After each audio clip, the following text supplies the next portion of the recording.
Hi, Casey. I'm here. Yeah, I was just pinging you. So you've joined in the hearing room B account, and that's going to cause issues if we're both in the same one. Oh, So what so I would do is I would eh, like sign out of the meeting, make sure you're signed out of Zoom both on desktop and in the web application, like we talked about yesterday, and then sign back in using the link from your email. okay. I thought I clicked on the link in the email, but maybe I was already signed in, and so okay, I will do that. Thanks. Sorry, yeah, if you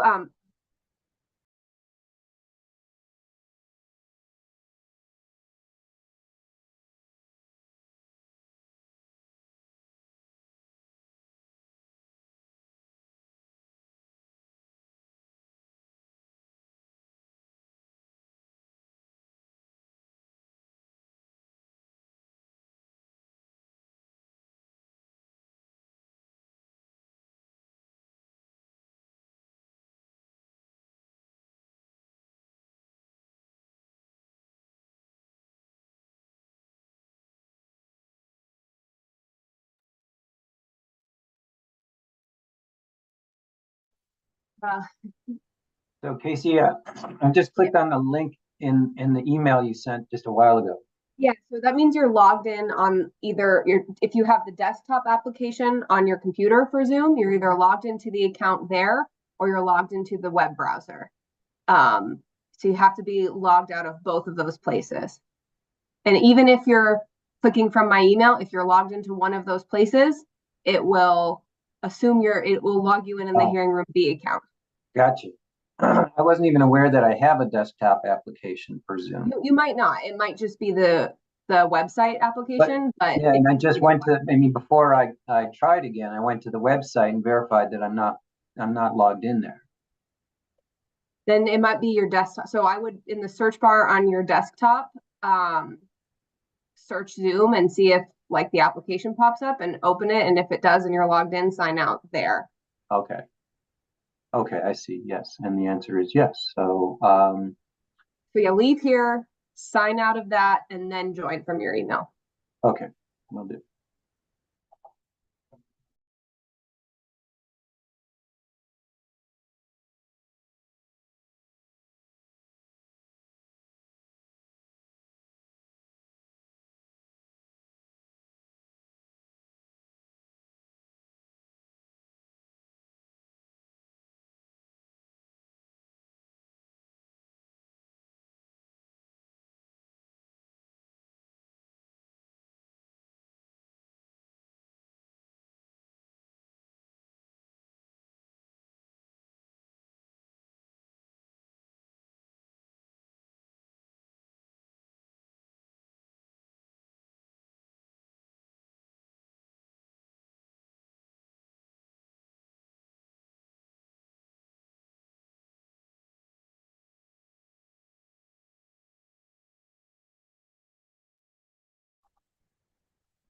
Okay, how we doing now, Casey?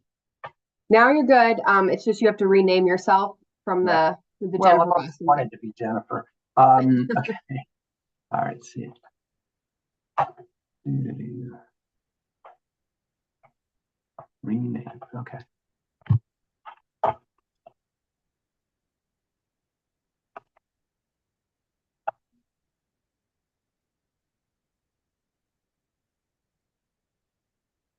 Go. Perfect. Okay. Thank you. So I will make you the host. Uh-huh. So you're the host now. You'll just have to click the three buttons in the top in the upper right hand corner of my box, the Colorado PUC Hearing Room B box, and make me a co-host. Um, and then the buttons that you might need are on the bottom. The participants button that we talked about and the share screen button are on the bottom. Let me know if you can't find the co-host button for me, though. We'll do that first. Yeah. Make co-hosts. They are. Okay. Cool. The only other thing that I realized we didn't talk about yesterday is that right now there's a waiting room enabled for this. Uh, So we can do that. We can handle it one of two ways. you can just, when you open the participant tab, it will tell you if anyone's in the waiting room. And then if there's one person, there'll be a admit button, or if there's several, there'll be an admit all button. So you can just keep an eye on that, or if you want, you can turn the waiting room off. I think I'm gonna turn it off. Is that under participants? No, I where's can the? do it, but I'll tell you where it is. If you go to host tools and Okay, then enable waiting room, I'll just uncheck it. yeah, So okay, if you ever need to, if something were to happen and you need the waiting room back to turn it back on, you just do that. okay. All righty, and then I'm gonna put a background. Is that under video? Adjust my background, okay. I actually don't know much about the video settings on Zoom. I know they're different than Google Meet, so I'm not sure about backgrounds. Okay. There was, oh, here we go.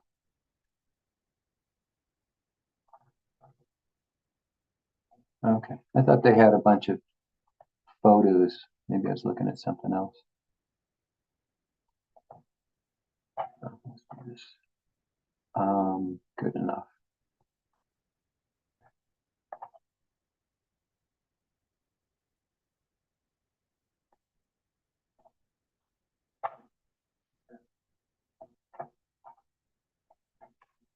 All right, cool.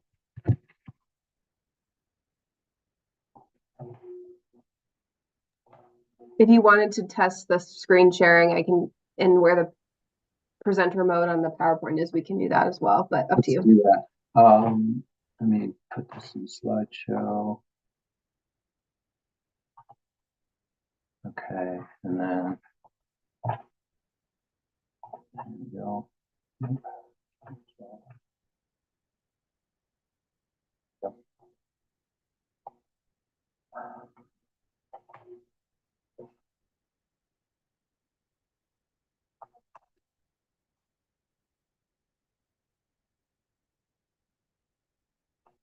Yep, I can see it.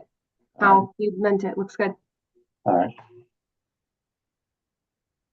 Did it advance? Yep. Okay. And then to stop, there's just that stop sharing button. You can right. just click that and you're good. All right, good. All right, I'm going to turn on the recording now as well. Okay.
Well, good morning, everyone.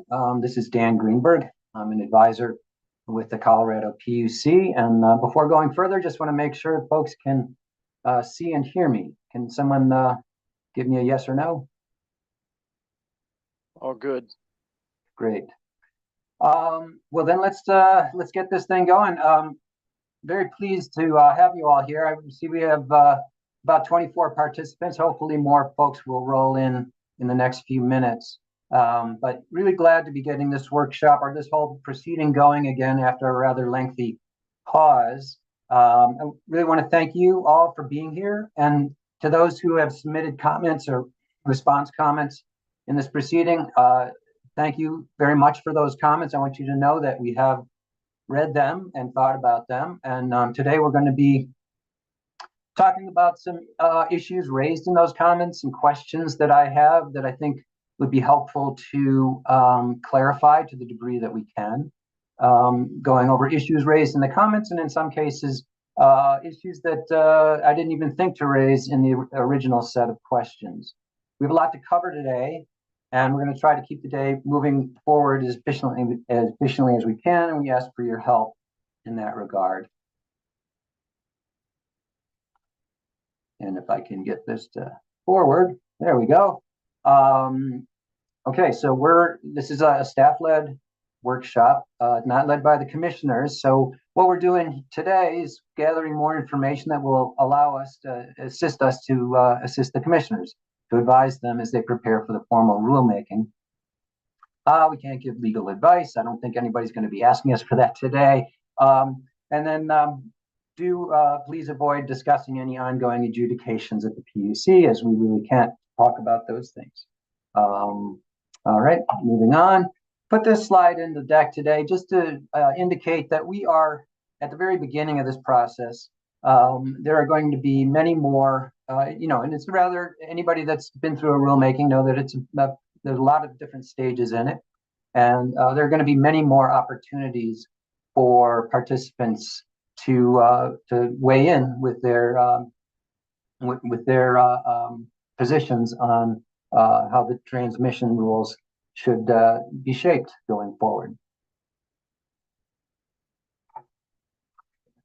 We have a variety of folks that are going to be participating today. First, from the government, obviously the PUC, the Colorado Electric Transmission Authority, the Energy Office, and the Consumer Advocate. We have representation from all our jurisdictional utilities as well as others around the state. A variety of stakeholders you can see there, and as well as independent grid policy and technology consultants. Some logistics today.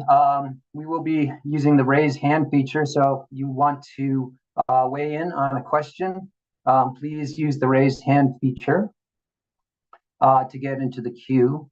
If you've joined by phone, dial *9. And I want to ask everyone to please put your affiliation next to your Zoom name. And to do this, I have the dots going vertically here. I think they'll appear horizontally. If you hover over your image on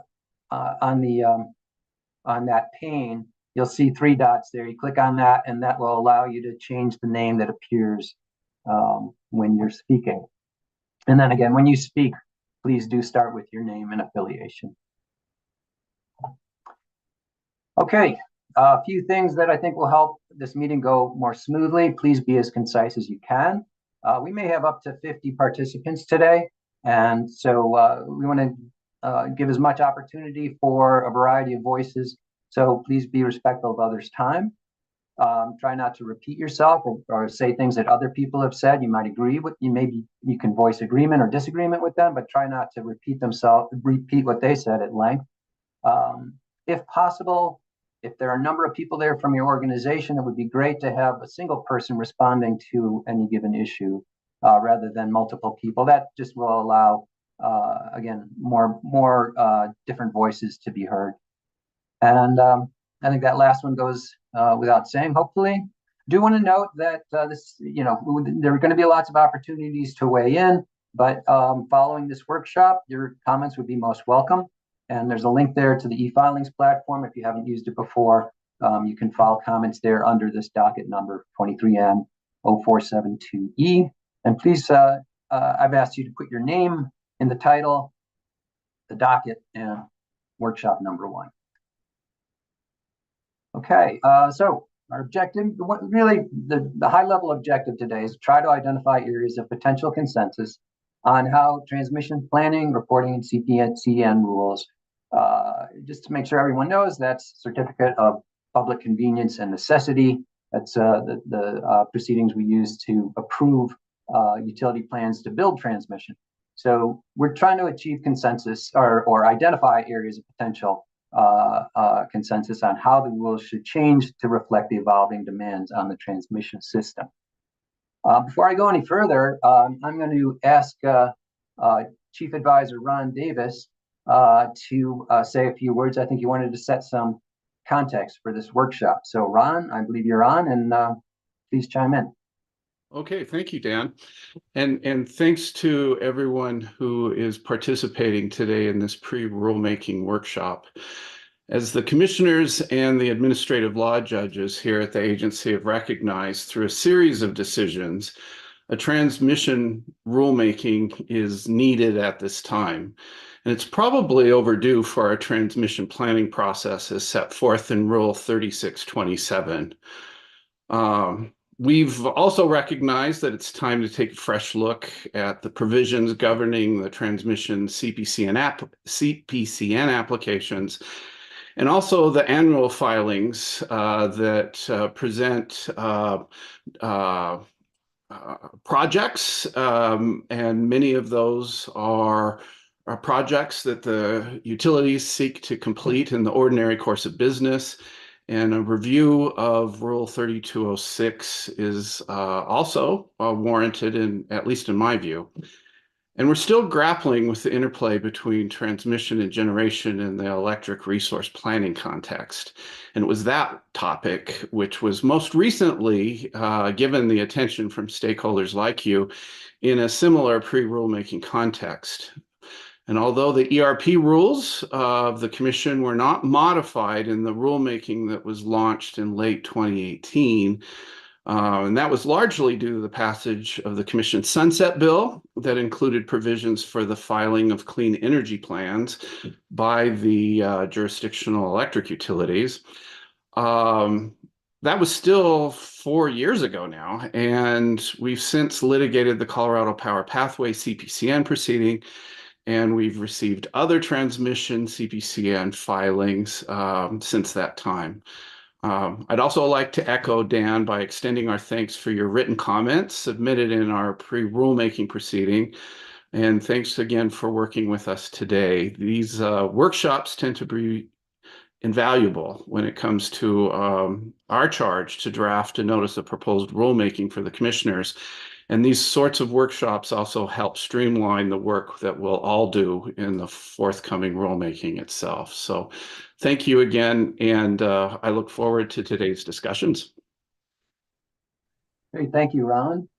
And with that, we're on to our first topic, which I have, let's see if we can get it to advance, which I've called holistic transmission planning. And so the issue I want to discuss here are, what are, I'd like to understand a bit more about utility approaches to planning for all demands on the transmission system. So I'd like to start by asking utility representatives the following two related questions. What processes do the utilities follow to integrate transmission planning for maintenance, reliability, load growth, generator interconnection, wildfire mitigation, and other purposes? And how does the utility transmission planning process avoid wasteful spending on projects serving one purpose being rendered obsolete by subsequent investment needed to serve another purpose? And so I would ask any utility representative that would like to weigh in on that topic to please raise your hand, and we'll go ahead and I'll let you make your comment.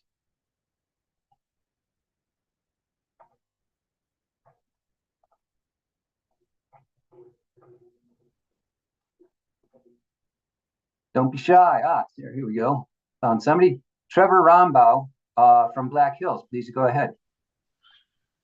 Yeah. Hi, good morning. This is Trevor Rombaugh, Manager of Transmission Planning for Black Hills Energy, and I'll just give a quick overview of what our planning process looks like and the different processes that we follow. So first and foremost, we perform annual transmission planning studies as required by TPL1 and FERC Order 890. And that process evaluates a 2, 5, and 10-year scenario. And we also perform studies for generator interconnection requests and transmission service requests as defined by our OAT. And then lastly, we participate in West Connect and Colorado Coordinated Planning Group for regional transmission planning. So with regards to the second question there on avoiding wasteful spending on projects being rendered obsolete, I think we do the best that we can by looking out to the 5 and 10-year scenarios. Obviously, models and forecasting, it's never perfect, but I think the current requirements of TPL1 and FERC Order 890 requires to do the best that we can in looking 5 to 10 years into the future when we're evaluating our transmission plans. Thank you. And I see Dietrich Hoffner, also from Tri-State. And I don't believe we have anyone from other utilities. So Mr. Hoffner, please go ahead. Yeah, thanks. And good morning. And I'll just mention I have with me this morning John Fidrich and Ryan Hubbard, also both from Tri-State. I think Tri-State's answer on this question is pretty similar to what we just heard from Black Hills, which is Tri-State participates in the WEC, West Connect, and CCPG transmission planning processes with, as appropriate under the governing FERC orders 890 and 1000. In addition to that, Tri-State processes requests both from interconnection customers and network transmission customers. I think on the second question, we were sort of pondering this yesterday, and we're having a hard time coming up with a good example of a project, at least for Tri-State, that would fall into this category. And taking a step back, at least from Tri-State's perspective, it has to pass through almost all of its transmission costs to its member utilities, and is pretty careful about the kinds of transmission projects it undertakes, and there has to be a pretty clear need and a pretty clear member benefit in order for it to undertake a transmission project. So in general, we haven't had a lot of issues with projects becoming obsolete, shortly after being constructed, or even into the future. But that answer may be different for others. Thank you. And Jared Luner, please go ahead. And now I should say, please, once you finish speaking once you finish speaking, please lower your hand so I don't, it doesn't look like you have more to say. Great.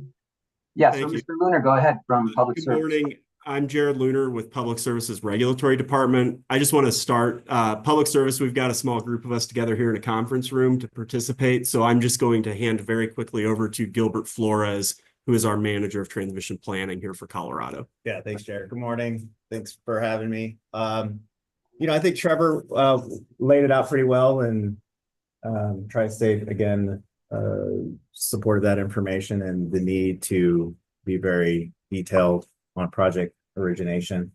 One of the things I just wanted to mention quickly was all of these transmission projects are anchored in your assumptions, and I think it's very important to assure that those assumptions are as detailed and accurate as possible. And I think later on, when we talk about a little bit longer term planning, say for instance the 20-year, we'll have a good discussion around those additional assumptions that will need to be vetted out to bring forth more longer term transmission projects. So I think that potentially alleviates the wasteful spending and risk of that. So thanks.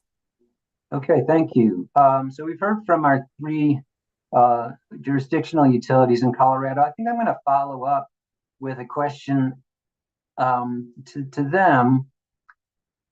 We're seeing a lot of, in my perception is that the demands on the transmission system are changing fairly radically, right? We have, and this will come up again later, but we have, very significant changes in where our power is coming from, both the types of generators and their geographical location. And we have new emerging issues such as, growing needs for wildfire mitigation. Rapidly growing, but at least the likelihood of rapidly growing load. And I'm wondering, I'd like some kind of feedback on how these changing demands on the transmission system may make it,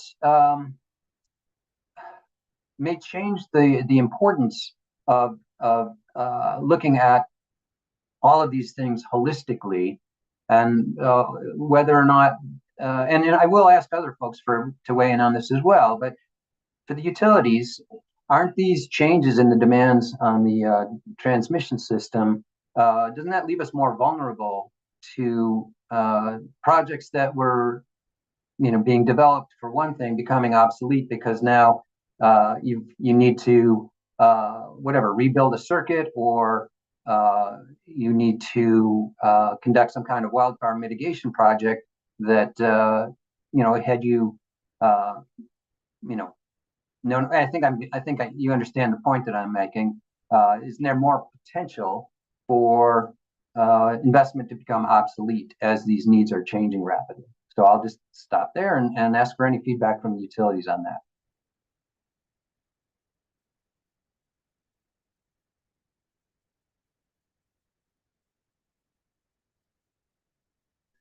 All right. Well, here we go. Mr. Lunar, I suppose it's public service. Since I don't know who's going to speak, I'll call on public service. Gilbert Flores, Excel Energy. Yeah, thanks for the question. I think that's exactly, you've just described exactly what I go through day to day, is that we have an ever-changing network, loads materializing in places that we had not traditionally seen loads. But I think that the area itself is expanding. The commercial development is happening in places where we don't really have a lot of transmission. So that those greenfield expansions are going to be necessary. And then I think you mentioned the portfolio change, right? The transition to renewables, or those new renewables we understand are going to come from those energy resource zones that are remote and need to come back to the load centers. And so it's a little bit of a double whammy there. So I think that just in general, the system that we have today is going to look very different from the system I think we will need in 20 years or so. Thanks. Thank you. And Tri-State. Yeah, thanks. And I'll throw my agreement in with Jared. I think from Tri-State's perspective, the existing processes provide a good framework, but really the challenge of the question you pose is finding the right balance between, anticipating future scenarios that may or may not come to pass, and trying to constructively address those while not, overbuilding projects or building unnecessary projects.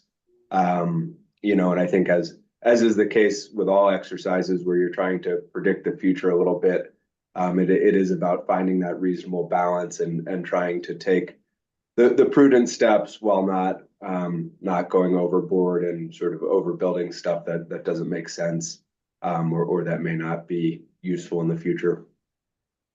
Okay, thank you. Do you want to see if there's anyone else on the call that would like to make comments about these questions? Yeah, Ken Wilson of CASA, please go ahead.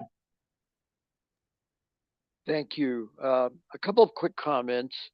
One, the transmission grid in Colorado is really what I would call thin compared to the East Coast, where there's a lot more connectivity. We have long distances to get to new generation, and we need to build. And I think the new CETA study that shows the future that we may need to take is an example of showing how thin we are and what we need to do. The other thing I wanted to comment on these questions specifically, when we were doing the CPCN for the power pathway, several parties said, oh, this plan isn't optimized. And they were really requesting for more years of study before doing anything. And I think one of the commissioners came out and said, we really don't want to drive the good out with the perfect. And I think that may be something we should think about, maybe not as a rule, but as something to think about. So I think this workshop is very necessary now. I think having CETA now as a party to such proceedings is a great thing and can add to the discussion. Thank you very much. Thank you, Mr. Wilson. And since you mentioned CETA, I will just mention that Maury Galbraith and perhaps others from CETA are with us today.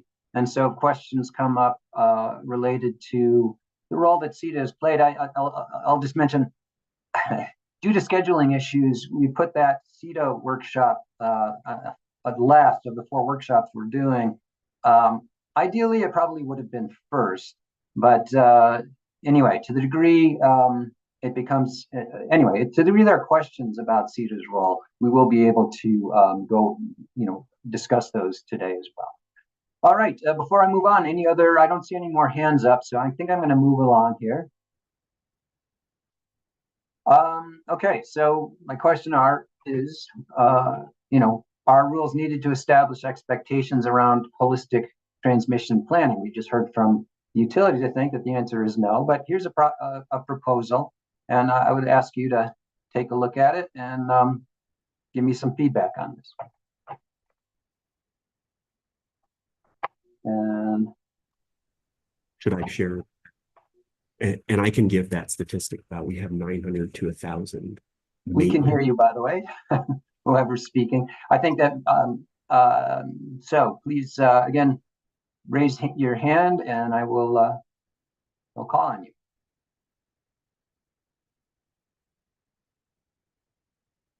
So the idea here is that, this is a rule that about kind of what the basic things that need to be in a transmission plan. And one of them here I'm suggesting is that the plan explicitly takes into consideration all of the things I've listed there. And yeah, Mr. Lumner, please go ahead. Or I'm sorry, public service. Yeah, thank you. So I think that what would be needed in rule language such as this is being very intentional about, what specific things need to be accounted for. Showing things like conventional maintenance and wildfire mitigation needs are potentially very broad, and those specific needs for the system might not always align in timing of identification with these broader planning horizons that we're looking at.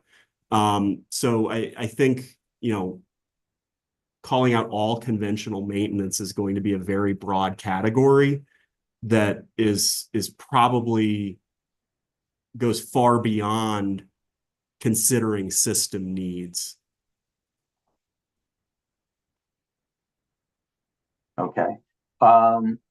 So maybe you could help me understand that. I mean, I think what I'm trying to do here is cast a very wide net, a very broad net, to ensure that we're not that all transmission needs are being and investment needs are being considered as that plan is put together. Yeah, so an example I might give that could be a bridge between wildfire mitigation and conventional maintenance is something like replacing a crossarm on a tower.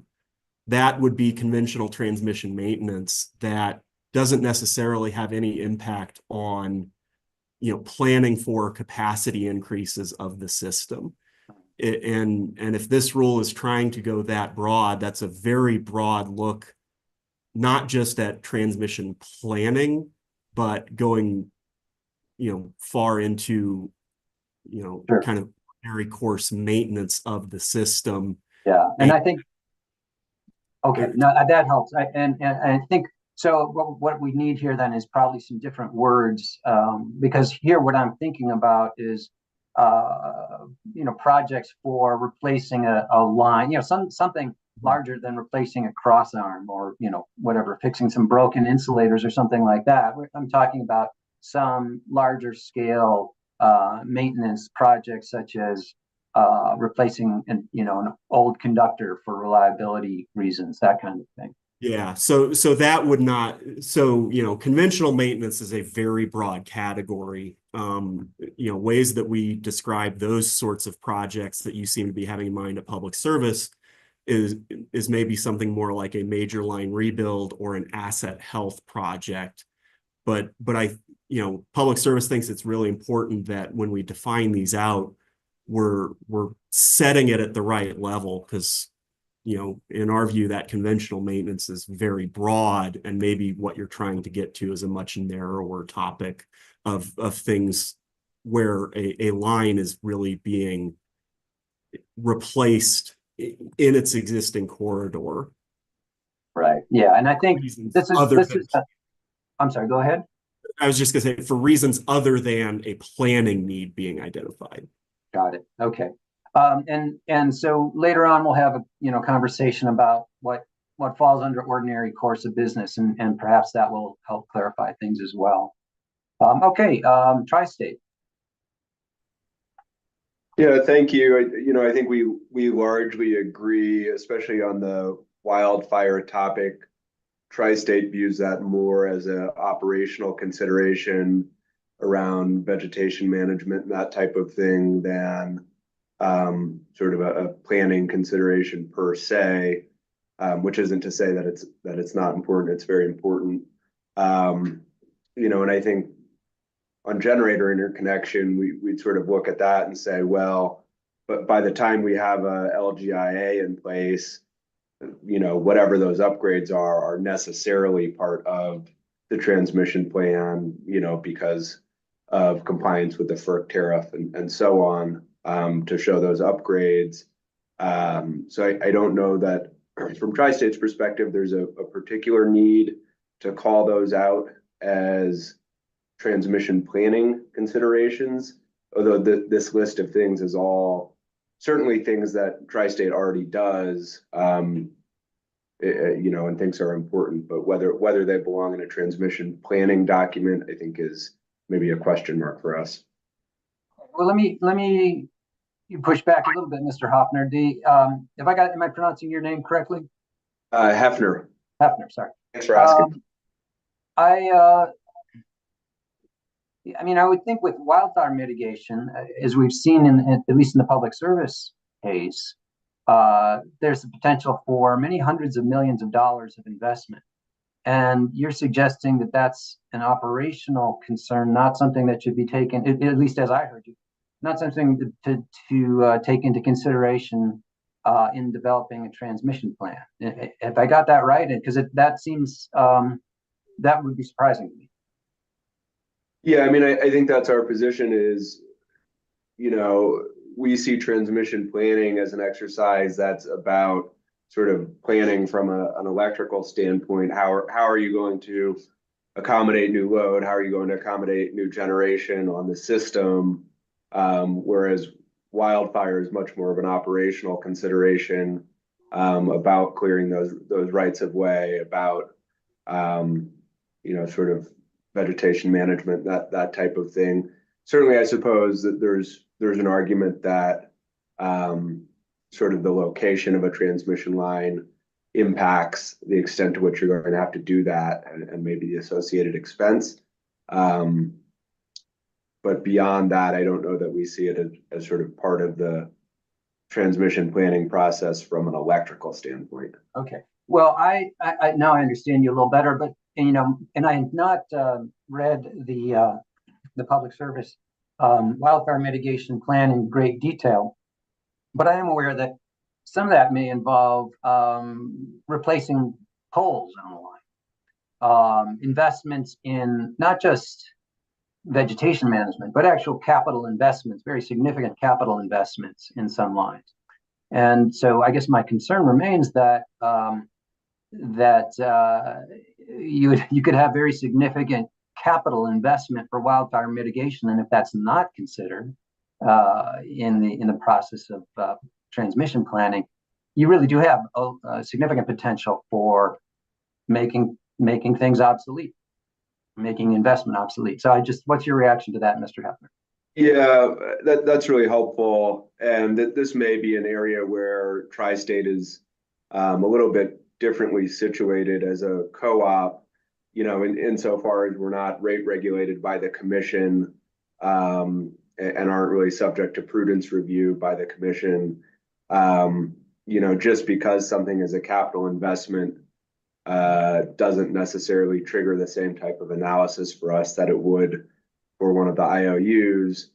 And I think we look at the transmission planning and CPCN rules, at least in the Tri-State context, as being first and foremost about establishing need, avoiding duplication of utility facilities, and those types of concerns, rather than being, again, just for Tri-State, rather than being directed at purely financial considerations. Okay, thank you. I will move to Maury Galbraith now, and Mr. Rombaugh, you're up next. Thank you, Dan. So I have a question about two other needs that you may want to add to your list, and you can ask the utility people if it's already captured, or I'm sure they're already considering these. But you might consider planning transmission to ensure that you have adequate system flexibility so that you can move surplus generation to areas where it's needed and vice versa. And then I also don't see resource adequacy on the list, right? You might want to build transmission to ensure that you can access regional resource diversity and improve resource adequacy. So just two additional needs that already may be reflected in what you've got there, but it's worth asking the question. Thank you. I appreciate that. Yep. Okay, Mr. Rombaugh, and please pronounce your name for me. Yeah, Trevor Rombaugh.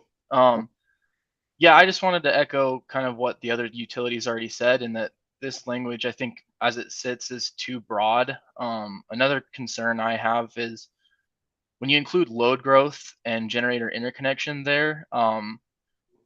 First off, a lot of those projects are highly conceptual and may not move forward. And then the other concern is that a lot of times load growth and large generator interconnections are far beyond what our system can handle. So if we take those into account with every project, we might end up with a way overbuilt system. And so I think it'll be really challenging to include generator interconnection and load growth in all of our transmission planning aspects. Okay. Well, thank you for that. And and I will, obviously invite folks to, if you want to file comments following this workshop, I want to invite you to, make some suggested changes to that wording. Okay. I will, let's see, I think we have time. Yes, Mr. Gilbert, please go ahead. Yes, thank you. I am Jim Gilbert, and I'm not associated with any of the groups here, so I'm just sort of an independent person, but I do have quite a bit of experience in medical product design and design of safe and reliable systems. And one of the questions, I think maybe if I could reinterpret what you're asking for here, is we're looking for how tactical investments, shall we say, if we call this list a group of tactical investments, fit into the strategic plan, if that's perhaps a better word for what you're trying to accomplish here from the higher level, in which case, going back to what we were talking about with wildfire mitigation, say we're replacing, I think it was a crossarm, for instance. You wouldn't replace a crossarm with something that's not wildfire that couldn't withstand a wildfire, I presume anyway, just as a dumb example. So perhaps the other parties here could help me out with understanding how tactical investments like these, operational tactical investments are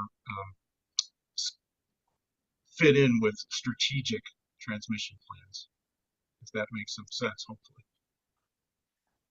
Okay, thanks for that question, Mr. Gilbert. And we'll give, perhaps we'll have time for one utility response to that. And while you're thinking about that, Mr. Turner, please go ahead. Great. Hi, good morning. Brian Turner with Advanced Energy United. And I don't know exactly if this is a comment or a question to you, Mr. Greenberg, about what's intended by this language, but I do believe that this suggestion, proposal about additional language gets to the question of integrating transmission and resource planning. And I would like to see us discuss that further. I think that that's a very important goal for Colorado utilities and the Colorado PUC to get towards. I certainly think it makes sense and would be best practice for any transmission plan to plan towards load growth that is aligned with the resource plan in the appropriate time frame. And then for the 20-year conceptual, making a reasonable projection to the 20-year time frame, and even scenarios for that load growth in those time frames. And again, I hope we get to talking about this later, but with multiple scenarios, then the ability to identify least regrets, persistent solutions that arise.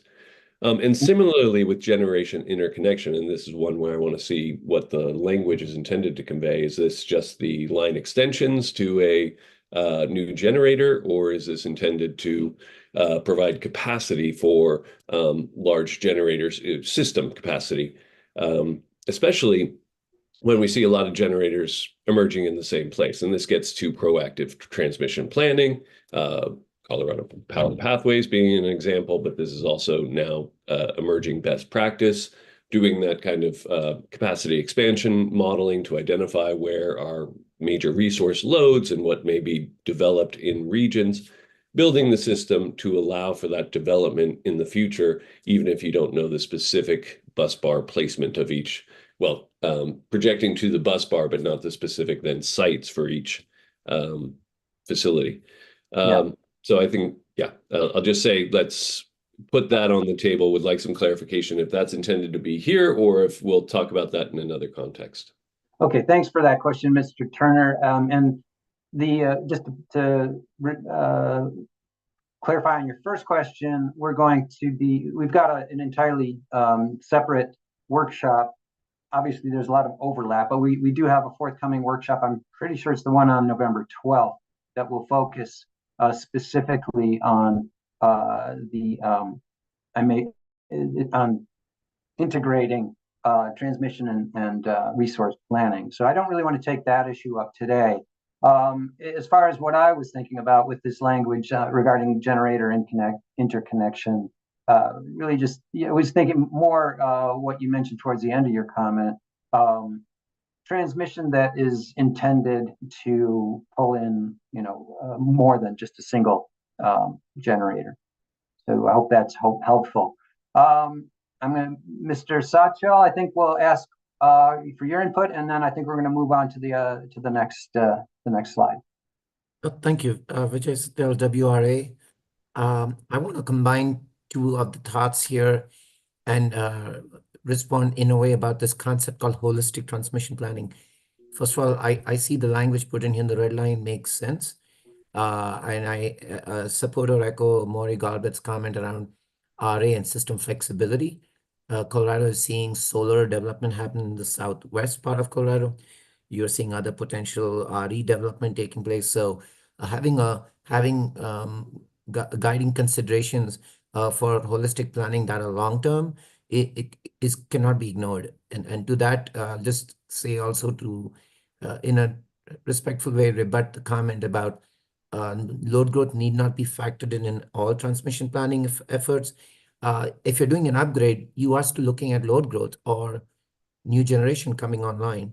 If you're looking at long-term transmission planning, you still have to look at load growth. So those are my remarks, and thank you. Okay, thank you very much. And I think we are going to move along here. So, okay, so let's say, you know, assuming that we were to have a rule that you know, in some measure required holistic transmission planning, and I know the utilities are saying, hey, we already do that. But if we make that a little bit more specific, what's a reasonable time period over which today's transmission investment should not be rendered obsolete by future needs? And here's a proposal for, I would ask folks to consider and provide some feedback on. And by the way, the highlighted words there are a change from what I circulated in the slides that I distributed. I noticed that wording about transmission investment for other purposes, and I realized that was kind of inconsistent. If we're doing holistic planning, there really should be no other purposes. So I just modified this to the plan eliminates all previously planned transmission investment. Probably still some work, I'm sure, some work to do on wording there. But my main question is, you know, how long should we assume that the utility investment in transmission will remain used and useful and not be rendered obsolete by needs, other needs in the future? And so I think I must ask the Utilities Act to respond to that first, and we'll see who else wants to speak. But yeah, Public Service, please go ahead. Yeah, I think this is a really interesting one because I think there's a big difference between, you know, do you want your planning criteria to try to verify that all of your currently planned projects are going to be adequate some amount of time into the future? Or do you want some sort of guarantee that when you plan a project, no matter what changes in the future, you know that for at least 5 years, your facility is going to be adequate? You know, when we were doing transmission planning for the 2014 Rule 3627 plan, there was no contemplation that just a few years later in 2018 that we would be in 2019 passing legislation requiring an 80 by 30 transmission plan. So if you have a planning criteria that you want to look a certain amount of time into the future, and under today's assumptions, you can try to validate that you've right-sized your project, I think that has some potential benefit. I don't know if 5 years is the right time frame, and later on when we discuss Public Service's 20-year, you know, planning process concept, that might be a tool by which you can validate the long-term viability of currently planned projects. But I think we would see it problematic if you're trying to guarantee that, you know, no matter what changes in the future, if your assumptions were wrong, that is going to, you know, impose some sort of penalty on a utility from the planning perspective. Okay, thank you for that, Mr. Hefner, I should say. Yeah, thank you. You know, I think just briefly, I think we agree with Mr. Luner's last point. You know, you have to do transmission planning on the best available information you have at the time you're doing it. And, you know, at least for Tri-State, they're not really in the business of intentionally planning or building projects they think are going to become obsolete. I mean, they have to spend their members' money and pass it on through rates, and are pretty careful about the kinds of projects they undertake. So I think we would be looking for something that looks more toward, you know, are you making a good decision based on the information you have today and based on some reasonable assumptions about the future. Okay, thank you. Mr. Rombaugh. Yeah, really just echoing the same things that have already been said. But yeah, generally, if this scenario happened where a project became obsolete. It was likely something that was beyond our control and something that we didn't know about when we planned the original project. So I don't really know how we can guarantee when we can't perfectly predict the future. Okay, fair enough. I think this came up as this thought came to me because there were some comments in this proceeding regarding a line where I think it was a pole replacement project for fire mitigation, and then subsequently the line was very quickly thereafter the line was rebuilt, if I'm remembering correctly. Either maybe a higher voltage. I don't really recall the specific scenario, but had an example that looked to me like it was wasteful spending. So that made me concerned about that. So I just want to point out that's where this comes from. I want to keep to our agenda here. So, and not seeing any more hands up, I am going to move along. Thank you for your comments. Okay, so now we're on to the ordinary course of business. As I mentioned earlier, we have lots of changes to the needs being placed on the transmission system. We also have the advent of new technologies to serve those needs and new demands that are such as electrification and wildfire mitigation. I know that's not entirely new, but obviously getting more intense given climate change. So the question here is there a need to reconsider what this term means and to give it a formal definition? So a few questions on this I'd like to ask you to consider. These three are somewhat related. What criteria should go into determining whether a project is OCB? Should the definition of OCB vary by the size or type of utility, or should it be uniform? And what classes of transmission projects should continue to be considered OCB and therefore exempt from further scrutiny? Let's see here. Here we go. So let you think about those, and as soon as I see a hand come up, I'll call on you.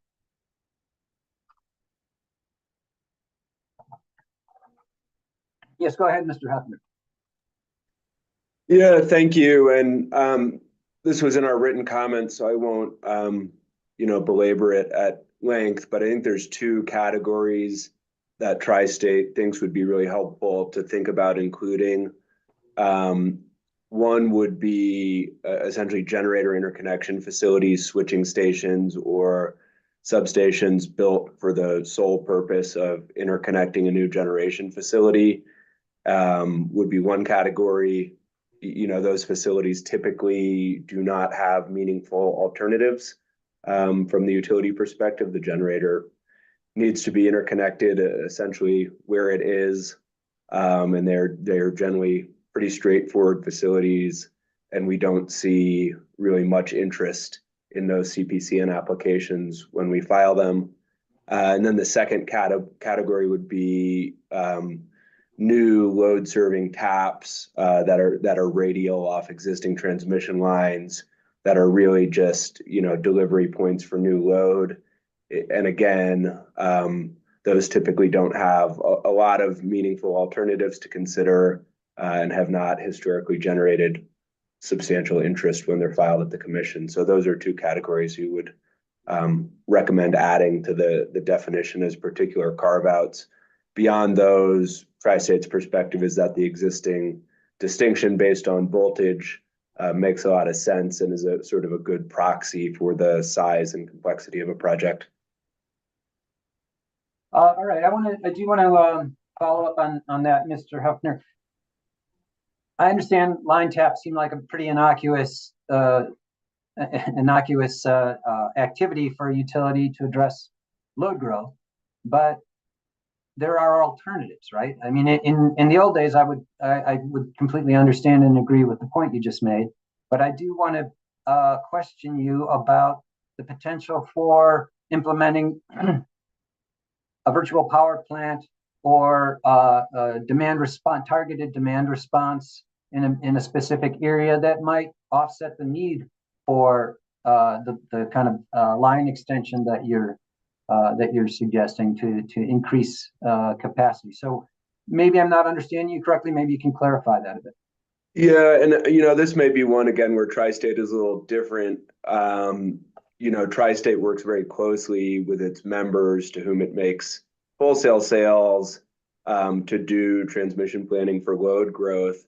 And by the time Tri-State is contemplating a new delivery point, it almost always means that the member has come forward and said, would you please build us a new delivery point because we're anticipating load growth in this area. And certainly while Tri-State's members, i.e. its customers, could be in a position to implement some of the things you're talking about, by the time it reaches Tri-State as the wholesale supplier, typically the delivery point's going to get built. Tri-State's not going to go back to the member and say, have you considered demand response? That's not really our role. Right, I understand. Tri-State doesn't have a lot of control over that.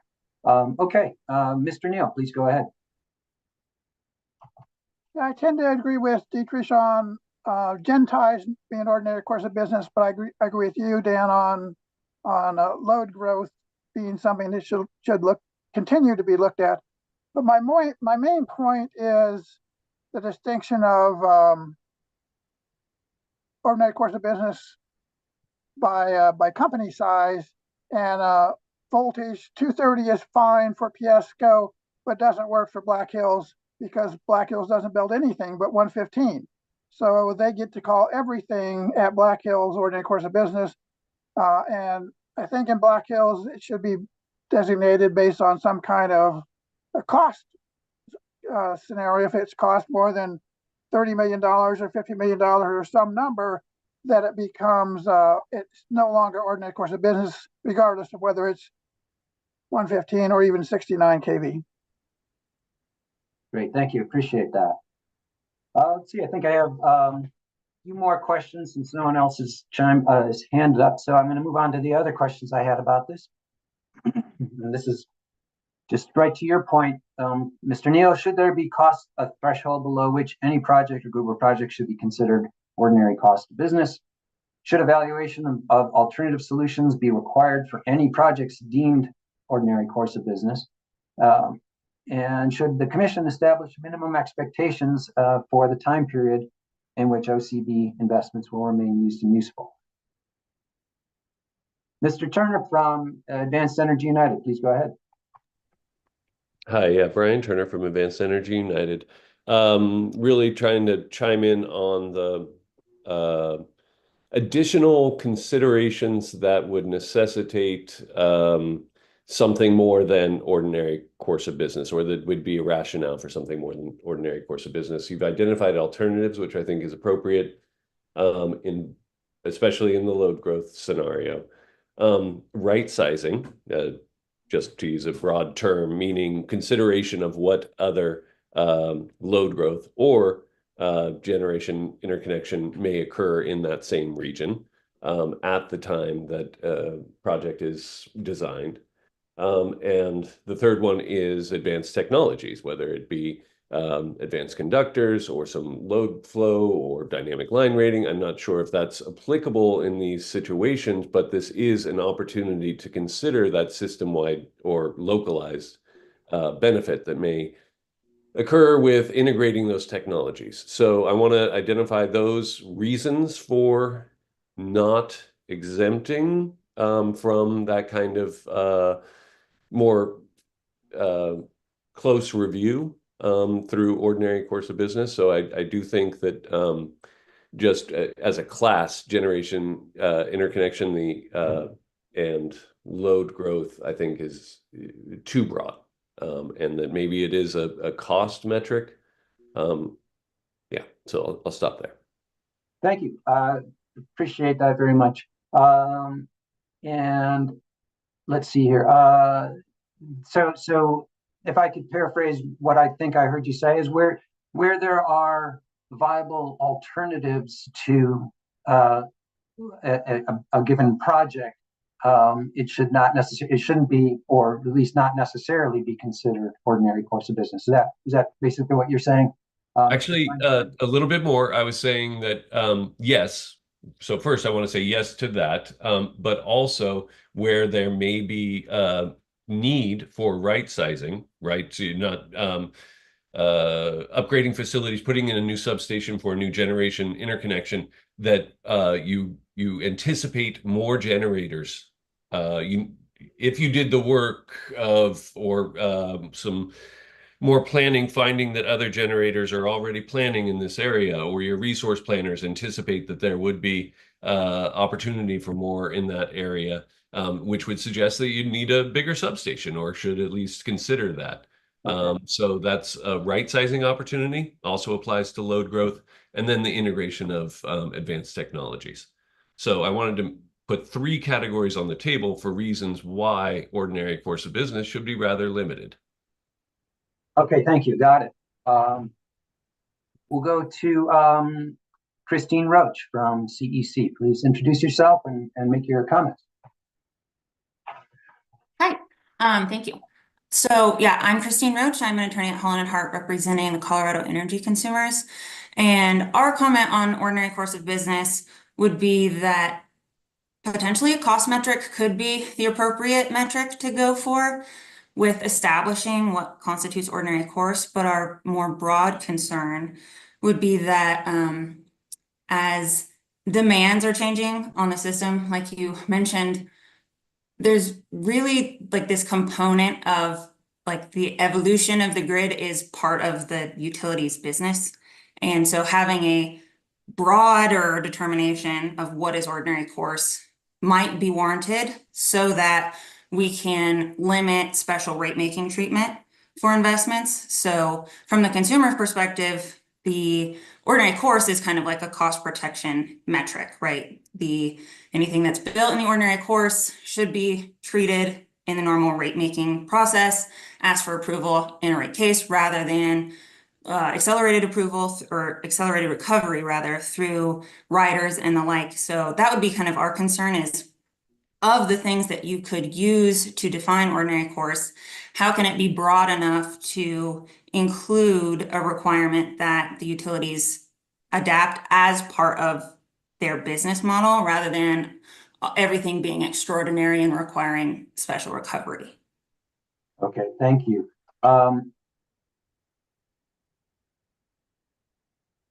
So you're arguing that even though we don't currently have a definition, there's no definition in rule or statute of this term ordinary course of business. It sounds like what you're suggesting is that that term should be flexible and expand as the needs on the transmission system change. Is that accurate? I think so. So the first wholesale overarching theme here is we do think ordinary course needs to be defined because it does come up in litigation a lot. Is this ordinary course or should it be something extraordinary? That is something we litigate a lot. And then yes, to your second point, that it should be able to expand and grow as the necessity changes so that everything is not extraordinary. So a more expansive and flexible definition could be warranted, would be our position. I'm sure the utilities would agree with you on that. And you raised the point, and I'll ask others to chime in on this. Inherent here, don't even have this question here. As I just mentioned, we don't have a definition for this term. And I'm just going to throw the general question out there. Do we need to define it? My thinking is, yeah, we probably do. I think you just agreed with that point, Ms. Roach. And Mr. Lunar, the floor is yours. Yeah, thank you. So first, I think it's important for us to consider why the ordinary course of business is relevant. And it goes back to whether or not a CPCN is required. And for that, we do think it's really important that we hold closely to the statutory language governing CPCNs, which really is about new facilities, plants, or systems and the extension of facilities, plants, or systems. So that right there is an important distinction that we think that this should recognize. And any definition of ordinary course of business really should look closely to that language. Just want to understand what you're saying, Mr. Lunar. Sorry to interrupt, but are you so you're saying ruling out any kind of maintenance on existing assets, right? Yeah, you know, we think that the statutory language is pretty clear on where CPCNs are required. And what the commission has done by making this ordinary course determination is kind of narrowing the window to focus on which of those new or extended facilities require additional scrutiny through the CPCN process versus ones which are kind of, you know, deemed that the utility may construct by rule. So that's really how we view the purpose of the ordinary course of business definition. Is it's trying to effectuate some efficiencies in the administration of 45-101. Right. And then to the other point, you know, we think that the 3206 process as it exists today, where utilities can provide details about projects for the commission to review whether or not those are in the ordinary course of business, is a good process that exists. And, you know, maybe one of the ways to help resolve some of these questions is setting some parameters around the information that utilities are required to provide when seeking a determination of whether or not a project is in the ordinary course of business. And, you know, for example, evaluation of alternatives, utilities are required to put forth in a 3206 filing what alternatives have been evaluated and considered. And, you know, maybe a solution to that, if there's a feeling that there's not enough detail for that really to be understood, is that utilities have to provide more information about their analysis that led them to selecting the preferred alternative that they have put forward. So, you know, we think that there might be some ways to help bolster the information that the commission is able to consider when evaluating whether or not a specific project is in the ordinary course of business. But in general, we believe that existing 3206 process and the parameters set out in Rule 3206, such as the voltage classifications, are effective today. Okay, very good. Thank you, Mr. Lunar. And Mr. Milosevic, please introduce yourself. And it looks like, no, you're not muted, but I'm not hearing anything. Oh, you're not hearing me? Now we are, yes. Okay, all right. Yeah, I'm Larry Milosevic. I'm an independent advocate, primarily in the area of advanced transmission technologies. And I just wanted to say that I guess sort of in alignment with Advanced Energy United, one thing that they said, I think that advanced transmission technologies or non-wires alternatives, whatever you want to call them, should be considered in ordinary course of business projects where such alternatives are relevant, where they exist, which implies that alternatives should be defined explicitly in the rules, just so everyone is on the same page about what sorts of things should be considered. A similar consideration of alternatives for actually distribution planning would be in order too. That's outside the topics here, but I mentioned the distribution system just because alternative solutions on the distribution system that reduce demand on the transmission system are also relevant here. Kind of just expanding, apparently you're going to look at the tie between generation and transmission planning, and just to throw a monkey wrench into it, the distribution system is also relevant in this area. Anyway, that's my comment on advanced transmission technologies in ordinary course of business projects. Thank you for that. I think, Mr. Hoffner, I think you were the next step, so please. Yeah, thank you.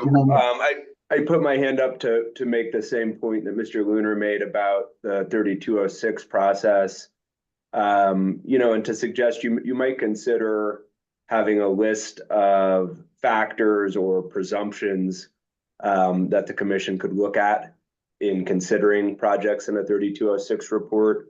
I think your point about the lack of a robust definition currently is a good one, and that having something that's sort of spelled out in a little more detail, excuse me, frankly, some of the factors that the commission has looked to in the past but never codified may help make that 3206 process more meaningful, give an opportunity for folks to weigh in. And certainly as it exists today, even for a 115 kV project, if there are extraordinary circumstances, the commission can ask for a CPCN application, and I would imagine they'll retain that power, but maybe would benefit from having some factors to look to. Okay, thank you. And Mr. Wilson, please go ahead. Yes, so actually Larry brought up an issue that we were going to bring up. In the distribution world, a few years ago, the commission set forth a set of rules for a distribution system plan that kind of encompasses all of the needs of the utility for several years on the distribution side. We did that because there really was no equivalent on distribution as there is in transmission. However, I think it would be instructive for staff and others to look at what's in the distribution system planning rules and how they might help with transmission. Now, maybe we don't need a transmission system plan, but maybe we need to refine the rules that we have to incorporate some of those aspects. And one example would be all of the small projects that add up to pretty big dollars in this ordinary course of business discussion could be encompassed in a transmission system type of plan where you look at all of the projects that the utility is planning for the next year or two, and that are smaller and don't require a CPCN, and take them kind of in an aggregate manner and look at alternatives, et cetera, because the CPCN process is very detailed and time consuming for everybody. And I don't think you want to start taking small projects into that process, but maybe there is a way to aggregate and look at the smaller projects with respect to alternatives in a different manner. Thank you. I appreciate that. Thanks very much. Are there any other folks that want to weigh in on this? We are this section I had scheduled to go for really another half hour, 40 minutes, and so there's plenty of time here to knock this around some more. Any reaction to what others have said, or any more input on any of these questions that I've shared?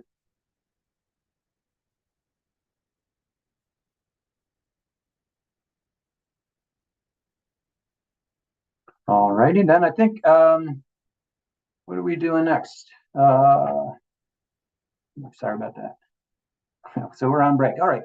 Well, it feels a little soon to be taking a break. So I think what I'm going to do is move on to the next topic, and then we can perhaps they'll take longer than planned, or maybe we go to lunch early. And yeah, integration of transmission and generation planning, as I said earlier, that workshop is coming up on November 12th.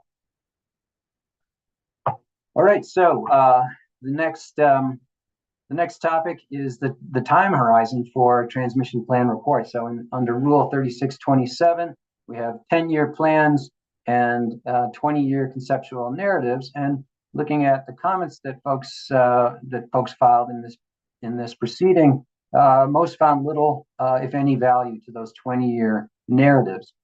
Public Service made a proposal in their comments, both their initial and response comments, for developing using a 20-year planning time frame. And so I thought we'd give Public Service a few minutes here to present that that proposal, that concept, and knock it around a little bit.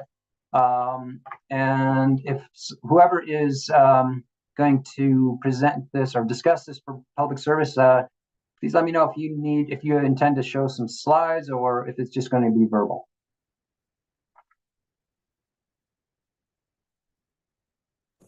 Oh, sorry about that. I would like to be able to try to share some slides here if that is possible. All right, I will make you a co-host, and you should now be able to share your slides.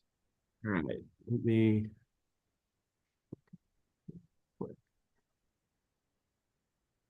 Oh.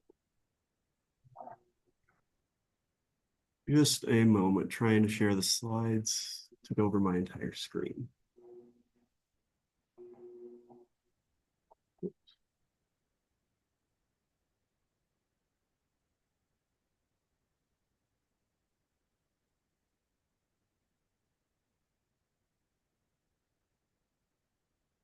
Is everyone able to see the slide here? I hope I shared. Oh, hold on. Share. I think we're getting there now. Okay. Yep, we're good. All right. So I'll start, public service kind of laid out 3 objectives, and there's a little more detail in our response comments if anyone wants to read kind of the way that we describe this. This isn't necessarily anything new. It's just reflecting what was in our reply comments.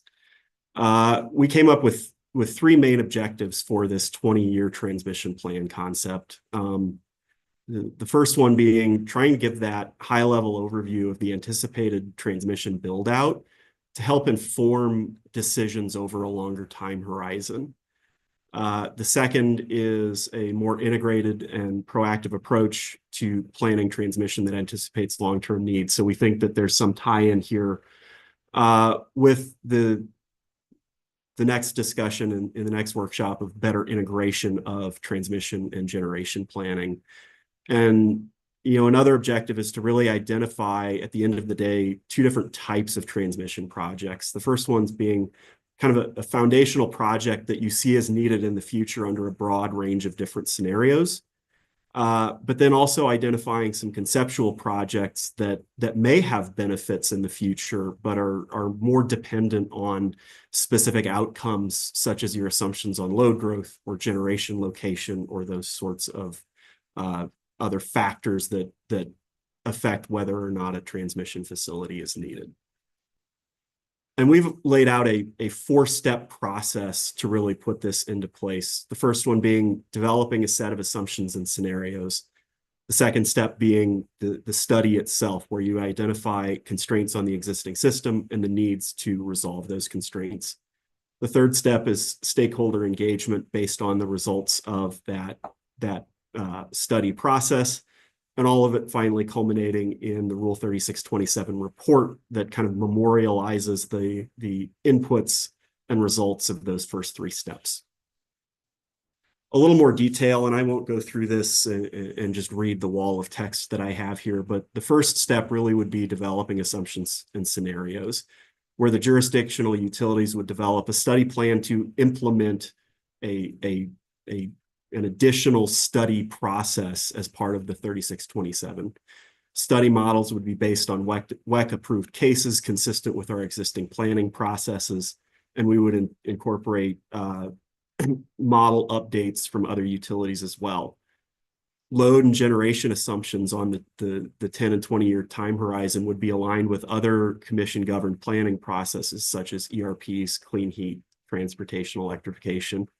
And what those provide are, really good assumptions to align transmission planning with the load and generation assumptions that are coming out of other processes. And, jurisdictional utilities and the stakeholders would be able to collaboratively develop, alternative load or generation scenarios that vary from those assumptions to try to do that scenario-based analysis and not look just for a base case, but for, other various alternative futures, given that 20 years is a very long time horizon, and it's hard to identify with certainty what outcomes you need to be planning for 20 years into the future. So that really is a look at the first step of really developing your study plan process and identifying the inputs in collaboration with stakeholders that utilities will use to study system needs. I see there's a raised hand. Do we have a question on this first step? No, Jared, I can wait till you're done. Okay.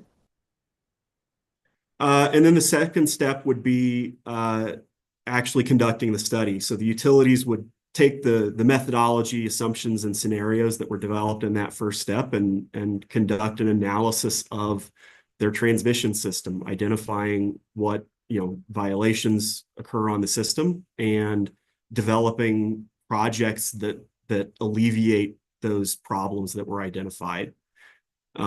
That may include new facilities, it may include upgrading existing facilities, it may include the deployment of ATTs, but really the purpose would be for utilities to analyze their systems and to identify potential projects on a 20-year time horizon that are incremental to those that have already been identified in the 10-year horizon based on existing planning processes such as FERC Order 890 and WEC processes and any other place where we kind of originate those shorter term transmission projects. And we think that we would be able to provide a lot of non-confidential data to stakeholders about the outcomes of the power flow modeling, and power flow cases themselves we could make available to stakeholders that sign the relevant NDA to help protect critical infrastructure information that is incorporated into the utilities planning models. The third step would be stakeholder engagement. So utilities would be able to kind of collaboratively evaluate the results of their own 20-year plans and work with stakeholders and the other utilities to identify whether there are common needs that were identified that might be solved through a joint project, or whether there's at least consistency between the 20-year projects that each utility has identified for itself. And at this point, we think that's a good option to bring a 20-year plan to the table and then seek stakeholder feedback on what the utilities have found is needed, and share information that way. We'd also be gathering the stakeholder feedback about the plan and providing responses in the published report. Another point I want to reiterate from earlier is the classification of projects, where a foundational project is one that appears to be needed in a vast array of scenarios for the future, versus ones that are conceptual that are going to sit on a shelf until you're further along and closer to time to determine whether that need is materialized or not. And then finally, all of that would culminate in the transmission plan report, where utilities would report on the inputs, assumptions, methodology that they used to develop their 20-year study. It would differentiate between those projects that were previously identified in planning processes outside of Rule 3627.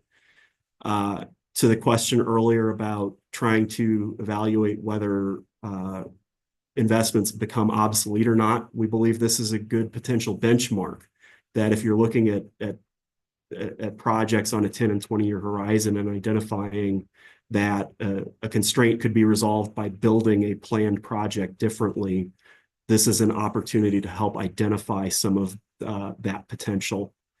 And then utilities could proceed forward with the CPCN process for those projects that are foundational at the appropriate time to bring it on consistent with when the need arises. Whereas conceptual projects could be considered in an electric resource plan, and that might present, we think, an opportunity to evaluate, concurrently with generation evaluation, whether the combination of a certain set of transmission and generation investments together makes sense relative to other options that utilities may have in serving need. So at a really high level, that is the concept that we laid out in our comments, and can respond to any questions that anyone has.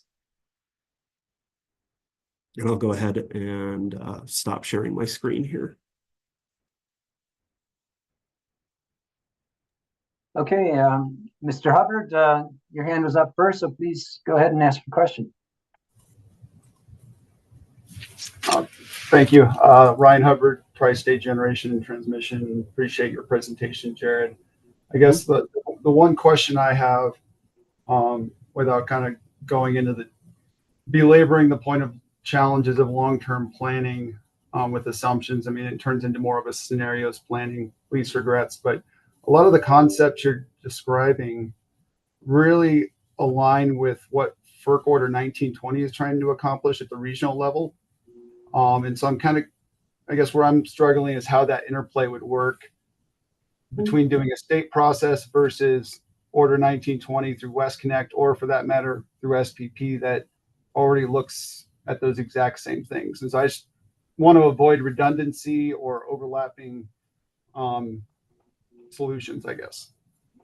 Yeah, and I think that's a really important point of this. And I'll say we kind of initiated this concept just before Order 1920 was published. So we've been thinking internally of, is there a way that this planning process can better integrate with what Order 1920 requires? One challenge I think we see right away is Order 1920 has a 5-year kind of cycle, whereas in Colorado, we're required to do this sort of planning exercise on a 2-year cycle by statute. So that right there is one challenge that I think it's going to be tough to get perfect alignment. But our thought process is that the results of this study effort should be able to funnel into the broader regional planning that the utilities participate in through West Connect or other regional entities, such that the 3627 plan becomes what the utility puts forward in the regional planning process as its own 20-year plan.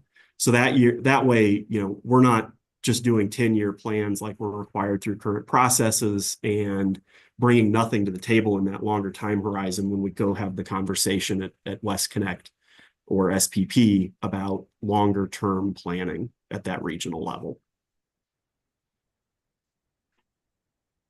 Thanks. Ryan, why don't you go ahead and call on folks if you don't mind? And I think Mr. Wilson was next. Okay, thanks. I will say that I did read in detail Excel's proposal some months ago when they put it out, and I thought it had a lot of merit and might be a very good starting point for us to consider. So I hope we can do that in more detail than we have time for here. I would also like to have Dan think about asking the following question. How do the utilities think about this new CETA study with respect to their own 20-year transmission plans? How will they take the CETA study into account, and how can they use it, and how should they use it? Yeah, if you want to ask that question, Dan. Thank you. Thanks, Ken. And you really did take the words out of my mouth. So, because Mr. Luna, that isn't something that you discussed at all in your proposal. And I realize you put, as you said, the proposal came through, or you put it together probably last November or December. And yeah, why don't you respond to that? Where does CETA fit in this proposal? Yeah, I think there's a potential for CETA to have a really strong role here. Something that we've laid out here is that there'd be common development of assumptions and inputs. We think CETA has a very critical role in participating in that to help identify, where might utilities not be looking broadly enough in the assumptions that they're making and studying. CETA is another voice that can help build the assumptions and scenarios. Second, CETA has an opportunity to go out and conduct modeling of system needs. That's what they did in their kind of 20-year gap analysis. And we think that ultimately, the analysis that the utilities would be conducting through this process looks very similar to the modeling that CETA just completed. So, we think CETA has an opportunity to do some of their 20-year planning right alongside the utilities, where we all bring to the table the needs and solutions that we've identified for our own systems. CETA can go model and identify things more broadly than maybe what individual utilities are looking at, and help prompt some of that coordination. So, in general, we think CETA has a strong role participating alongside utilities in this planning concept, doing much of the same work that they have just completed.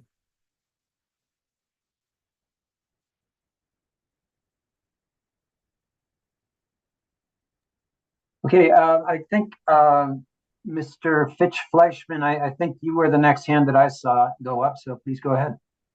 Hi, thank you. This is Ben Fitch Fleischman with Interwest. I was going to raise both CETA and 1920. I'm glad they came up. I think it was taking a slightly different perspective on Order 1920 planning than Mr. Hubbard, thinking that rather than, if I understood him right, he was suggesting that maybe some of the stuff proposed here need not occur in the 2-year Colorado planning requirements because it's going to occur under Order 1920. But I was thinking about it kind of the opposite, given that you're going to have to do a lot of things for Order 1920 every 5 years on a regional planning process. Why not bring those things into the state process already? And so my question specifically there is on the transmission benefits evaluation required by Order 1920. I'm curious, have you thought about including those benefits as part of this? And I understand some of those benefits, they require new methodological approaches to quantify. I realize there's some technical challenge there, but just thinking that as those methods are established and developed, it would be great to have them included here. And then maybe just briefly a second kind of semantic, maybe small potatoes request, but the terms foundational and conceptual, I'd love maybe a slightly clearer set of labels. The use of the word conceptual as usually describes the development status of a project, not its need, right? Whether it's got construction estimates, et cetera. So maybe just some clear label there, a plug for that. But more curious on your thought about incorporating the Order 1920 benefit categories into this process. And before you respond to that, Mr. Lunar, I just want to mention that later today, we will be looking at the question of, under what circumstances cost-benefit analysis is appropriate. So I just want folks to be aware that, we can talk about it here, but I do hope for a kind of fairly extensive discussion of that later. Yeah, I think my general response to that would be is the better we can align the local planning process as kind of overseen by the state through Rule 3627 and through the statutory requirements with existing federal requirements, the better. Utilities should not be surprised by the outcomes of regional planning processes, and the more we do this work up front, the more information we'll have going into what's going to be identified as needed there. So yes, alignment with Order 1920 is a laudable goal with this process. Excellent, thank you. And did you want to say anything about the definition of conceptual and? I don't quite know what we might say otherwise, but I think that's a good note, and it's something that we can iron out in developing rule language of, how we differentiate between those projects that really should go forward versus the ones that are, ideas waiting for more information to validate whether or not that idea is needed. Thanks. Vijay Satchel, please. Yes, thank you. Thank you, Dan. Jared, thank you for presenting some of your ideas. I even looked through PSCO's comments on this in this docket in the prior pre-rulemaking phase. So I want to focus on one particular area you've referred to. I appreciate the consideration of 20-year plans. I appreciate your keeping 1920 in your planning framework as a future work to be included. I have an observation which I think many on this call hopefully will support. The CCPG transmission planning process is very utility driven. The utilities come up with their plans, they share their projects, they go through their cost benefit maybe process. I'm sure you do, and then you go to West Connect and get the approval. How is this coordinated state transmission planning effort going to really factor in stakeholder input when some of the CCPG processes are not just opaque, sometimes they're not very open? And so that's one part of my question. Second is the role of CETA in your comments highlights the role of CETA to be assessment, but the state will do planning.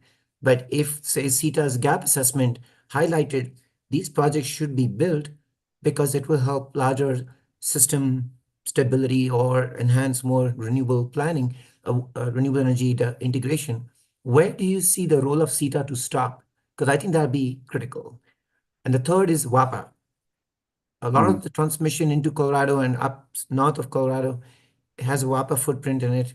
Will your transmission planning proposal include non-Colorado PUC regulated entities expansion and its impact downstream effect to your footprint? Thank you.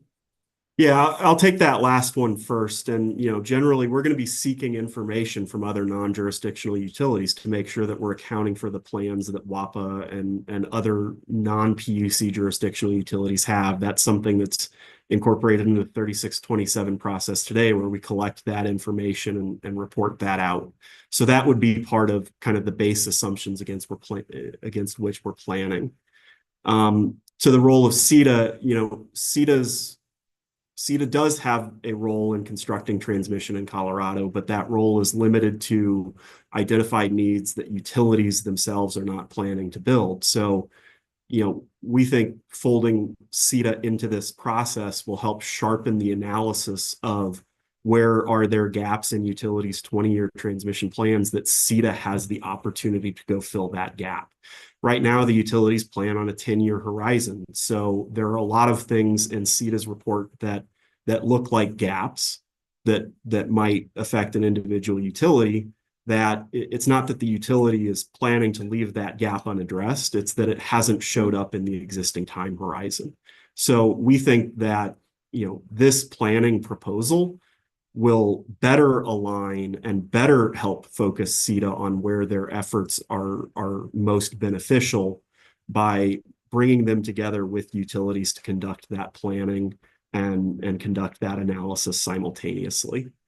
And to the first point, at the end of the day, the utilities have the obligation to plan their system to serve customer needs.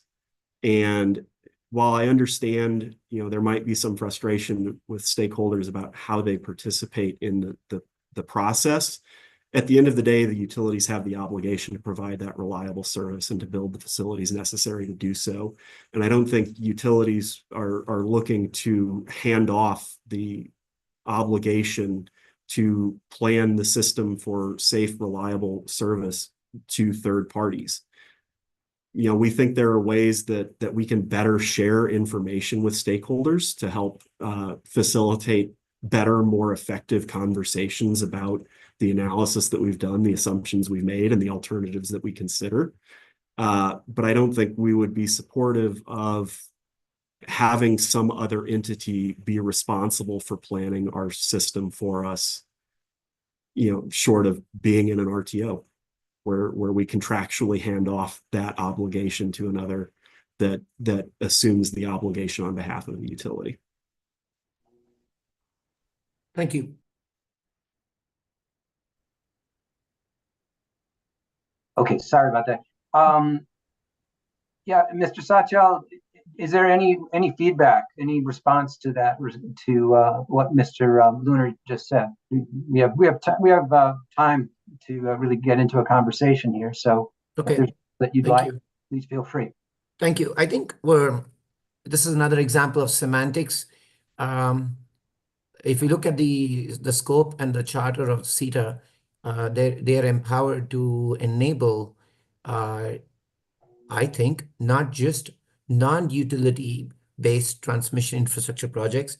So like Nextia or any independent transmission merchant company can, of course, partner with CETA and do a public-private bond partnership and then that's one way of doing it, but it also is an opportunity where the utilities would have a role to play and can partner with CETA, and or what will be the impact of a IPP transmission line being built to the regulated utilities transmission system.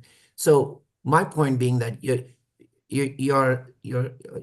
creating a Venn diagram of them being separate, but yet having a link for CETA, which WRA appreciates, would be great in this workshop series to better crystallize, so we can have an efficient and valuable role of CETA in reviewing the 3 to 6, 7 plans, which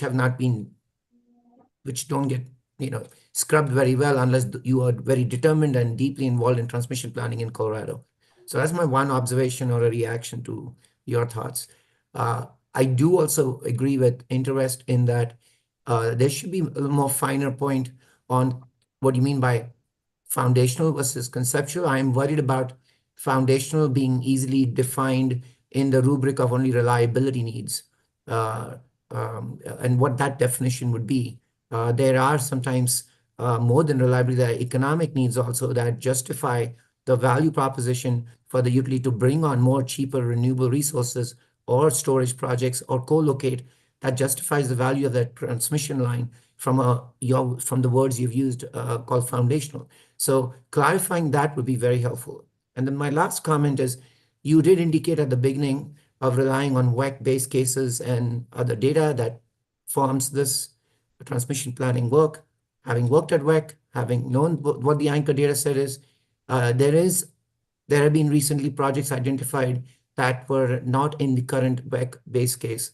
So my hope or urge would be that there would be a thoughtful validation or review done of the base cases that set your reference case from where you will build a 20-year plan. Those are my reactions.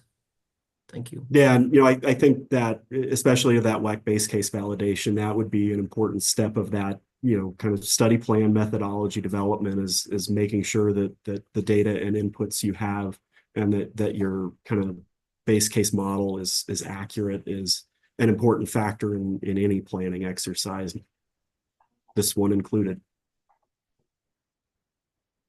Thank you, Dan.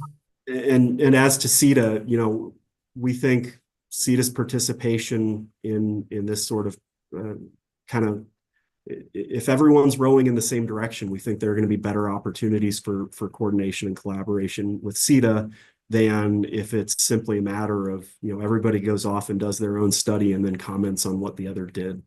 We think that this is a more collaborative study process than what's done today, and we only see benefits to that. Thank you, Dan. WRA's request would be to, as part of your future workshops, and especially the last one on 25th November, is a discussion around a more efficient but pragmatic and effective engagement of CETA. We have a very rare opportunity in Colorado with the creation of CETA to leverage efficient investments, and it would behoove us to not find a seamless way, no pun intended, for the utilities plans as they develop to have a checkpoint or an actual role of CETA to engage. I can't speak for Maury Galbraith and CETA, and I realize they may need their own resources, but if you really want CETA to be engaged or have a role to play, it would also help to be sure how the CCPG process and decision-making gets understood by the larger Colorado ratepayers and citizens. Thank you.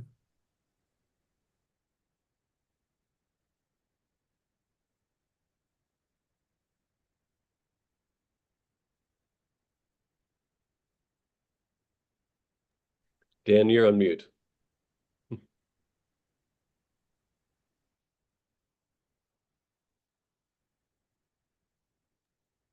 Still muted, Dan. You're still muted. It's been a while since we started using this technology.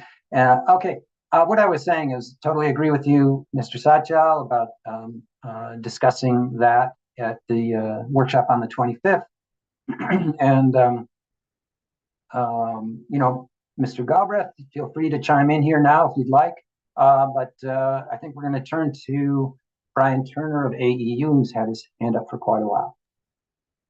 Thanks, Dan. This is Brian Turner, Advanced Energy United.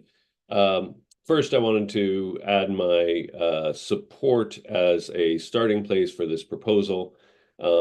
Then I also wanted to talk about institutional issues and then a little bit about advanced technologies. But I do think that this is a great proposal, and my thanks to Public Service for putting it forward as an approach to 20-year planning that is more allows for a greater substantive look by all parties at how what the future holds, and the kind of no regrets, most important projects to take on now for achieving that 20-year future, but then also putting on the table, putting on the horizon what may be necessary. So, because that then filters down to inform the 10-year planning, the 5-year planning, and the 2-year planning, or should ideally be data. I'm talking about what we've termed here conceptual, something that then informs all that, all the way down to the maintenance projects or asset health projects that can then incorporate that long-term look. So just wanted to say, great first approach. I think I want to pile on talking about the institutional issues about where this happens and what CEDA's role alongside it is, or is CEDA a stakeholder in this process? Is it parallel to this process? Is it an organizer of this process?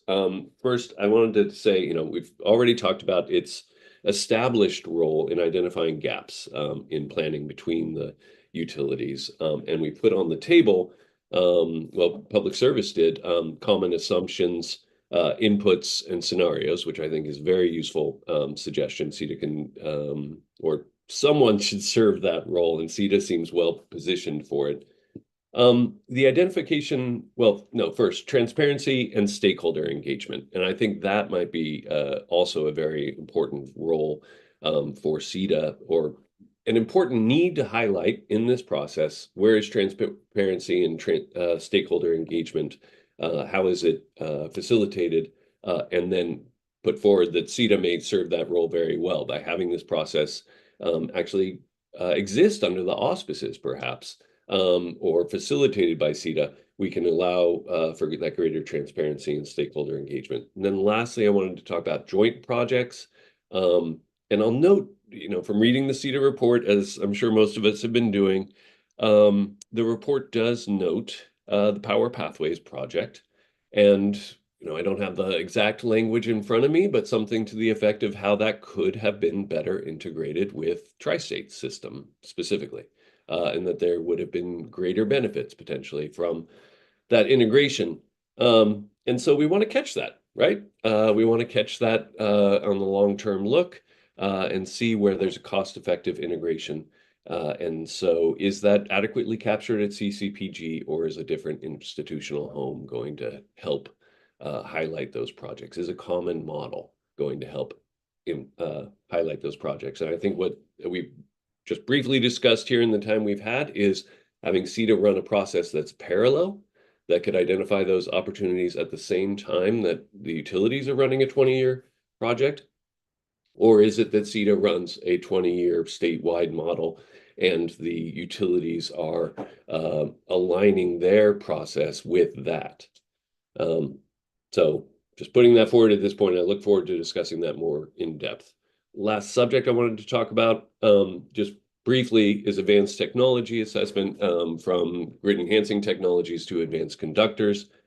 Yes, this can be applied at the solution stage after grid constraints are identified, running through the varieties of, if new line or reconductoring is necessary, examining advanced conductors for sure. And I know we've got some advanced conductor and grid enhancing technology companies on the phone, so if they want to speak up, they're welcome to. But I wanted to identify these two stages, one at the solution stage for evaluating those technologies, but the other especially is at the base case system before running the load forecasts and future load flow studies. integrating these more systemically enhancing technologies, power flow control technology, dynamic line rating, topology optimization in particular, that may not emerge as a viable solution for a 20-year constraint that is quite large and quite geographically specific, but by being integrated in an earlier stage in the process may obviate the need for that solution, or at least change the solution, make a more optimized system-wide solution highlighted if it's integrated in the base case. So just wanted to put on the table advanced technologies as we're talking. It's a layer down in how this process would be designed, but making sure that there's a point in the process in running scenarios with advanced technologies integrated into the base case. And so thank you, Mr. Turner. That was quite a lot. And just on that last point, I do want to make a bit of a commercial for the workshop coming up on the 20th, which will focus on optimizing the existing grid, looking at things like the technologies you were mentioning. So I'll turn it back to you, Mr. Lunar, to respond to Mr. Turner's questions and comments. Yeah, I'm trying to keep all of them straight. We'd definitely be open to talking to others. Again, I go back to my last comment of, the utilities really do have the obligation to plan, design, maintain, operate a system to reliably serve their customers. So, I think there are certainly ways that we can better engage with stakeholders and improve the information sharing with stakeholders and how they engage in these processes. But I think we would be resistant to trying to have this long-term planning obligation that, again, it's going to be consistent with what we're required to do under federal regulation through Order 1920 of having another entity kind of holding the pen at the end of the day for what public service or any other utilities 20-year plan looks like. Yeah. So coordination and engagement is obviously very critical. But no, this process does not envision some third party coming in and taking on that obligation for us. Yeah, and thanks for that response, because it helps me clarify. And I'm sorry I poured out a whole bunch of stuff at once, makes it hard to respond to. What I'm thinking of, and let me just put out, the objective here is that somewhere there is a statewide plan that imagines it not as individual systems pieced together, but the way electricity flows. It flows across the copper or other conductor, as a unified system. So how does that occur? Well, and, a point I made earlier of this, I think, is a role that CETA can play here is, obviously utilities in conducting this 20-year analysis are going to be looking to solve their specific problems. If CETA comes in, uses the same assumptions, uses the same methodology, and studies more broadly than what the individual utilities have done, and brings their finding to the table for that kind of collaborative sharing of results, we think that's a way to help incorporate the statewide planning into the role that the utilities serve more effectively than what's done today, which is, CETA does a plan, a utility does a plan, and then they comment on each other's plan.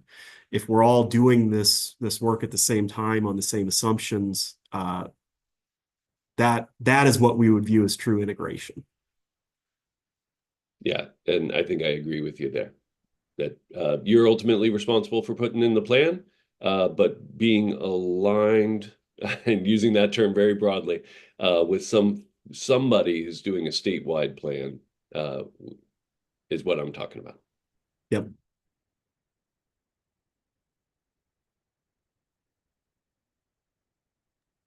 Okay, Mr. Asher, please go ahead. Thanks. Eli Asher with Line Vision. Our company is a provider of dynamic line ratings, one of the grid enhancing technologies or advanced transmission technologies, depending on your favorite phrase or acronym that Brian referred to.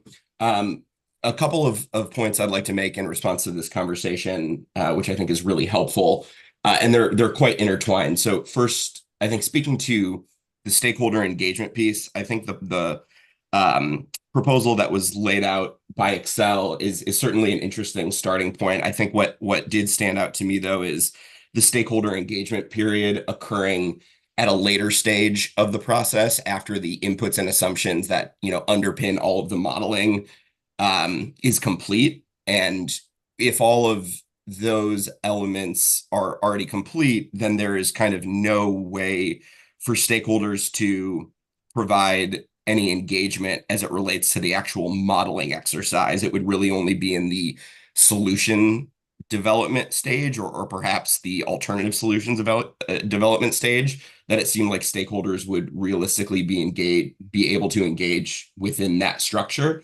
So I think aligning with what Mr. Turner recommended, bringing stakeholders in earlier in the process, again, I want to, I think, reiterate a point that I think Mr. Turner was trying to suggest, that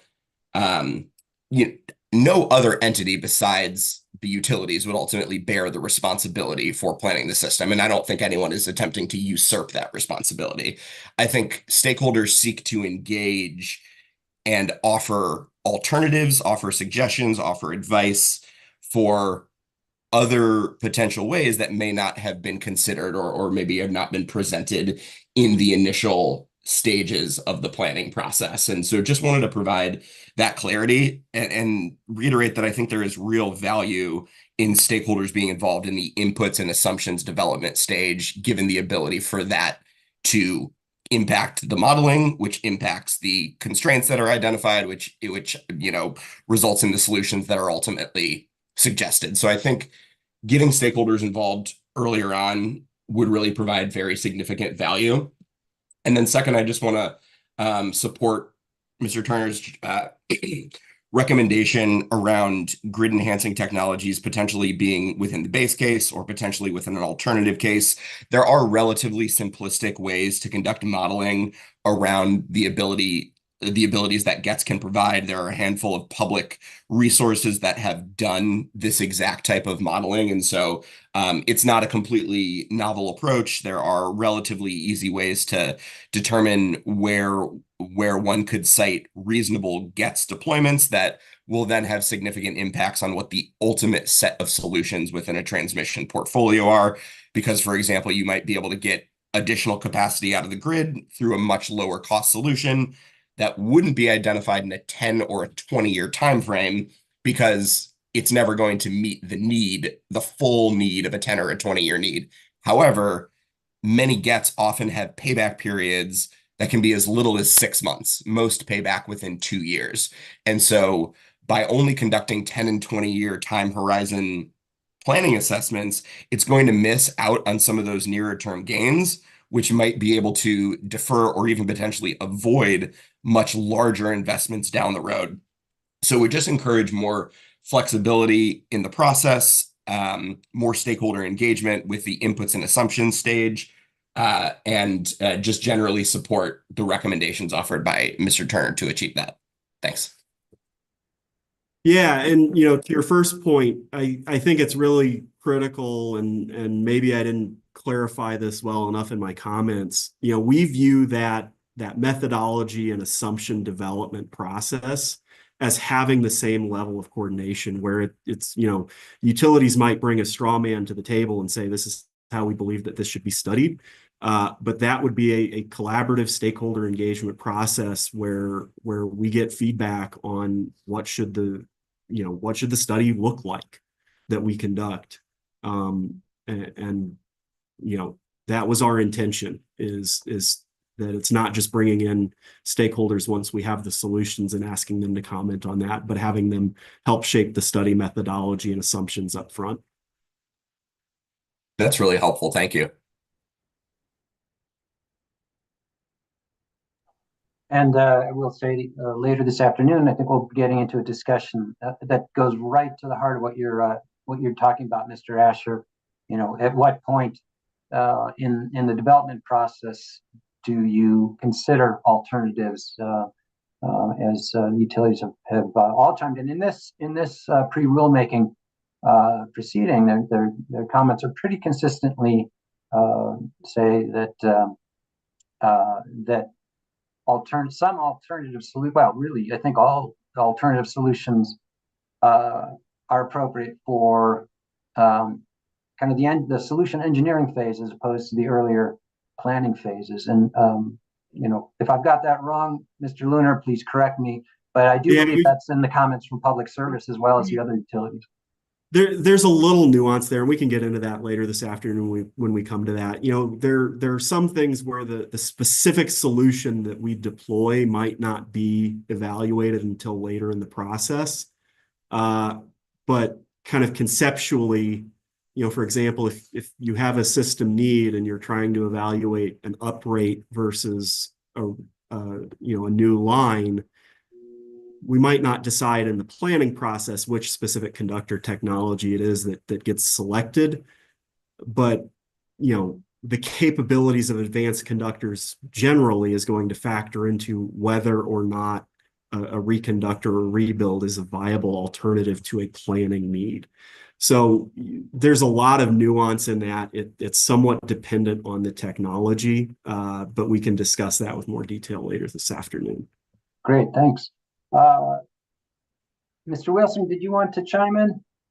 Just very briefly, I wanted to defend a little bit the openness of the utilities in the CCPG process to entertaining ideas and concepts from third parties.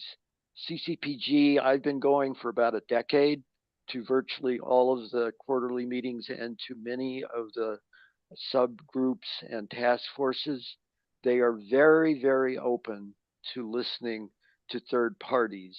And if you want more of your input to be recognized, come to the meetings, because unlike many other states and many other regions, it's I think an exemplary group that is quite open to listening.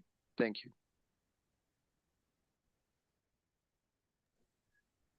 Great, thank you. Thanks. Anything further, Mr. Lunar? I'm not seeing any more hands up. No, just thank you for giving us the opportunity to present this concept. Obviously we think there's going to need to be some back and forth and ultimately rule language developed that would be able to implement this. But we see this as a strong solution to many of the comments and questions and concerns that have been raised about existing planning processes, and we see this as a solid path forward to help be responsive to some of the concerns. Great. All right. Now let me just see. I think there's one more slide before we go to lunch, and I'm going to see if I can figure out how to get that back up onto the screen. So let's see if this works. You seeing that? I think you are. Okay, so I think, yeah. So I think we've already talked this through. And our next, let's see here, next subject. No, that is not our next subject. Okay. Let me go through here. All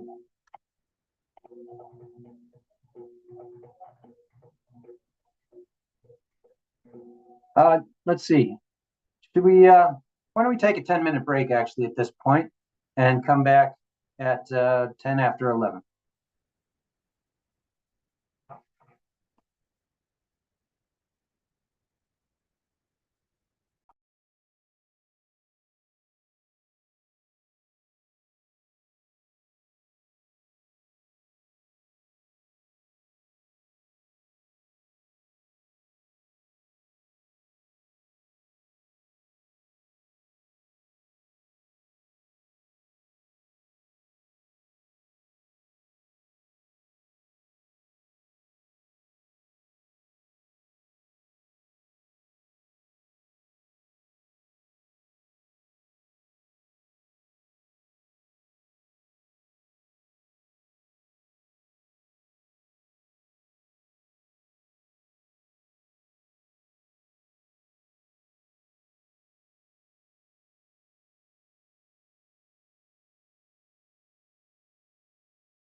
Okay, so I think we'll get going again here, and so folks know, I think depending on how much time we spend on this next topic, we may move on to the first topic that I set aside for the afternoon session, and perhaps be done early today.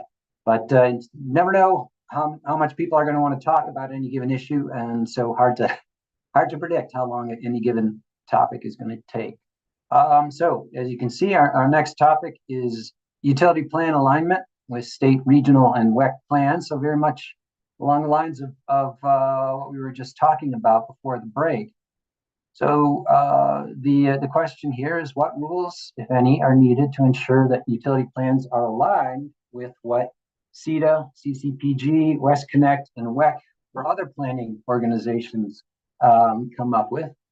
And along those lines, I thought I would put this proposal in front of you. I imagine some of you have looked at it if you've looked at the slides I shared with you previously, and would be interested in your thoughts about this.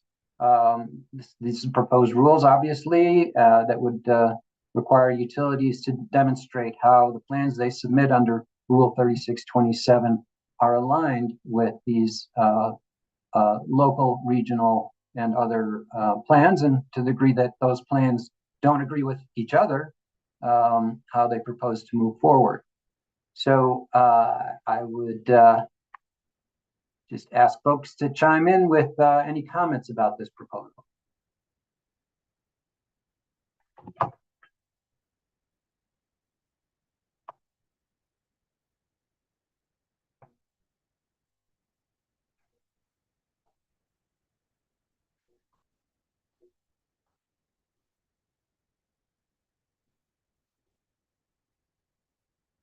No takers. Okay, well,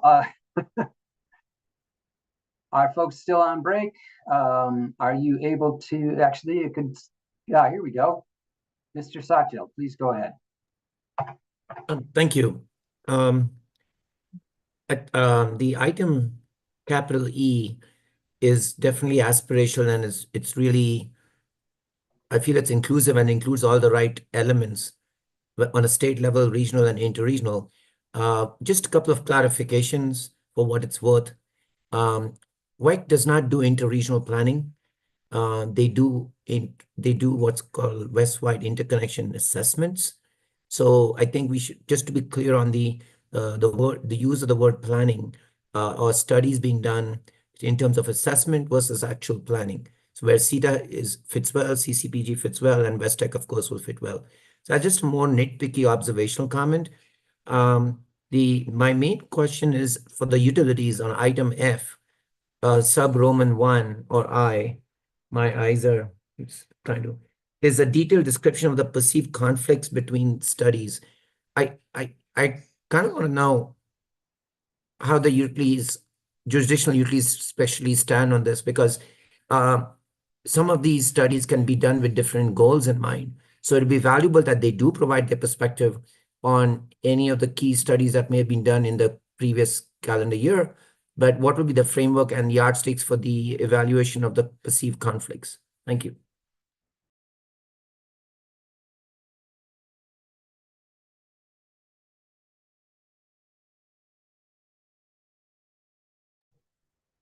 Do we have any utilities that would want to respond to that, or more generally on the proposal that utilities should be required to demonstrate how their plans align with larger plans for the larger region, the state or the region? Mr. Wilson, please go ahead. Yeah, so maybe giving them a little more time. Interesting that you didn't list West Connect, which is actually the regional planning group that is responsible for Colorado, and CCG is part of West Connect, not West Tech. West Tech is a new group that a lot of us are hopeful will do some very good studies. But West Connect is the regional planning organization that includes Colorado, and they have been largely ineffective at helping to get any regional or interstate transmission. And, you know, one would hope that with Order 1920, they would step up a bit more, but I guess I'm not optimistic. I would love to hear utilities' thoughts on that, which they might not want to give in a public forum. Anyway, thank you. Yeah, very good point. I think it's just an oversight on my part. Yeah, for folks that aren't familiar with West Tech, that is a recently formed group that is doing essentially a transmission needs study for all of WEC. My understanding is that they have the support of WEC, although that's pretty limited insight into that.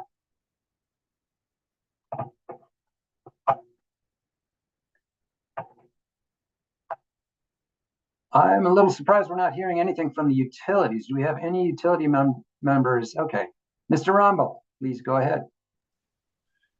Yeah, just one quick comment on the entities listed in the rule there. Our suggestion is that the specific organizations be generalized and referred to as examples, rather than calling them each out specifically. Okay. Got it.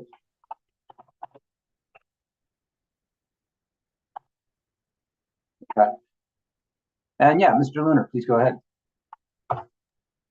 Yeah, I'm actually going to hand off to Michael Pascucci, who's in the room with us. Okay. Service. Yeah, good morning, everybody.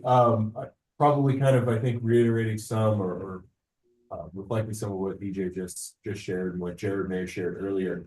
I think when we look at this, thinking, you know, regionally and interregionally, there's definitely, it's aspirational, I think, to coordinate and have that kind of long range and interregional coordination. The one thing, not knowing the specific definitions you may have here, Dan, for the regional or interregional is just going back to a point Jared made about our responsibility to plan for reliable service for our own utility, and that sometimes the needs that we have may not be reflected in some of those studies or analysis that's done by other groups or in other planning sessions. And so we may wind up with some, I think, differentiation between what is locally needed, whether it's for reliability or new generation resource adequacy, and what a regional or interregional scope looks at. So the real devil in the details might be in how we're defining some things like demonstrably supportive of, aligned with what regional and interregional means, just so that we don't get to a point where a utility can't plan for its local needs because its local needs may not be reflected in something that CETA had done on a statewide basis and was looking at a 50,000 foot level and a 5,000 foot level. Okay, good. That's helpful. Great. Mr. Galbraith, I was about to give you a heads up that I was going to call on you specifically to respond to that. And since your hand is up, please go ahead.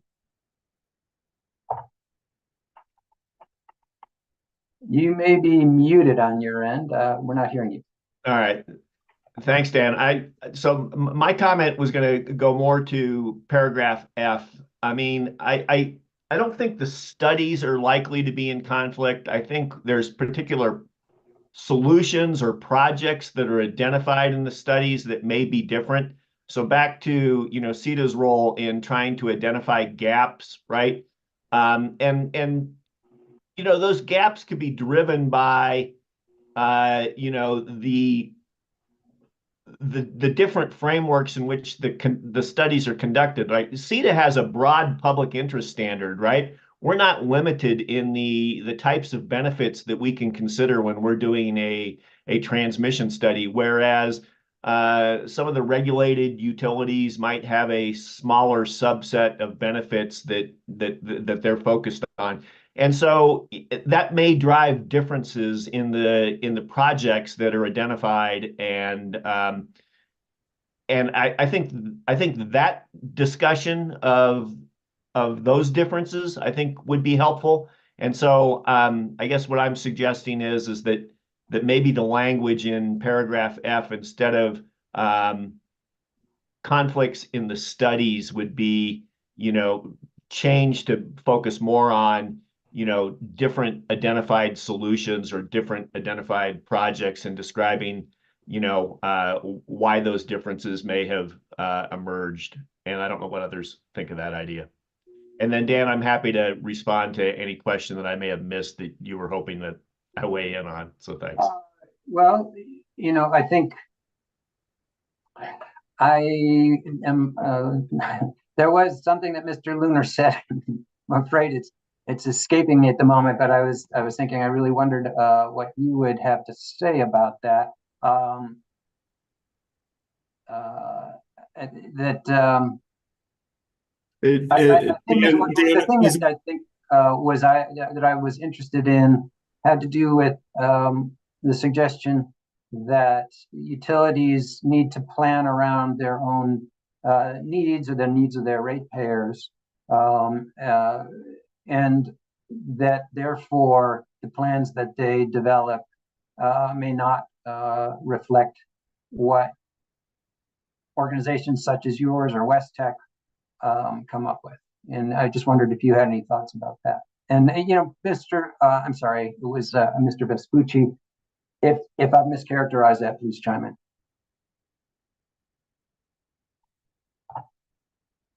But Maury, did you have any comments on that, Mr. Galbraith?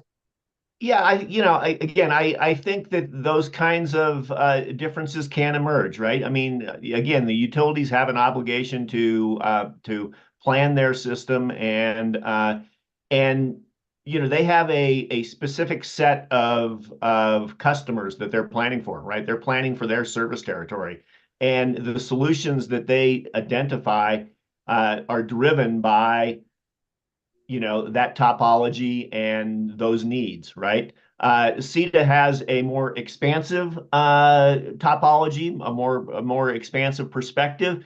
We may identify, a transmission line or a transmission project that differs slightly from the one that a regulated utility may identify, simply because we have a broader perspective, and maybe it's a joint project between two utilities that serve the needs more cost effectively than if they were doing it, individual service territory by service territory. And so, again, that kind of those kinds of starting points, those kinds of perspectives that shape the plans, can drive gaps. They can drive the selection of different projects. And so, again, I don't think that that's I'm not suggesting that somehow that's a flaw. I thought Excel's proposal in the last section was really well thought out, and I didn't see any conflicts with what CETA is doing. I think we need more collaboration. I think we need more perspectives being brought to the table, and so I kind of like what's done here in your proposed rule, Dan. I would just focus it more on, why the plans found different solutions to be beneficial. I think that kind of discussion would be more helpful to the PUC staff and the commission than focusing at the study level, right? I mean, I'm just a little bit afraid that a focus at the study level is going to, we're going to get into a discussion of conflicting load forecasts and conflicting generation capacity expansion results. And I think it should be focused on conflicting solutions, conflicting outputs of these studies, if I'm making sense. So. Yeah, well, thank you for that. And Mr. Galbraith, let me ask you about paragraph E there. I mean, what kind of alignment would you like to see in utility transmission plans with the needs study or any future studies that CETA developed?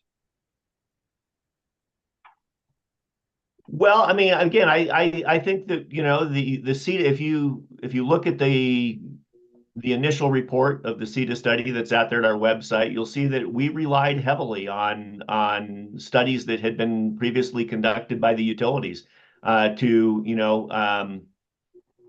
build that, certainly build out the first 10 years of our study horizon, right? And so I think alignment's important. And collaborating is important. We want to minimize duplication to the extent that we can, but again, I think bringing multiple perspectives, having different views of the future, I think is important too. So I agree with some of the suggestions about the entities listed there, but I don't with paragraph E. You cut out there just a second. I want to make sure I understand you. You don't have a problem with paragraph E other than the entities I've identified? That's correct. Okay. All right. Mr. Hefner from Tri-State, please go ahead. Yeah, thank you. I think in some ways we have a similar view that sort of the purpose of a rule like this would be to encourage collaboration and information sharing and stakeholdering among these various planning organizations. And to that end, I wonder in F, would it make sense to focus sort of more qualitatively on differences in studies rather than calling them conflicts per se? I think Mr. Galbraith raised some important points around different assumptions around load forecasts and that type of thing that are just sort of necessarily going to generate different results. And if you have lots of different organizations undertaking their own modeling, you're of course going to get different results. So I think we would be in favor of a slightly more general approach. I think Black Hills suggested listing these organizations as examples. And then maybe in paragraph F, thinking a little more about sort of comparing the different plans and thinking about differences and reasons for differences and different solutions, rather than teeing it up as conflicts per se. Okay, thank you. I understand that. I will point out, paragraph 2 invites the utility to say how you're going to go forward, given those differences. But yeah, agreed. Thank you. Who's next here? Mr. Fitch Fleischman from Interwest, please go ahead. I was going to say something very similar, so just put a +1 vote behind removing the concept of conflict among these studies and noting that studies may have different recommendations doesn't mean they're in conflict. Okay, got it. All right, I am not seeing any more hands up, so I think we're at 11:30 here. Why don't we keep going and take on the first subject that we were going to talk about in the afternoon, transmission engineering versus transmission planning. We've already had some discussion about this, but I did want to raise it because several interveners were talking about the need to evaluate alternative solutions very early in the process. Whereas my perception is the utilities were all contending that, look, we don't even know we're going to build these projects. We can't do a lot of work in advance until a CPCN is granted to actually actually identify the specific engineering solutions we're going to use. So so really it's at what point in the process is it necessary to start looking at alternatives? Again, we did speak to this a little bit earlier today, but I have 3 specific questions that I'd like to have folks respond to. So is that contention that the transmission solution engineering should always follow the granting of the CPCN? Is that justified? Is there an unambiguous way to differentiate between transmission needs that can be addressed with generic solutions for planning purposes and those where detailed evaluation of alternatives is necessary at the planning stage. So are there some times where where you can identify solutions early on in the process, and other times where you really need to pull that off for detailed engineering? And is there an unambiguous way to differentiate between those situations? And then third, what rule changes would you recommend to clarify where evaluation of alternatives must be conducted in the process of transmission planning? And recognize here that I may have gotten some of the wording wrong. I'm not a transmission planner, haven't participated in any transmission planning, so please have mercy on me. But I think you understand, hopefully you understand the questions I'm asking here, and if not, happy to try to clarify them. So, Mr. Hefner, your hand is still up. Did you want to comment on this, or is that from before? Hand. Should I go ahead? Yes, please. So I think these are really good questions. Thank you. I would first point out that in the CCPG process, which is open to stakeholders, there's generally a robust consideration of electrical alternatives, and stakeholders to that process have the ability to propose their own alternatives. And at least in Tri-State's case, it has in the past adopted specific alternatives proposed by stakeholders at CCPG. So to the extent we're talking about electrical alternatives, planning alternatives, we see sort of the existing transmission planning process as providing a reasonably good opportunity for folks to suggest those. I think maybe the semantic point that you were getting at is we don't typically consider what I'll call engineering alternatives at the transmission planning stage. So what particular kind of conductor is going to be used, or what particular kind of transmission structure is going to be used, or for example, very, very specific detailed line routing plans are not developed at that stage. And those typically all follow the grant of the CPCN, which to us makes sense, because if you think about conceptually what the CPCN is doing, is it's the determination that indeed there is a need for the project at essentially a conceptual level to connect point A to point B. And once the need has been established, then that's the time to go do your detailed engineering and sort of figure out the finer grained details.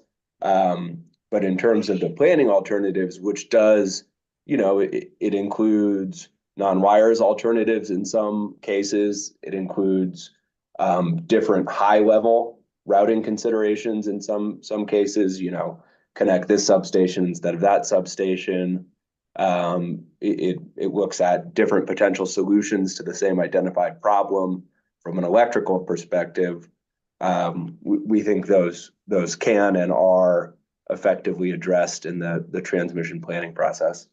So, okay, well, so I think what you're saying is, or I mean, what you just said, you are evaluating alternative approaches to addressing the transmission need early on in the planning process.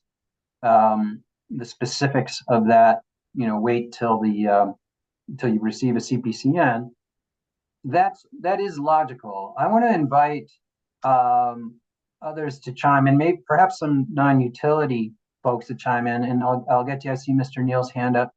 Because there's some specific example that comes to mind, and I understand there's specific example is that there are parties that would argue that it's important to evaluate a technology like dynamic line rating early on in the process, and that should not wait until the selection of the engineering solution, because, and I will have difficulty articulating what these parties say. So perhaps another will chime in on this, and I see a bunch of hands up already. So I think what I'm going to do is I've kind of broached the subject, and I will let others carry it forward. Mr. Neal, please go ahead. Yeah, I think I would disagree with waiting for some of these alternatives to be evaluated in the engineering stage. I think they need to be evaluated as early as possible in the transmission planning stage, particularly things like high capacity, low sag, carbon core conductor. That makes a big difference in the kind of line you want, whether you want a 230 line or a 345 line. And dynamic line rating is somewhat similar, but those need to be evaluated at the very start and fully evaluated in the entire planning process, and not waited till after the CPCN and the engineering phase as some utility folks propose.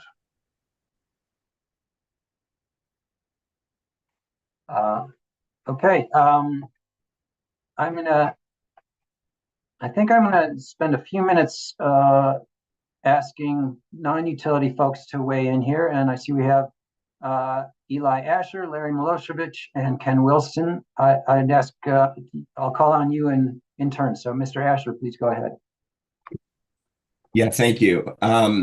Yeah, this is a really interesting question. Appreciate you teeing it up. I think I would agree with Mr. Neal, who just spoke. In general, we see a lot of value in advanced transmission technologies, or GETs, being evaluated earlier in the planning process. And I think this comes down to two things, two key elements that evaluating GETs earlier on will ensure. One is optimal spending on the right kinds of transmission assets. In other words, making sure that we're fully utilizing existing infrastructure to the fullest extent before needing to build new infrastructure.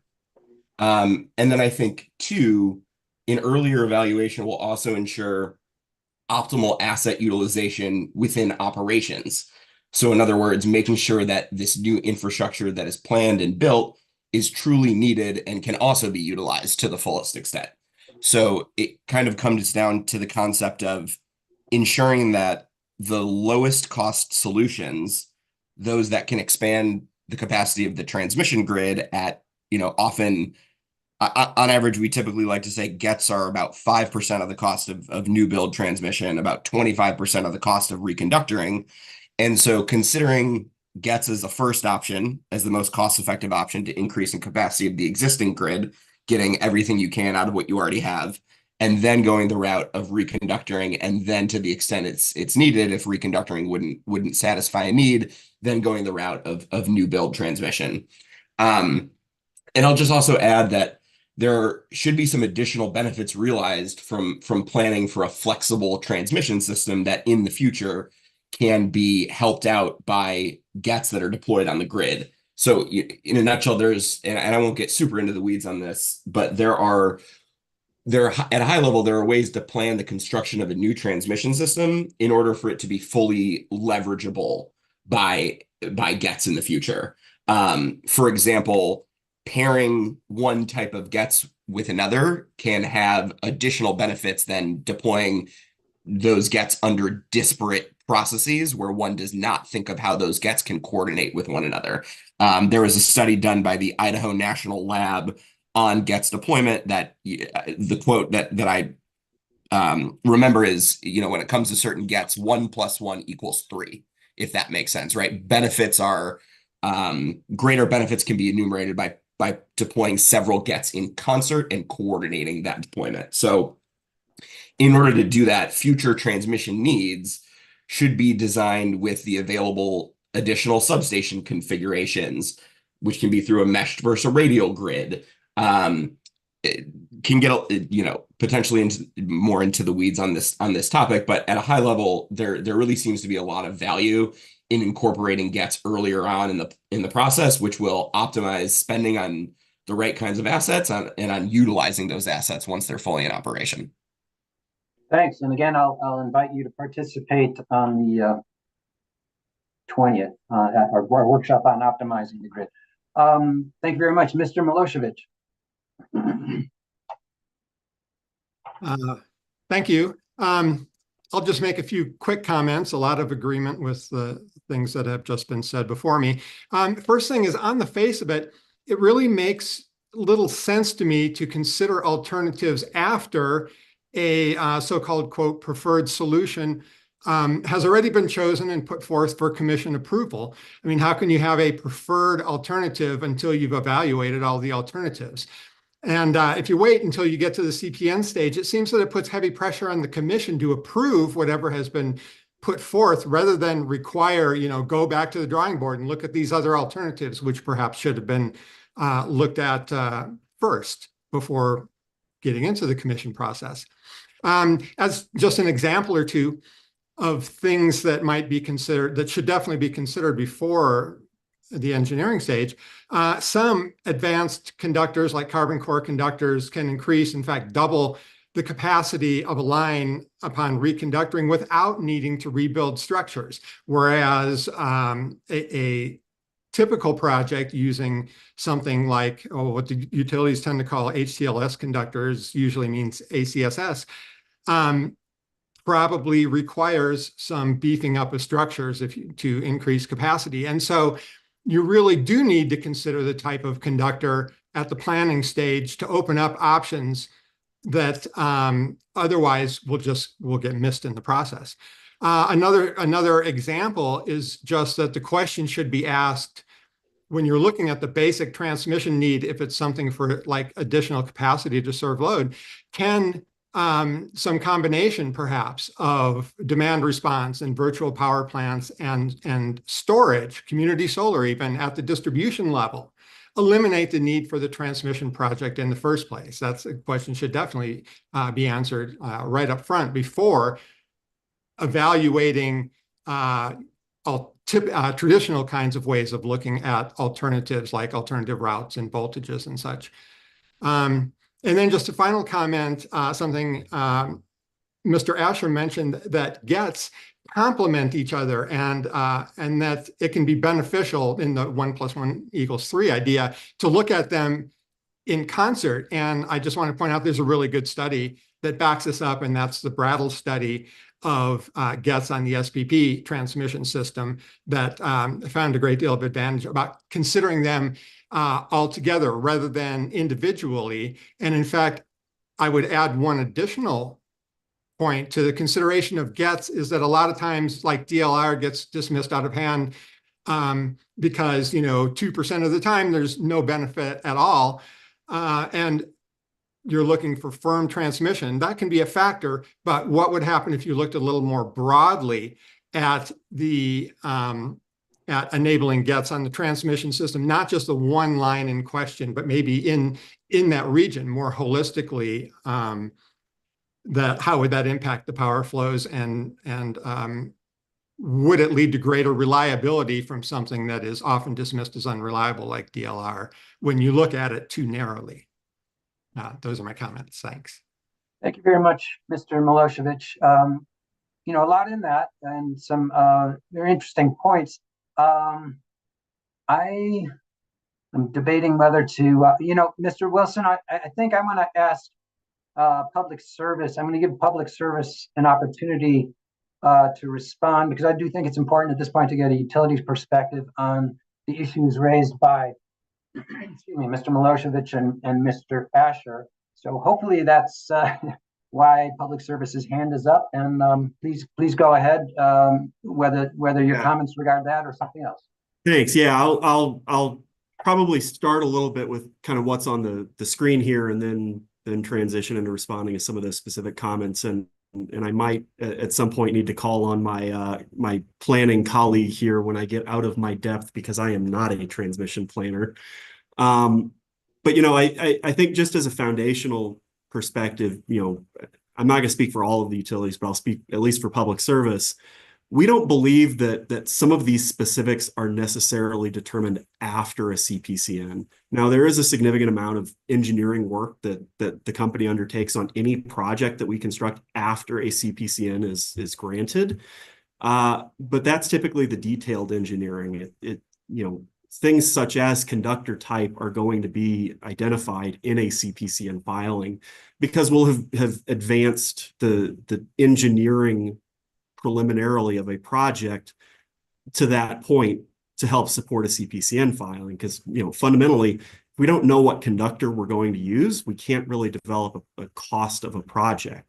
So there are we don't think that any of these kind of alternative identifications need to come up after a CPCN is granted. I think the distinction we'd like to really make is what alternatives are a planning-oriented solution such that they are identified through modeling during the planning process, versus once the planning process has concluded, then the utility has to go and take the next step towards development. Something that we pointed out in our comments is we think some people take an overly broad interpretation of what the term transmission planning means. And for us, we view it as it's a term of art, and it has a very specific definition, and it's planning for the electrical needs of the system. So what our transmission planners are evaluating is what solutions do I have for power to flow on the system where it wants and needs to flow? There are certain gets that can be modeled in that process to determine whether they are an appropriate solution. Certain other calls, though, are not things that can be made from that specific type of analysis. And I'll focus specifically on Mr. Milosevic's point about, rebuilding, deploying a different conductor type than if you were to just reconductor using existing towers. That is fundamentally an engineering-oriented solution that follows on from the rating requirement identified in the planning process. So a planner is going to identify the rating that's needed in amps or MVAs, or one of those. I think those are roughly equivalent, or there's a way to translate them. So we might identify that a line needs to be rated at 2000 amps.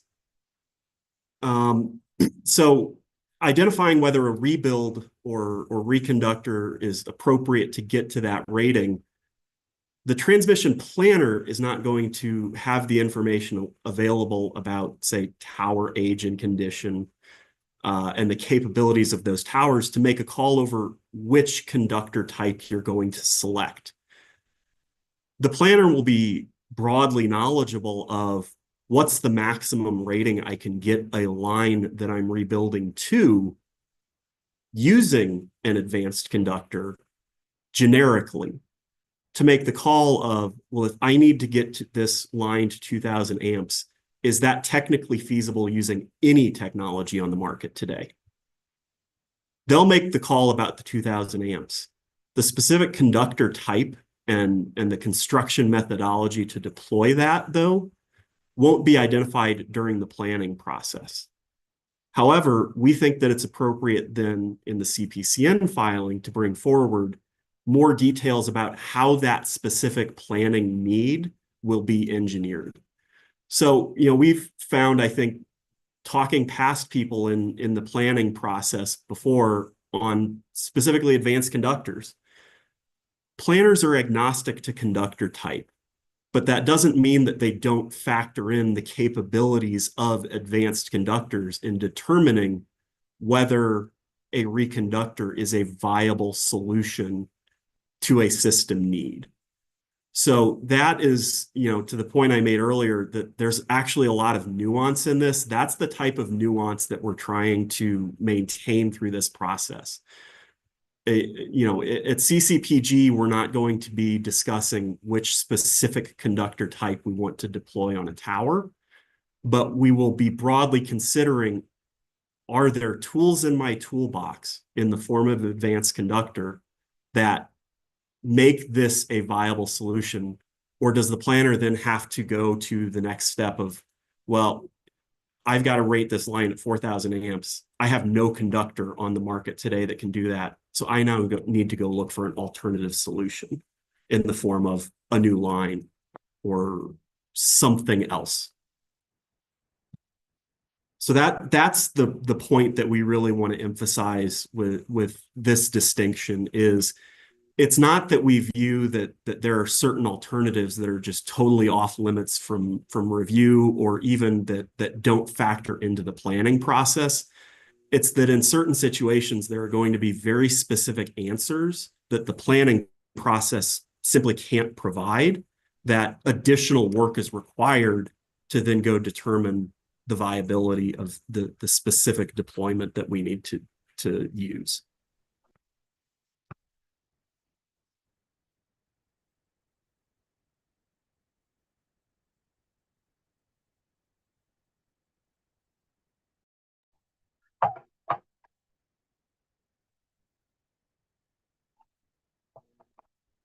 Dan, it looks like you may be muted, or at the very least, we can't hear you.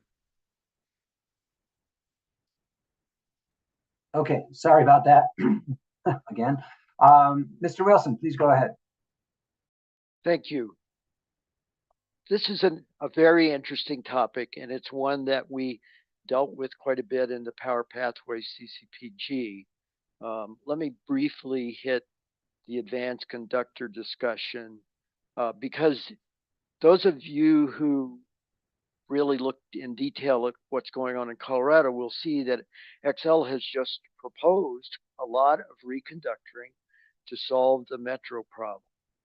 Now, that's great, and it saves some money now, but if you read the details, it may cause us to spend more money later when we need to do the next upgrade. So it's a good solution, but you got to be careful. And I completely agree with what Mr. Luna just said, that this is a complex process and the utilities are being thoughtful about what should be used and the costs, et cetera, et cetera.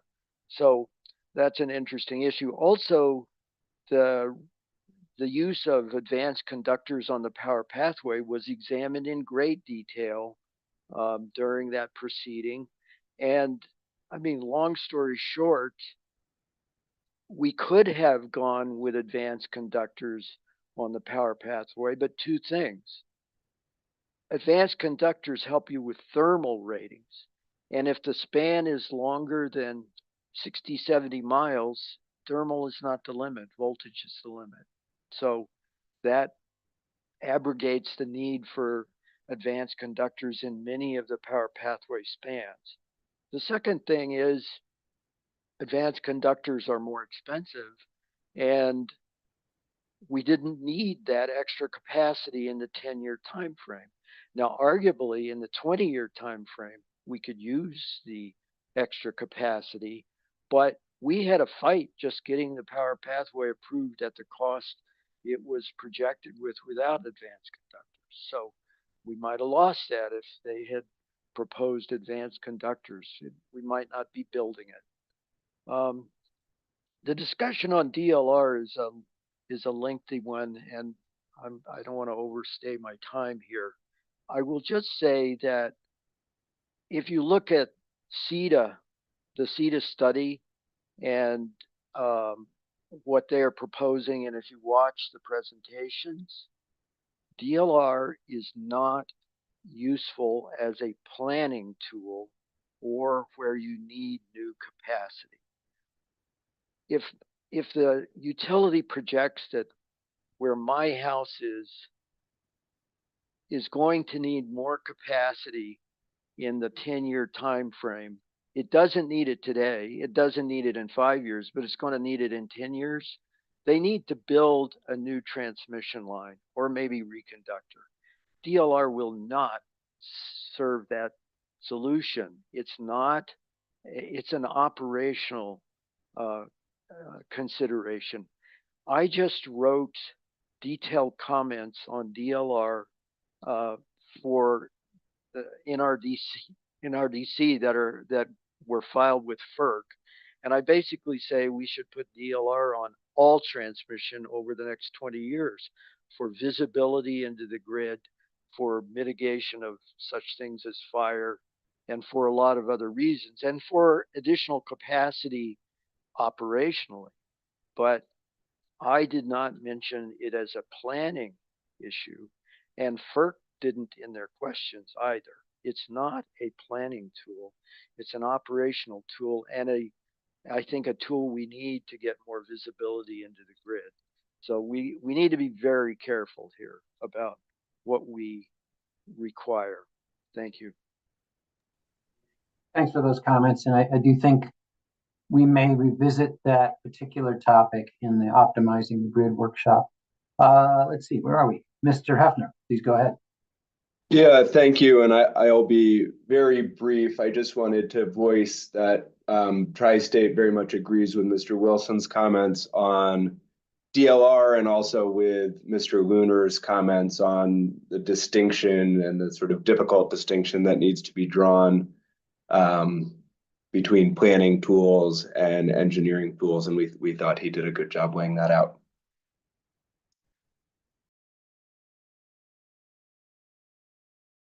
Okay, very short and sweet. Thank you. Mr. Turner, please go ahead. Hi, thanks. Brian Turner, Advanced Energy United.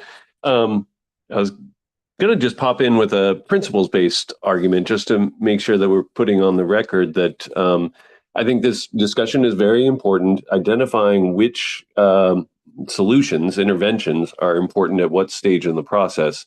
We as Advanced Energy United have no interest in slowing down the process of building necessary transmission. And that's a very important principle that we would like to put forward. So ensuring that the right intervention is considered as upstream as possible in the process is, I believe, in all of our interests. We don't want to see things re-litigated at the planning stage, at the CPCN stage, and then cost recovery or some other further stage. So I think getting a little specific here or finding a way to be specific in an evolutionary way as technologies continue to evolve is important to us. But then I also wanted to react kind of briefly to Mr. Wilson's comment, which I just don't want to go unchallenged because I think that there are circumstances in which DLR would be an appropriate planning level intervention, especially, for instance, just as an example, as Colorado moves to a winter peaking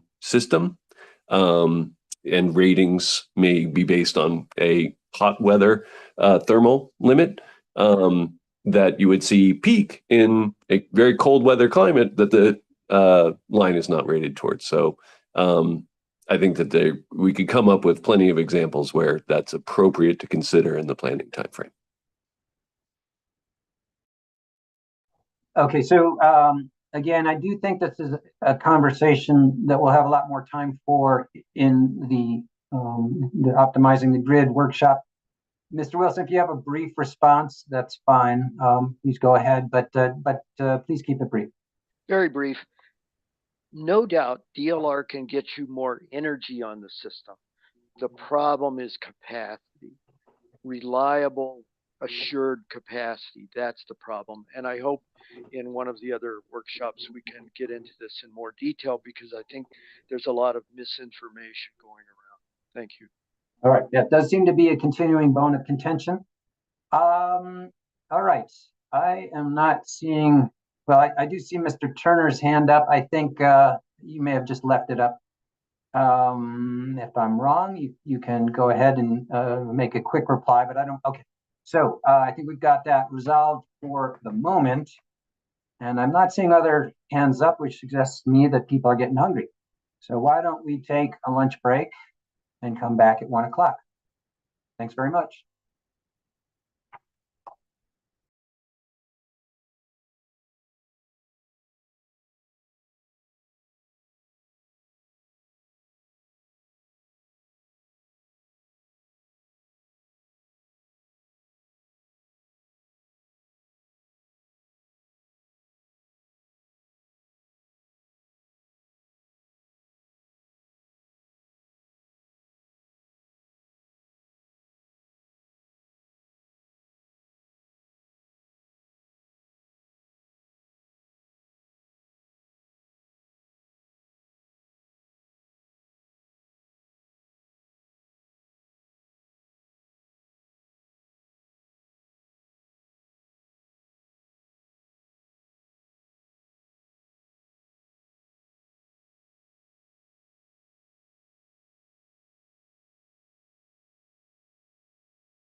All right, hello, everybody. I think we can resume our workshop.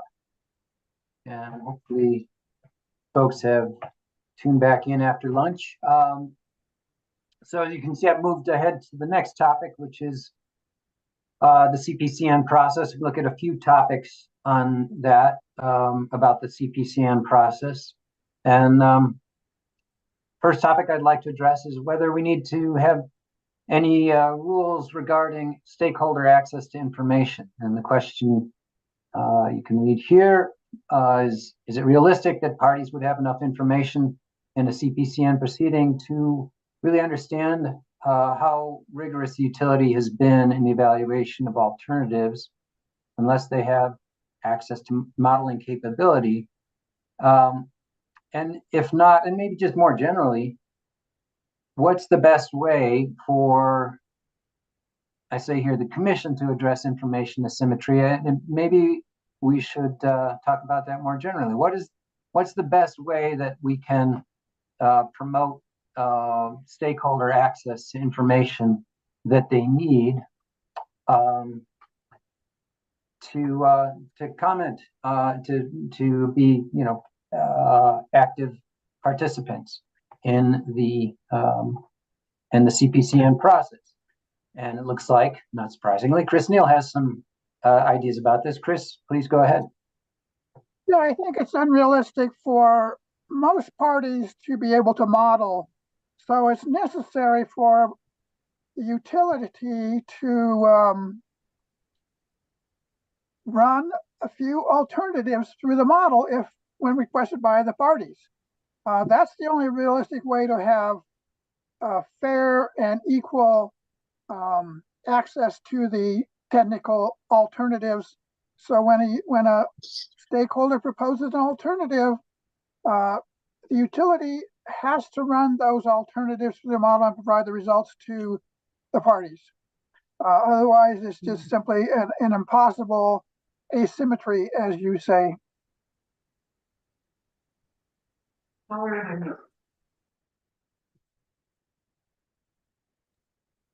Thank you, Mr. Neal. Okay, Mr. Rambo from Black Hills, please go ahead.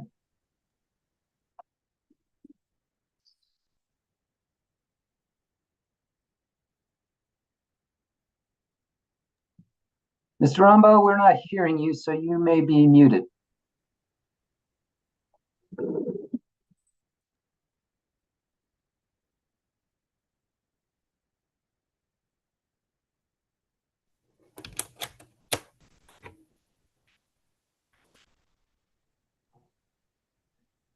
Can you hear me now? Yes, we can. Sorry about that.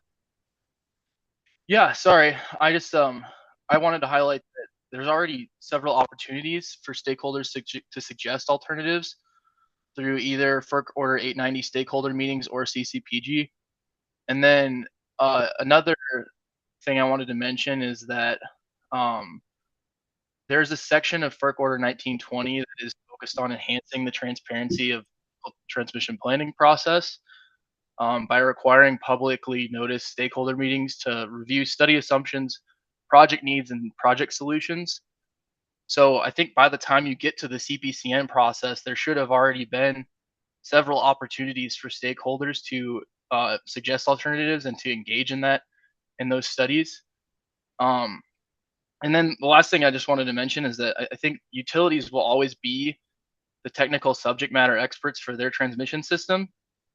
So there has to be some level of trust that utilities are sufficiently evaluating alternatives and developing projects that fit the needs of their system. So that's all I wanted to say.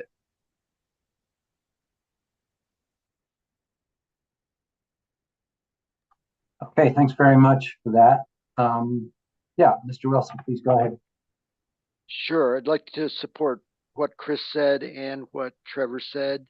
I think there is good opportunity for third-party stakeholders to get alternative or additional scenarios into the modeling. As an example, there's a task force on the San Luis Valley that's been running for some time. It's being run by Tri-State but Excel's involved, and they have run several additional scenarios based on what various stakeholders wanted them to do. So I think that's working pretty well. Could it be improved? Sure, but usually I think the problem is some of us don't don't come up with enough alternatives. So that's something we could work on. Thank you. Thank you. I guess I'll ask Mr. Neal if there are. Maybe it would be helpful if you could relate, and I don't mean to put you on the spot, so you don't have to take me up on this, but perhaps you could relate any experience you may have had where you feel that you haven't, an alternative you've suggested has not been adequately modeled, or where you maybe didn't have enough information to really understand what the utility did to model you suggested or others suggested. Yeah, I've suggested like half a dozen alternatives at CCPG, and not one of them has ever been adopted. Most of them have not been fully modeled, and I've never got any results from the detailed modeling. But I think at the CPCN stage, it's different that we've finally got a final proposal, and that's the stage where you evaluate that final proposal. You may have looked at, thought about some things in the, ongoing process and stuff, but really the final proposal doesn't come to the CPCN stage, and that's where the final evaluation of alternatives need to be undertaken. Thanks. And I should say, I am an advisor, and for folks who aren't familiar with the Colorado PUC process, as an advisor, I'm, an advisor to the commissioners. I don't have the pleasure of participating in party negotiations. I don't know what goes on behind the scenes, and that puts me at a bit of a disadvantage in terms of understanding, the process. So, I think my question that I'm posing on this slide is there enough information within the context of the CPCN proceeding? Really, I get that this modeling and the review of assumptions and the development of recommendation of alternatives needs to happen probably well in advance of a CPCN proceeding.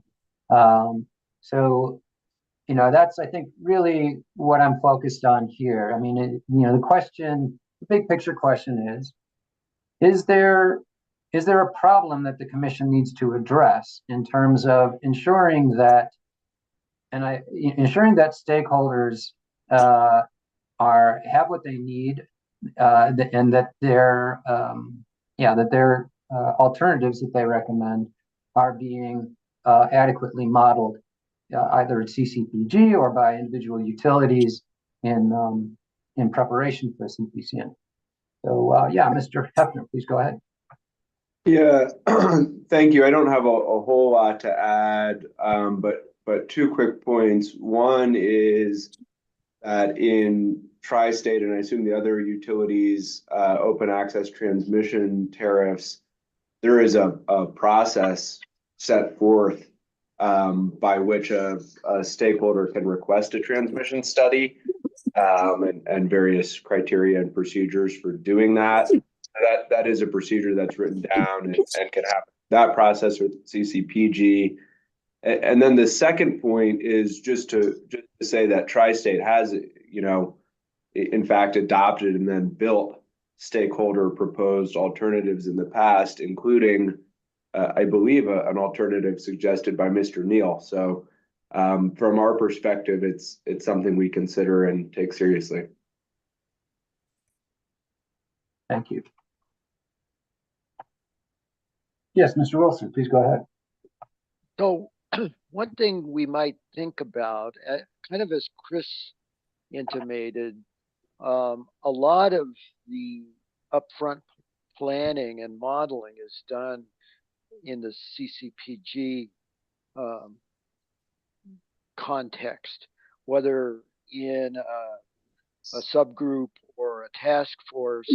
For example, there was a task force where Excel presented their ideas for the power pathway. There was a task force where Tri-State went over and modeled various scenarios for the transmission that they eventually took into a CPCN. So maybe we should look at rules that kind of anticipate what should be in the CPCG or CPCN during the CCPG process. That might be a place to look because, as I said, a lot of the modeling is before it goes to the CCPG process, CPCN. Too many C acronyms. But anyway, the combination of the two, maybe we should look at how that flows. Thank you. Okay, thank you. Well, I think this kind of ties into the next slide I want to get to. Let's see, which has to do with the evaluation of alternatives. And yeah. So, I drafted up a red line about this, but it's way too big to fit on a slide, and I didn't want to have multiple slides, so I'm just summarizing it here. So, regarding the evaluation of alternatives, and this would happen, starting as we're discussing way upstream of a CPCN. And, I think what I'm hearing is that a lot of this already happens, but let me just go through this proposal. So early on, utilities and stakeholders try to find consensus on what I've called reasonably viable alternatives. I have a little definition of that below. That would be well in advance of the CPCN application. Then, if there's no consensus is possible, then the utility uses its best judgment to model the alternatives. Then it reports in the CPCN. It reports on all the alternatives that were proposed, whether they were modeled or not. But we're going to hold utilities accountable because if it can be shown that they failed to model an alternative or did inadequate modeling of an alternative that was proposed, that it could be grounds for the denial of the CPCN. So that is kind of in plain language what I've developed into a red line. Again, I'm not showing it here because it's just too extensive, but that's what it boils down to. And I wanted to ask for feedback on this. So take a minute to digest that, if you will, and then raise your hand if you have something you'd like to share about. Or maybe it's exactly right, just the way it is.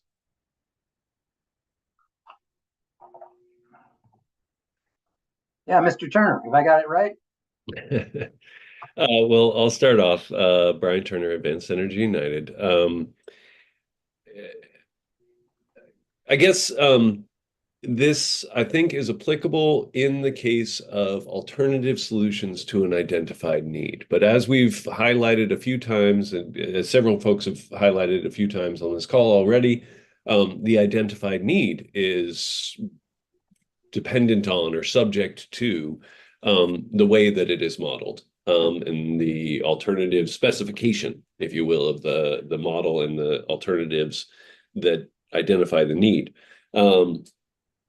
And frankly, bringing forward a CPCN is based upon a preferred alternative, and that is largely determinative then of what alternatives are studied. So this is the downstream. What you've outlined here is the downstream process, but it is not sufficient to really capture those alternatives. And I think, if our focus here is on the CPCN, I'll just make this suggestion. The CPCN needs to document how alternatives were considered in the model specification and in then the to which I mean like how you're doing alternate scenarios of the base case, as we've identified with certain gets. The application of gets in your base system model can affect your selection of or your identification of the need. So that initial specification, then the alternatives considered in defining the preferred alternative that you're bringing forward in the CPCN. So the CPCN should contain that documentation in a way that limits then the second bite of the apple of those kind of questions. But then in return for limiting the second bite of the apple, which we support in the interest of efficiency, what kind of insight do we have into how that process occurred upstream in the planning process and the specification and the alternative studied? And something we put forward, and I know we're going to discuss it here actually today, is independent transmission monitor. Whether that's the right way to do it, definitely open to discussion, but that besides the company detailing how did we consider alternatives, or how did we specify the model or what have you, that there's some discussion of what the stakeholder process at that stage was.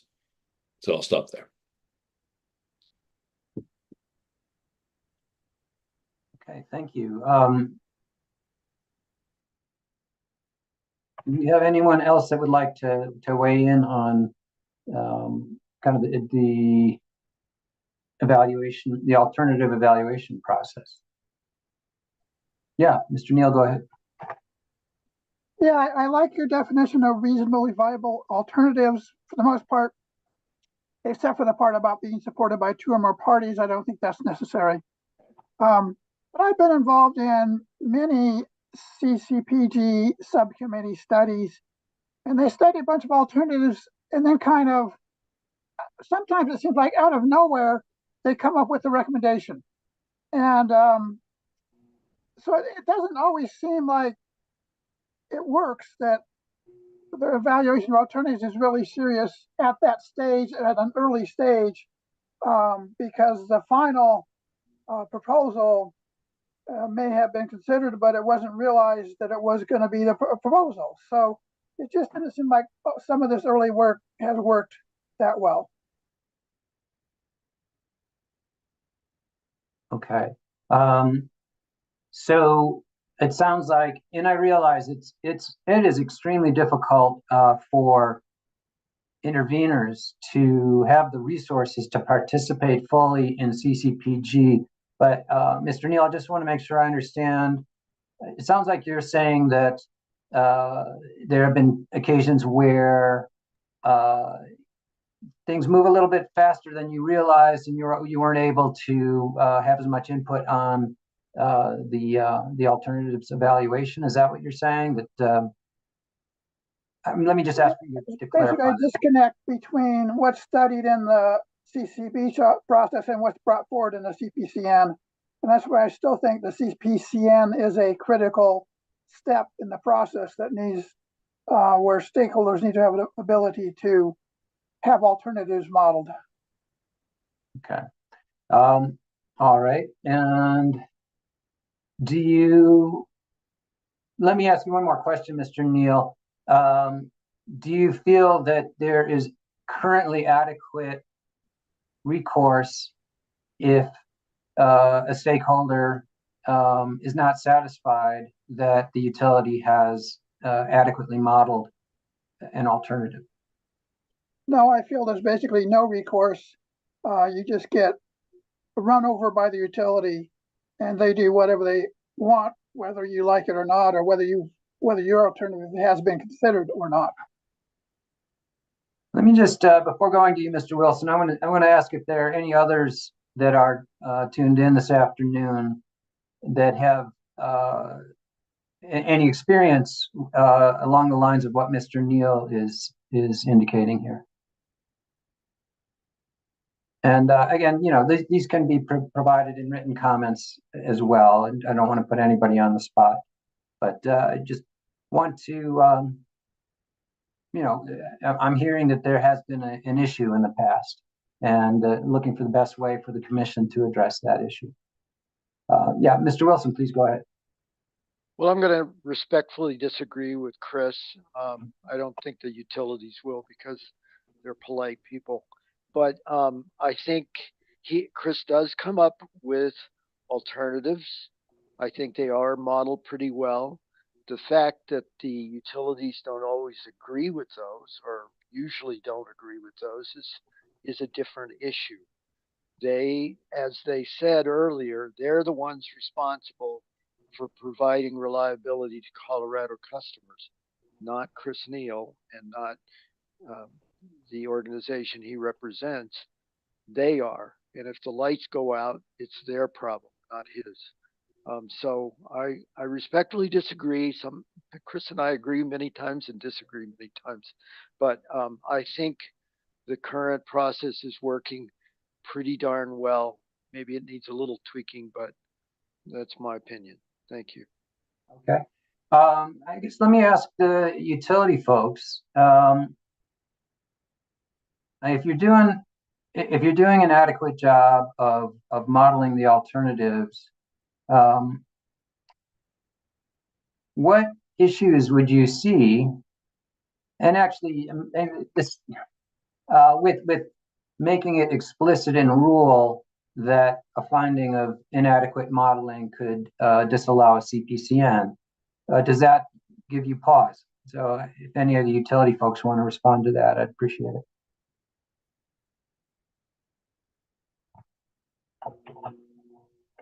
Or maybe not. Okay.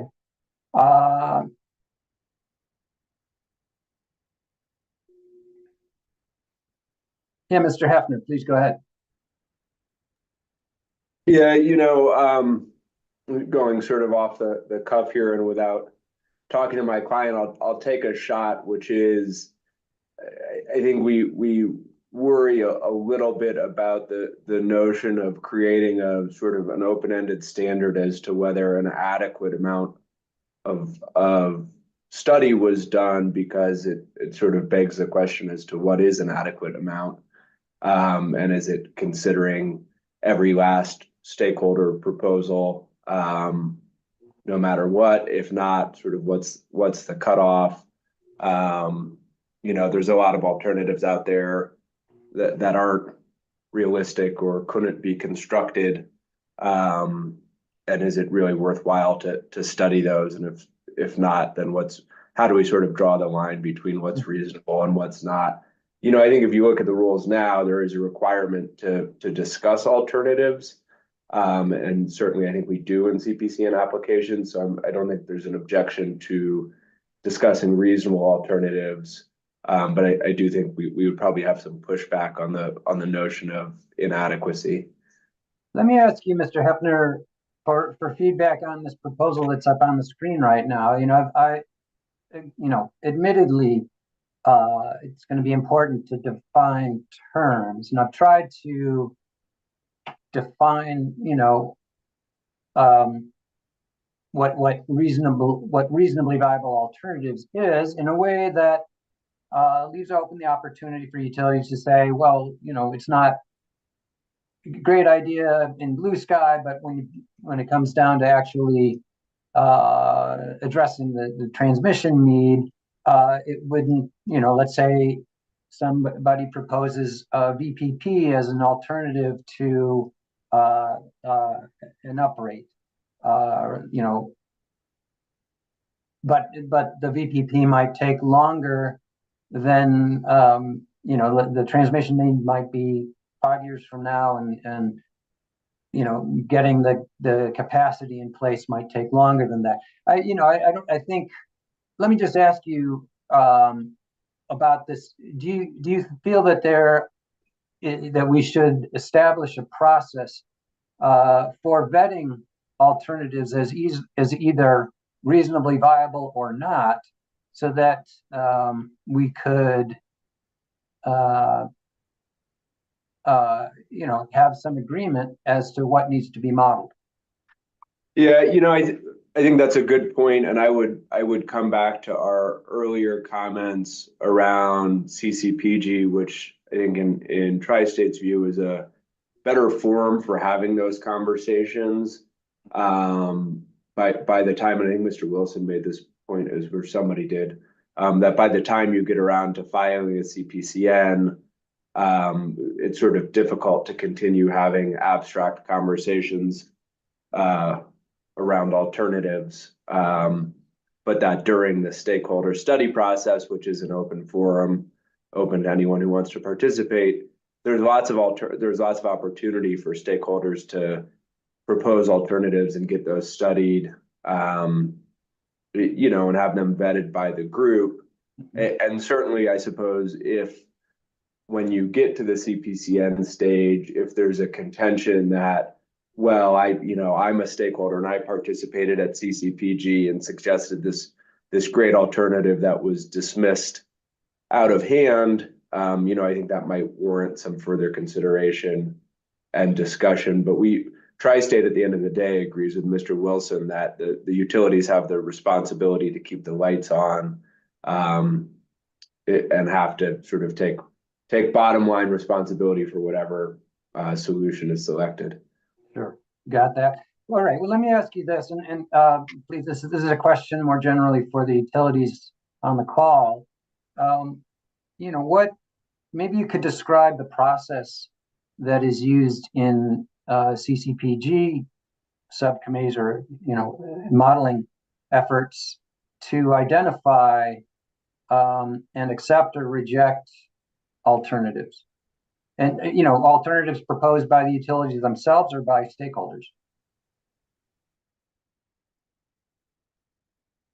I think that would be a helpful thing to understand. And of course, the PUC doesn't regulate CCPG, but I think it's important that what we do regulate when a proposal comes to us, we need to have some level of comfort that or assurance that these alternatives, reasonable alternatives, viable, practical alternatives, commercially available alternatives, are being evaluated and given a fair shake, when they are brought before us. So let me turn to Mr. Hubbard, and then I'll go to you, Mr. Turner, and then Mr. Wilson. Thank you, Dan. Ryan Hubbard with Tri-State. Speak from recent experience. I was chair of a task force within CCPG a few years ago, looking at transmission alternatives in Eastern Colorado. How that was approached was we identified the needs, the goals to define success. We solicited numerous alternatives from stakeholders, including many on this call. We then discussed all of the alternatives as a group and agreed upon the final list of alternatives. We evaluated all the alternatives and their ability to meet the needs and goals of the task force. And then again, comes back to the utility of having the striking that right balance. Because again, with Tri-State, our members pay the majority of the costs for any transmission upgrades. We can always build bigger, but again, without a perfect crystal ball, you have to strike that balance of what meets the needs, allows growth for the future, but also doesn't go overkill and you're gold plating the system and arbitrarily increasing costs. But again, that's in general how that task force and many of the groups that Tri-State leads works. It's very collaborative, getting input from stakeholders to agree upon a list of alternatives and then evaluating their ability to meet the needs of the system. Okay, thank you for that. I think we'll go next to Mr. Turner. Great, thanks. So I started talking on this topic, and so I want to be clear and clarify what I was saying.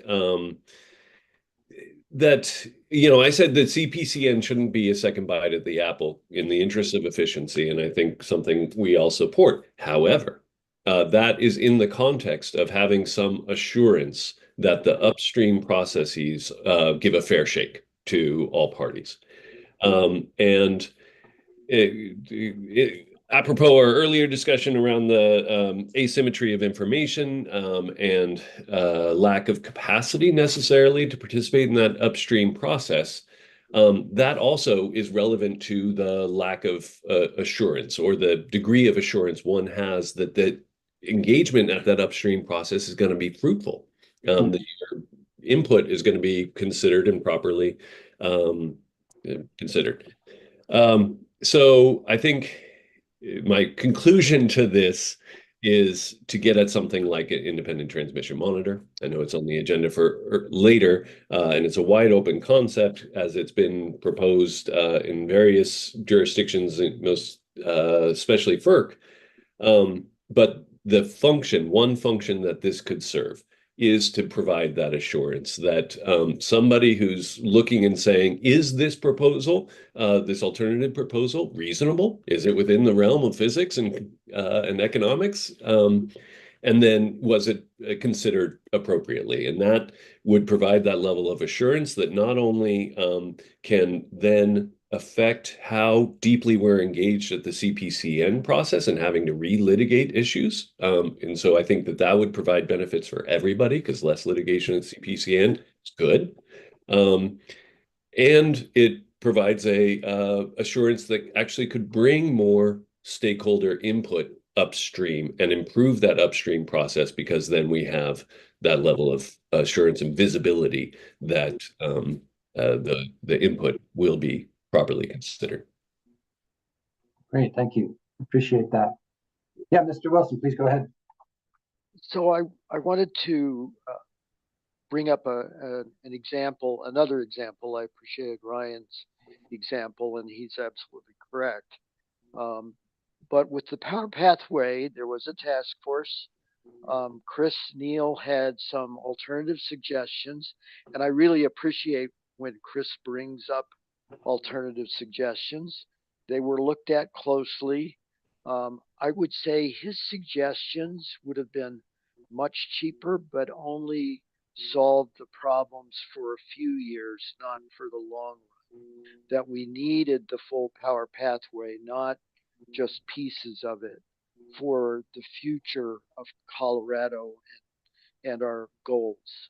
So I think the process is working, but I look forward to this discussion on an independent monitor coming up.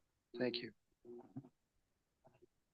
Okay, yeah, Mr. Neal. So I hope you'll address this kind of at a generic level. I don't know, but go right ahead. I want to get back to the thought that this should be addressed at CCPG. It takes a considerable amount of time and effort to participate in CCPG, and often you don't even know what issues are going to be brought up in CCPG. So to claim that that's a way to address this, and by the CPCN process it should be all resolved, most parties, or there may be parties that will not even know about something until a CPCN is filed and a notice is put out, and the procedural procedures at the commission involve notice and ensuring that once that notice is put out, parties have an opportunity to participate. And so I think the CPCN process has to be completely independent and have a full opportunity for parties who don't know anything about it until the CPCN comes out to have an opportunity to fully weigh in. Thanks for that. I do think well, it's very clear that many, if not most parties, would struggle to find the time and resources to devote to participation at the CPG level, and so the notion of an independent transmission monitor is very attractive from that perspective, because they could be the voice of the consumer or of stakeholders. Perhaps they would, the ITM, if were established, could convene a stakeholder process and be in frequent communication. Before I move on to you, Mr. Milosevic, I'm just going to ask Mr. Neal, what are your, well, this is, you know what, let's not get into that because that's coming up pretty quick in the subsequent slide. So yeah, Mr. Milosevic, why don't you go ahead? One thing that I wonder is, and you can take this either rhetorically or non-rhetorically, is how many times over the last, say, decade has the commission denied a CPCN? I'm guessing that it's rare or never, but I don't really know. That's just background for what I want to say, which is that I think it's important to have good cover in place for the commission to be able to deny a CPCN for reason of inadequate consideration of reasonably viable alternatives, including alternative technologies and alternative techniques, in order to reduce the pressure on the commission to approve something solely because it's reached the CPCN stage, to ensure adequate consideration as well as fair treatment of the utilities. I wonder if Rule 3627 earlier in the process should be just really clear about what are the potentially viable alternatives that should be considered if they're relevant for a given project, so that there's a record of what was considered earlier in the process and expectations are clear. That's my comment. Let me just follow up, Mr. Milosevic. Are you suggesting that there be in rule, a list of alternatives that would be considered, or are you suggesting that somewhere in the process, a list of proposed alternatives be generated and whatever included in a CPCN filing? What is it exactly that you're suggesting there? Well, in the past couple Rule 3627 decisions, the ALJ in the recommended decision, which I guess automatically becomes the decision of the commission, so the commission's decision, was that transmission alternatives should be expanded beyond the traditional, alternative routes, alternative voltages, that kind of thing, to include alternative technologies and techniques, I believe was the terminology. So, I'm hoping to see that expanded definition of transmission alternatives in updates to Rule 3627, since it's been recommended in commission decisions.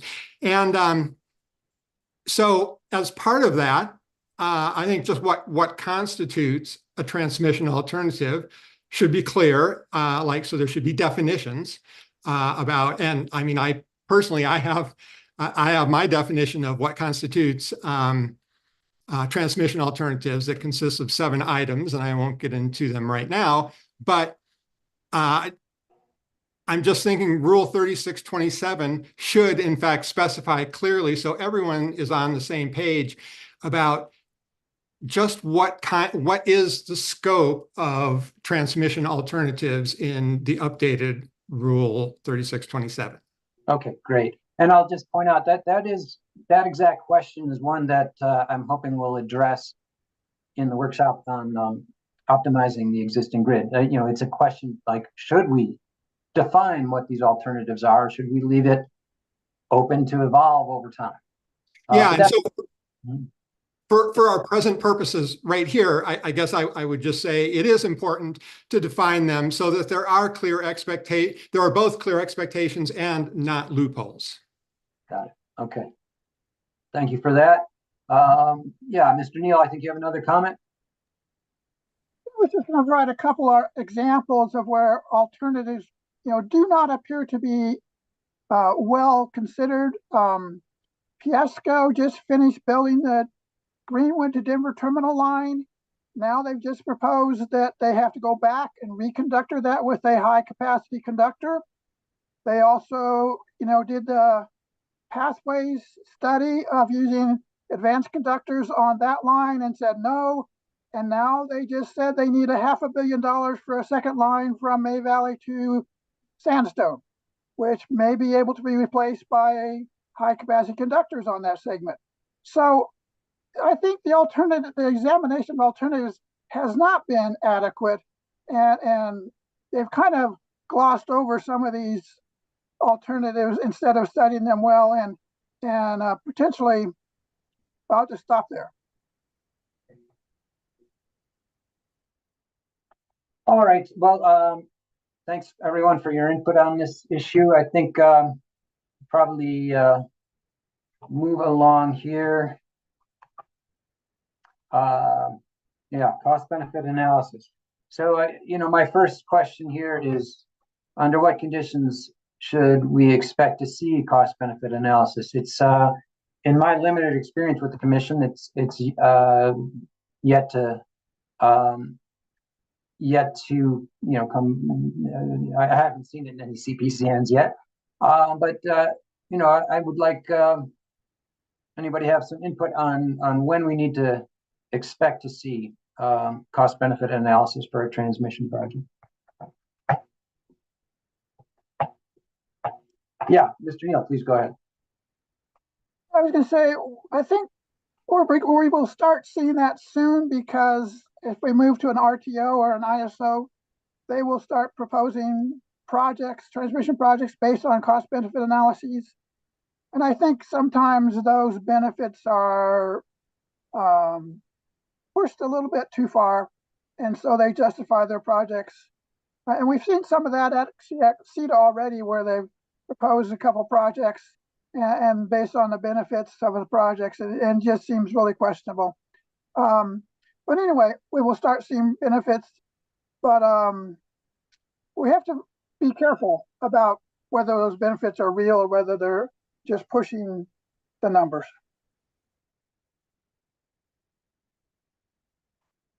Thank you. I would think that there may be cases where, particularly in the evaluation of, well, okay, I'm going to skip that. Go ahead, Mr. Wilson. Please make your comment.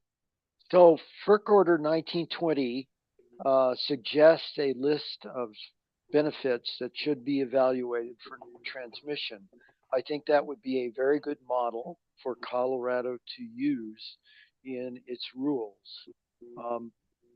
They include reliability as well as production cost, and then some other benefits. Those the benefit list was argued vehemently by 100 parties or more at the federal level, and so I think it's a well-vetted list that should be considered. And this is another one where I very much disagree with Chris Neal. Chris's job is really to come up with the cheapest solution, but sometimes that's not the best. The example is reliability. We need a good way to evaluate the reliability benefits of new transmission. It's difficult to put a dollar value on reliability, but I think we need to look at how to do that. Thank you. Sure, and I was expecting someone. Sure, if we waited long enough, someone would make the point that if a project is being considered to address a reliability issue, a cost-benefit analysis is probably not appropriate. My understanding, limited as it may be, is that cost-benefit analysis is more applicable to projects that are addressing congestion, for instance, where there's an opportunity to save. There's an opportunity for savings, for ratepayer savings by implementing a project, rather than projects that really need to be implemented in order to maintain reliability. But perhaps others will weigh in on that. Mr. Galbraith, please go ahead. And you may be muted. We're not hearing you.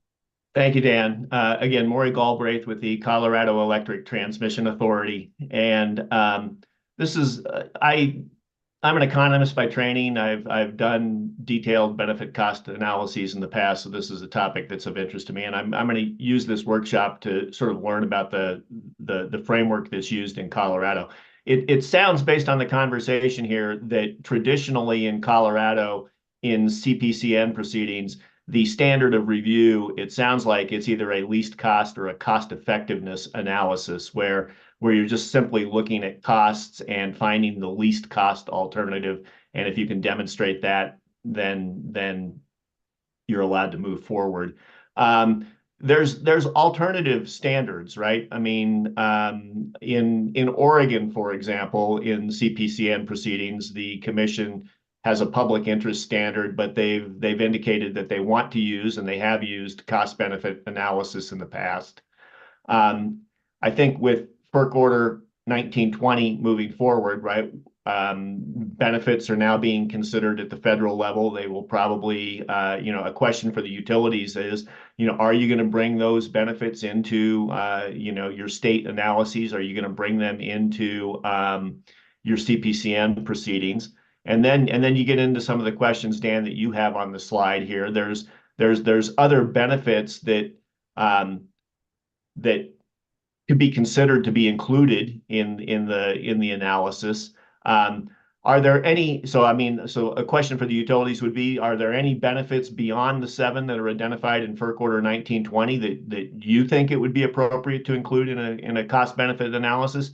Another question would be, are there any benefits that you think are inappropriate for inclusion in the analysis? And I'll just throw out, like economic development. So for example, in Oregon, although they use a cost benefit framework, they do not consider job growth and economic development in the calculation, at least 10 years ago when I was there. And I'll get to why I'm bringing this up here pretty quickly. So, let's say that you have a project that you've done benefit cost analysis on, and the costs exceed the benefits by 10%, right? There may be other benefits that weren't considered that would have tipped the scales, but you can't bring them in. Another way of getting the benefit cost ratio to come appropriate level would be to buy down the cost, right? We don't really think a lot about the cost side of the equation because the utilities have an authorized cost of capital that sort of determines what that cost is. And this is a question, and I don't expect people to answer it on this call because I know this is an awful lot, but would the utilities or the commission consider a buy down opportunity? CETA has a lower cost of capital, I would presume, than the regulated entities in the state. What if CETA used its revenue bonding authority to buy down the cost, bring the benefit cost ratio into alignment, and how would people react to that? And so, again, looking for ways that CETA can help move transmission forward in Colorado, recognizing that there's some urgency to address climate change and get transmission built, would, using cost benefit analysis and then considering, CETA financing as a tool to lower the overall cost of the project, does it even pass the smell test? How about that? And you all have my email. You know how to reach out to me and contact me. I don't expect you to try and address all of that in real time in public in a workshop, but I just wanted to get those issues out on the table. That's what I've been thinking about in my role at CETA. So thank you. Thank you, Dan. Great food for thought. Thank you, Mr. Galbraith. I am hoping for just a little bit of discussion about where CBA is appropriate, because I have some understanding of where it's not appropriate, but I really don't have much of an idea of where it is, and I'm not hearing a lot of people taking me up on this question. So I really do think that would be, maybe it's very straightforward. Maybe everybody feels that they understand it. But I do feel like it would be appropriate to get a common understanding on the table if that exists. So again, I'm going to ask folks to chime in on that particular issue. But since Mr. Milosevic has his hand up, please go ahead, whether it's on that subject or something else. Just a very quick comment, something Mr. Galbraith said that brought this to mind. It's not getting to your comments, so I'll make this quick. If I recall correctly, in Rule 3627, the criterion used is, quote, best cost, which I sometimes hear referred to as best value, rather than least cost. which I think would be appropriate, which I think is very appropriate there and perhaps elsewhere, because there are factors that are not readily quantifiable in terms of dollars that would merit consideration as a benefit or perhaps even a cost. That's it. Okay, thank you.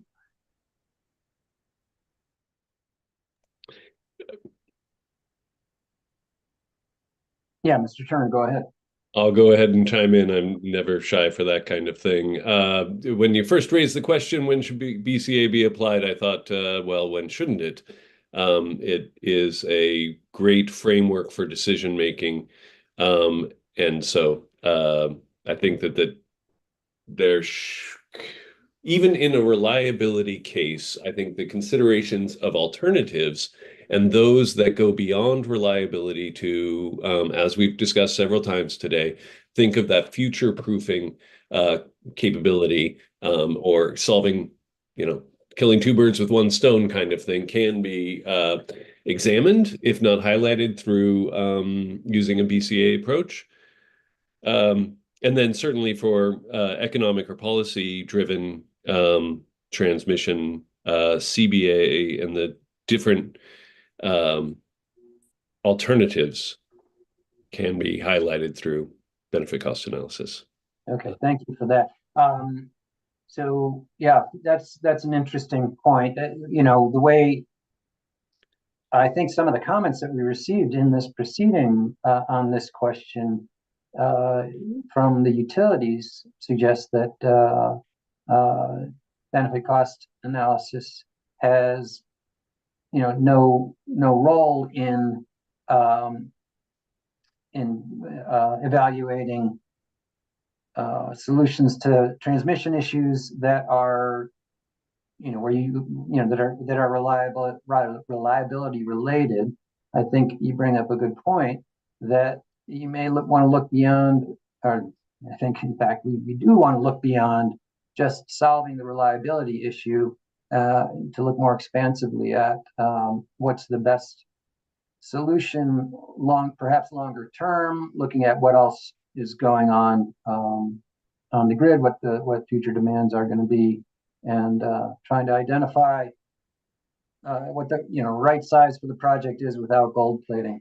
Yeah, if I may just chime in one more part on that, because it's not just whether you use BCA, but how it is applied. Oftentimes folks mistakenly think that BCA is just meant to get you over that line of what's above a ratio of 1. And then when choosing, you should choose the biggest ratio, both of which are relatively, in most cases, incorrect, as I understand it. You're not necessarily looking for the largest ratio. You may be looking for the largest net benefits, tempered by your budget, your willingness to spend. But the most benefits that you can get for Colorado consumers is really the overall objective. And then that 1 is not a bright line, especially when you've got unquantified benefits, reliability being one of the chief ones, reliability, resiliency, difficult to quantify, not unquantifiable, but difficult to quantify. So yeah, don't use the 1 as a bright line, and biggest ratio is not the right metric. Thanks. Thank you. Mr. Fleischman, please go ahead. Thank you. I think Ryan said this as clearly as I've heard it said yet, but I just wanted to chime in and plus one that notion that it's generally benefits that are harder to measure than costs. And so often they're underestimated or kind of in the cloud of uncertainty. And so I guess I don't think a benefit cost analysis should be looked at as like the route to the answer, right? It's a piece of the puzzle.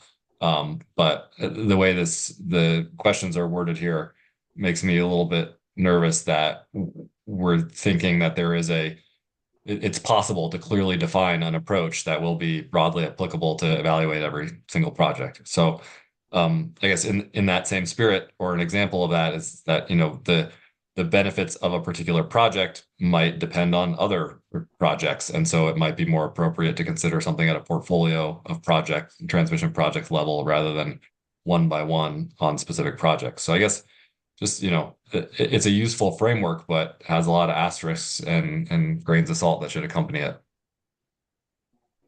All right, thank you. And yeah, public service, please go ahead. Yeah, I wanted to put out a couple of concepts here that might be helpful in considering this. So in Public Services 2021 ERP, with the Pathway project, there was an additional segment of the project that Public Service put forward as, there wasn't certainty that aspect of the project was needed. But given the potential for strong resource economics in the region of Southwest Colorado or Southeast Colorado where this project was located, there was the potential that it would be financially viable. And the way that was evaluated was not in the transmission CPCN, but in Public Services ERP Phase 2 process, where Public Service was able to kind of burden the bids in that region with the cost of that resource to determine whether the combination of generation and transmission assets kind of was a net positive for the cost of the resource portfolio that would be acquired.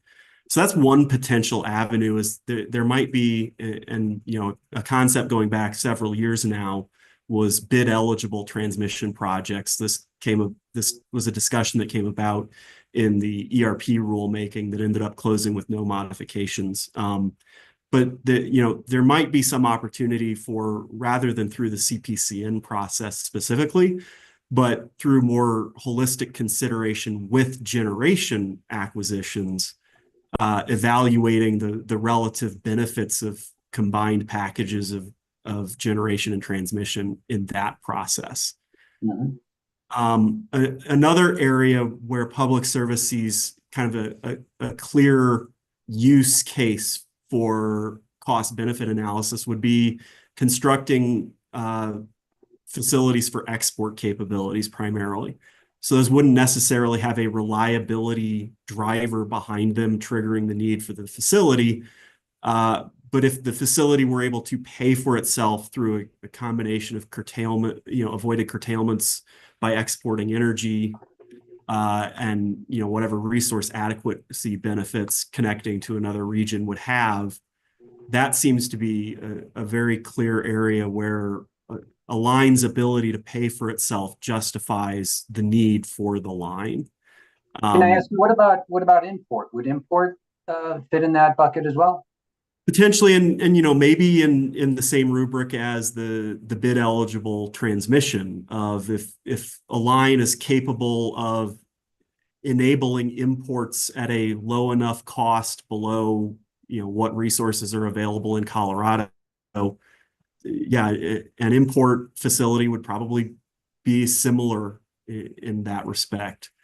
So it's sort of looking at those projects that do something beyond the base of serving your customers' reliability may be the best rubric through which to look at CBA as being a useful point of consideration in whether or not a line is ultimately needed. Thank you. Any input while I have you, Mr. Lunar?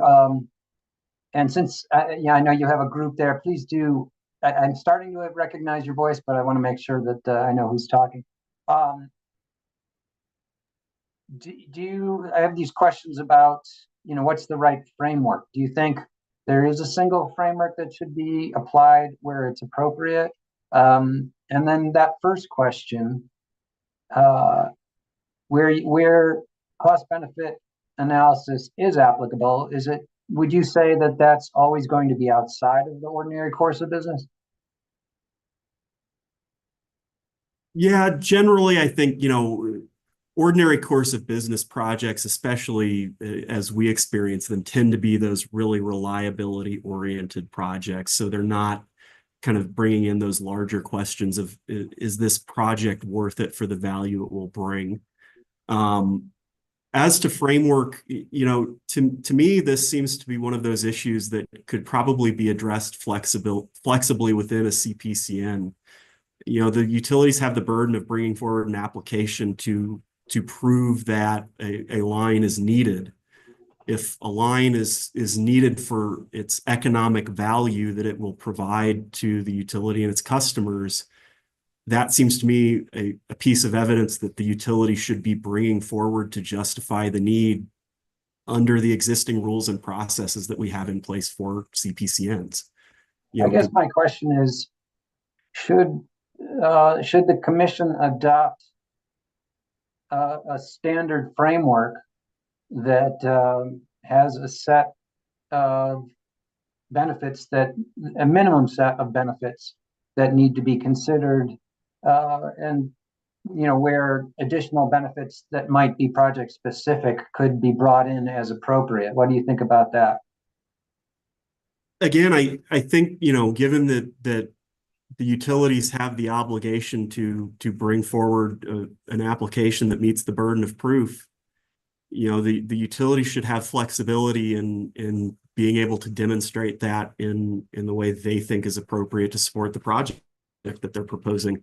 I would advocate for flexibility over structure on this.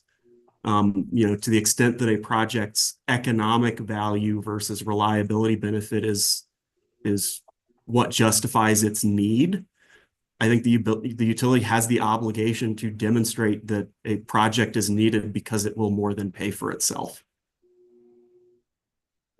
Yeah, or that it's just, or for a different project, it might be for reliability purposes. So, to the extent that a transmission project's need is driven by its economic value, the utility should have the flexibility to demonstrate that as is appropriate for any one particular project. Okay.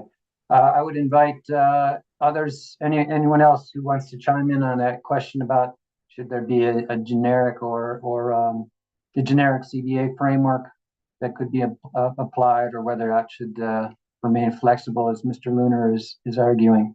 Yeah, Mr. Wilson, please go ahead. I would say yes, there should be flexibility, but I also wanted to follow on from Mr. Lunar's comments about May Valley Longhorn extension down of the power pathway down to southeast Colorado. Here's a good example of another benefit that has not been considered for that extension, and that is diversity of wind and solar for the state to meet our clean energy goals. We're starting to already see that maybe we're going to get too much of one renewable in a certain area like Pueblo, and the May Valley area, the area down in southeast Colorado has some a resource that is very good in wind and solar and has a bit of diversity that I think we're going to need in the long run. So just an example of another benefit that I think should be considered. Thank you. Thanks. I think ideally that would be reflected in the ELCC that's attributed to resources in this case southeast Colorado. And I haven't yet had the opportunity to read the new ELCC study that Public Service did in support of its just transition solicitation proceeding, but I imagine that that does address that geographic diversity. So, but thanks for your point. Let's see. All right. Well, I'll just again ask for any written input if folks want to do that on these and all the other questions that I'm asking today. And let's move on. I think we can let's keep moving forward. Maybe we'll take a break later, depending on how long things go. And as was mentioned earlier, AEU, Advanced Energy United, had proposed in its comments the idea of an independent transmission monitor. And so I wanted to give Mr. Turner the mic, the ability to present that concept. And let me know if you have slides to present, and I can give you that I can give you the I don't, Mr. Greenberg. Okay. You did give me a heads up that you give me an opportunity to talk about this, but with plenty of other things going on, yeah, I haven't had much of an opportunity to definitely haven't put together slides and don't have a very detailed description to put forward here. I will note, this was an area of active discussion at FERC during the NOPR that eventually ended up with Order 1920. Relatively early on, they decided not to take on that concept, but there were a number of supportive comments, especially from states and consumer advocates who saw this as an opportunity to provide that assurance upstream in the planning process that not only was the utilities transmission planning process proceeding according to best practice, but that consideration of alternatives, incorporation of stakeholder feedback and suggestions was occurring.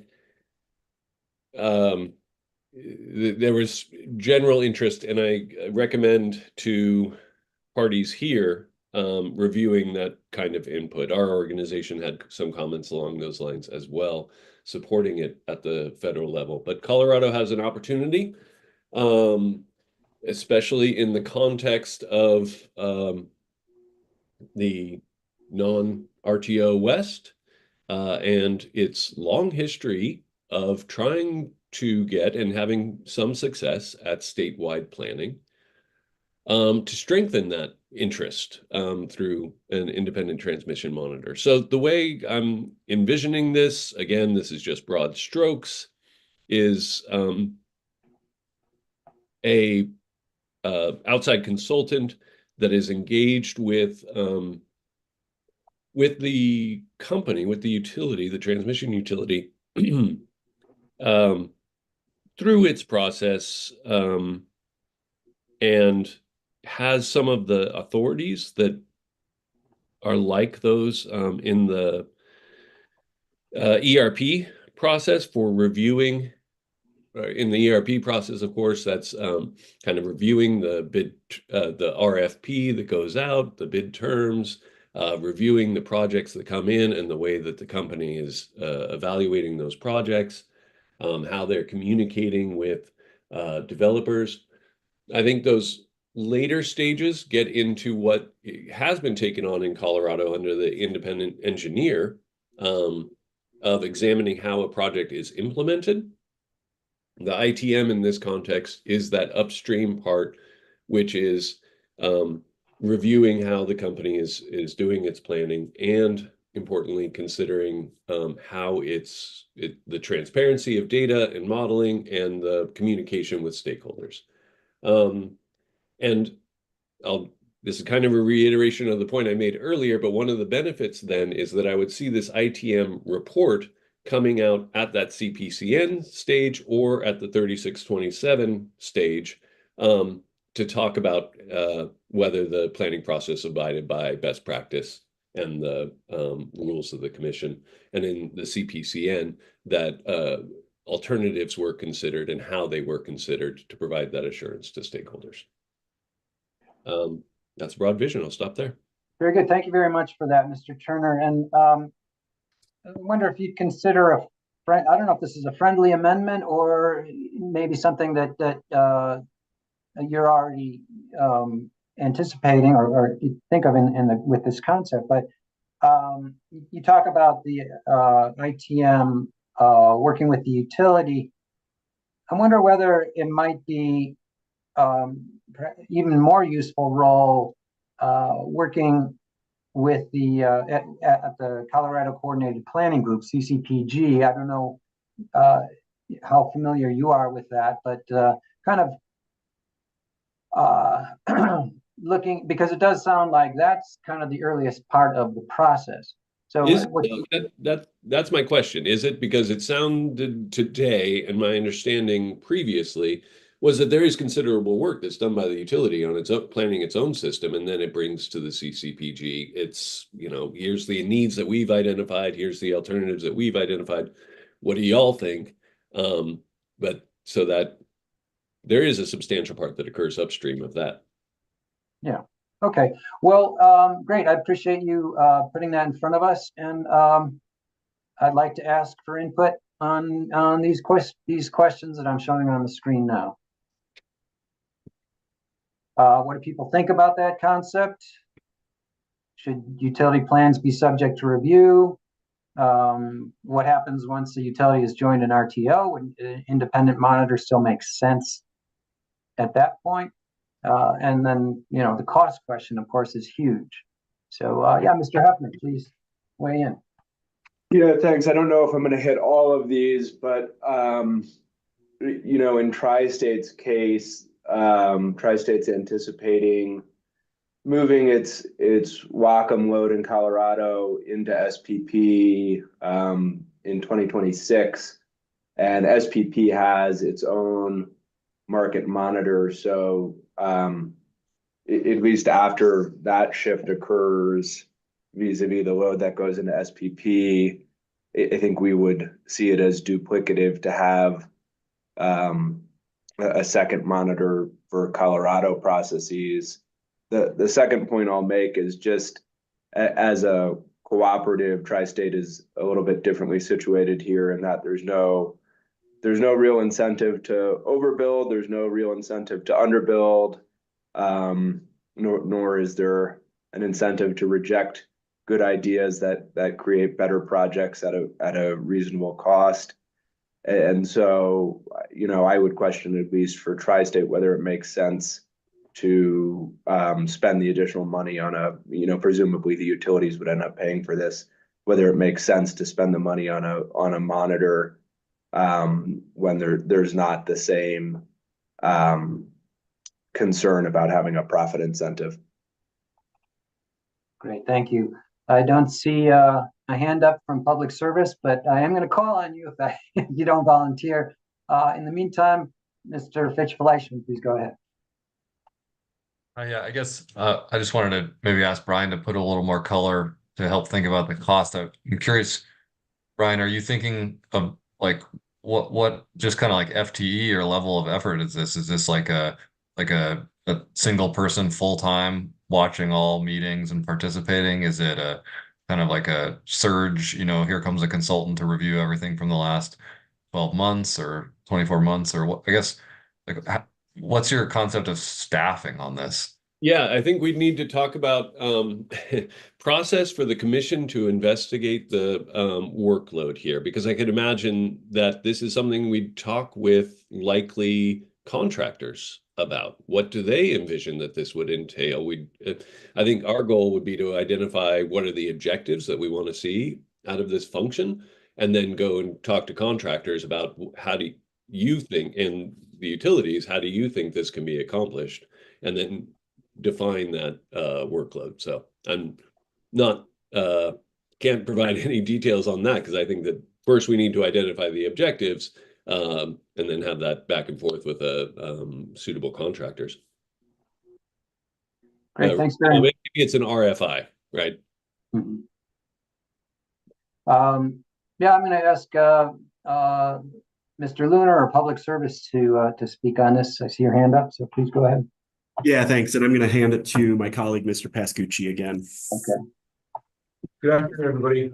Mike Pascucci. I first wanted to kind of know the independent transmission monitor concept, something I think similar to what Brian is kind of describing here, was proposed by staff and ordered out of the company's most recent ERP, the phase 2 decision.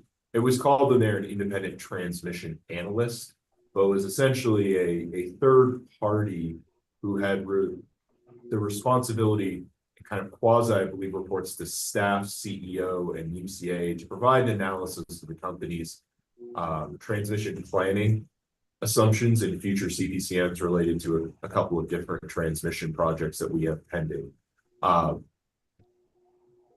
Areas where that proposal, and I think the same one might have some overlap that we need to really think through, are who exactly they report to and the function that they're providing.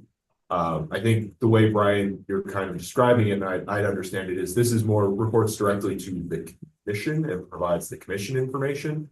Though I don't know that if that is the way it functions, it's necessarily addressing some of the issues maybe Chris Neal has raised earlier of expertise within different stakeholders to provide feedback. Now, if your independent transmission monitor is responsive to stakeholders and the commission, or just the stakeholders, it also introduces the question of how does a transmission monitor work amongst several parties, all of whom may have aligned or unaligned interests. I think it creates potential for conflict there. Finally, just one of the other things I know in the ITA process that we've kind of encountered is just a question of if this monitor or this analyst is providing any sort of feedback or alternatives analysis or doing their own work. It's kind of a question, I think Ben was just bringing that up, of what's their workload look like? If people are able to ask that monitor to provide something, what's the limit that you can ask? Can everyone ask 3 analyses, 5, 15? It's something that I think before we look at putting this into rules, we might want to look at how this independent transmission analyst process works and evaluate whether what we can learn from that is maybe a pilot before determining how a process that we haven't utilized in Colorado would function. Let me ask you this, Mr. Pascucci. I mean, I think hopefully you heard earlier the discussion about the difficulty that stakeholders have in participating in the upstream processes that ultimately result in a CPCN filing. And do you have any reason to discount stakeholders' difficulties in participating in those processes and the issues that results in, at least a perception that alternatives are not getting sufficient evaluation? So I don't know that I agree that all parties are having difficulty, and I don't know that I heard a consensus that everyone has trouble engaging there.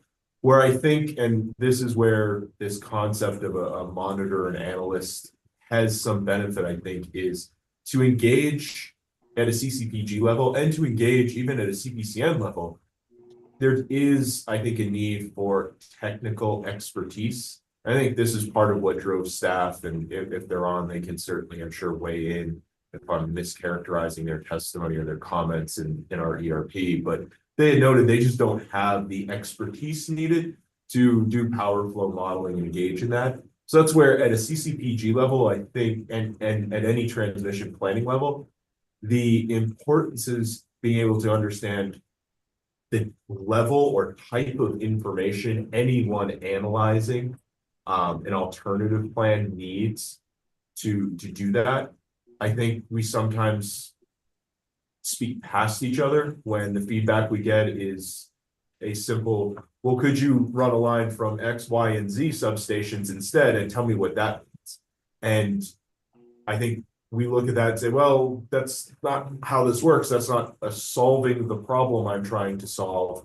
And what stakeholders then hear from that is they just won't do the analysis I'm requesting. So even with an independent transmission monitor, if we're using them it would need to be somebody who had the skill set and the ability to understand and work directly in the modeling space. And I think there's probably I don't know if there's a wide array of people who could do that. There's certainly some. And to the extent stakeholders engage with them, I think we may still need to work through the communication barrier of how do I translate in all due respect, layperson, as I am, conversation with a transmission planning engineer who's looking at a very specific set of information. So I don't know that I'm directly answering your question, Mr. Greenberg, but trying to lay out, I think, the broad perspective of what we've encountered in CCPG and CPCN. So we want, and we have no problem with people verifying our assumptions and verifying our modeling. What happens is when you try to dig into that, making sure that there is the same level of understanding and expertise going on, so that parties seeking to verify that don't feel that they're not being heard, but we're also not feeling like we're being asked to, for lack of a better word, conduct a wild goose chase to analyze something that ultimately doesn't apply or provide value to the issue at hand. I think that makes a lot of sense. I think most if not all on the call would agree. You know, that that role would need to be served by someone with significant expertise and or a party that could be really trusted by the stakeholders to do the that technical translation and explain when an alternative makes sense and perhaps when it doesn't. And I also agree with you that this independent transmission analyst that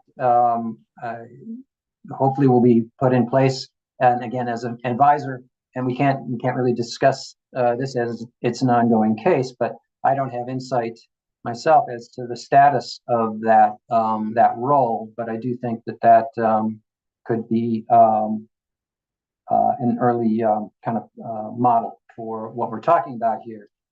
All right, let's move on. Mr. Wilson, please go ahead and make your comment. Sure, thank you. Quickly, when I thought about this issue, what immediately came to my mind was, if I was going to raise more money for monitoring, what about directing it to CETA? We have now an independent transmission authority. They could also do some monitoring. Maybe this is a role that would be helpful for them. But so that's one idea. The second thought I wanted to put in, based on what Excel just said, I would agree that before we jump into a rule here, we should do a pilot. If we're really convinced we need a monitor like this, let's come up with an RFI and then an RFP to see what it would cost, and then it would formalize what we think they should do, because now I'm not sure what they should do either. So that's two thoughts: CETA Okay. and then a pilot. Thank you. But that sounds to me like another vote for kind of looking at that, assuming this is going forward. And again, we can't discuss it, but assuming it's going forward with the Denver Metro upgrades in under this is proceeding 21A 141E 0141E is where the commission ordered this independent transmission analyst. Again, that might be another vote for using that as a way to pilot this concept. Could be that might be a good idea. Okay. Yeah, Mr. Rambo. Yeah, I just wanted to say, from Black Hill's perspective, I think we would need to understand the process a little bit more before we could take a stance on these questions. We have, I guess, some questions about what level of authority they would have, when would they get involved, and what's the scope of what they're doing, and yeah, what does the timing look like, and does it cause any delays in the current transmission planning process? So that's where we're at right now. Okay, and I think there's probably, I think everybody would want to avoid delaying the transmission process, at least the CPCN process. My sense is that what Mr. Turner was suggesting is that this role would be active early in the planning process, and I would think probably in the CPCG subcommittees, and really have, that this would happen early on in the process and have significant input, based on input from the stakeholders into what gets modeled well before a CPCN comes to the commission. I want to, and I will come back to you, Mr. Neal. I just want to encourage anyone who has any insight whatsoever as to what this role might cost. Of course, it'll depend quite a bit on specifics, I guess. What the role, what the responsibilities actually are, and where and when they weigh in. And I do also, someone raised the idea that I think it was Mr. Wilson, that CETA might be ideally positioned to oversee this role. So, Mr. Galbraith, I know funding, of course, is a huge issue.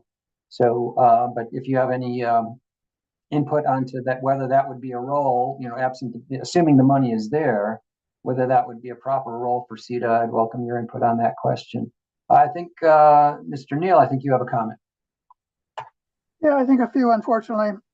First of all, the independent transmission analyst for the ERP transmission projects is to review the construction and the construction cost of those projects.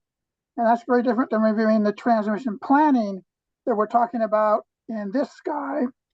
And also, when you go to an RTO or something like that, the independent market monitor is also entirely different than this, because they're basically focused on the prices in the market and whether the market is being run well in that case, and it's focused mostly on generation. And again, that's not a focus of transmission most of the time. The other thing I was going to say is I forgot. So I'll stop there. All right. Well, with regard to the independent transmission analyst that is for the network upgrades that were proposed under the prior ERP, I do want to make sure that we have a number of different independent experts, right? That we're juggling here. Of course, with an ERP, there's the independent expert that oversees the utilities evaluation of bids. For the CPP, the Colorado Power Pathway, we implemented an independent expert to review the implementation of that specific project. It's been a while since I reviewed the order where we established the independent transmission analyst for the Denver Metro upgrades, but I don't believe that the intent there was to review implementation of specific projects. It was really, as far as I recall, and as far as I recall the order, it was to boost the technical capabilities of commission staff, the Colorado Energy Office, and your office, the Consumer Advocate, to help in assessing the need for and possibly alternatives to any or all of the projects in those Denver Metro upgrade projects. That's my memory of what we were talking about in that decision. I think it was that the projects had been decided, and the independent transmission analyst is to review the projects as they are being constructed and make sure, or try to keep the cost of construction in line. And I thought the other thing I was going to say, the independent transmission monitor, there was a question earlier whether this person would represent, or this group would represent, the consumer. And I don't think that is the case. The independent transmission monitor would not report to the utility consumer office. We report to the commission. And the commission's charge is not the same as the UCA's charge. We represent consumers, and the commission does not. So I don't think the ITM would represent consumers and could not be assumed to represent consumers. They would have a very different charge. Possibly, but I think a lot remains to be seen. I mean, we are the implementation of any ITM is a long way off, and it's just a concept at this point. I think there's probably plenty of room to make that role anything that would be valuable to ratepayers. So it might not report solely to the UCA, but it might report jointly to a variety of stakeholders. Anyway, I think that role can be defined further, but at this point, we're just this is just a concept. Yeah, Mr. Galbraith, please go ahead.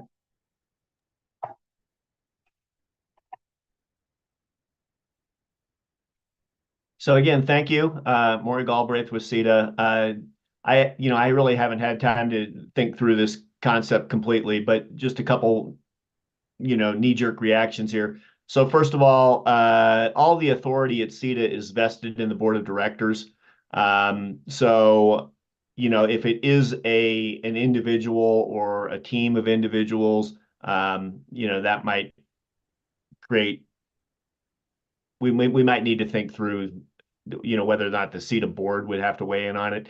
From a management perspective, right? I mean, CETA needs to hire transmission experts. If the CETA transmission experts were, on tap to be a independent monitor on occasions, right? It might be cost effective to do it that way. So, I don't want to rule it out. So there's some complications, but there's also some interesting aspects of it. So how about that? All right.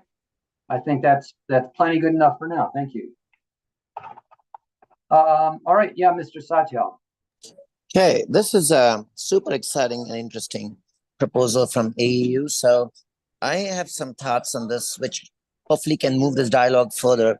First of all, it'll be great in actual written comments for AEU to provide more detailed, granular perspective on not just the role of this in terms of actual job description. Think of a job description, you're applying for a job. What will be the ITM's job description? But number two, where will it sit? And thanks to my team who's been tracking and listening, I was away for 2 hours. I understand Ken Wilson may have proposed that we give CETA the chance to play that role. Yeah, I don't mind that role being given to CETA if that's what Ken Wilson said.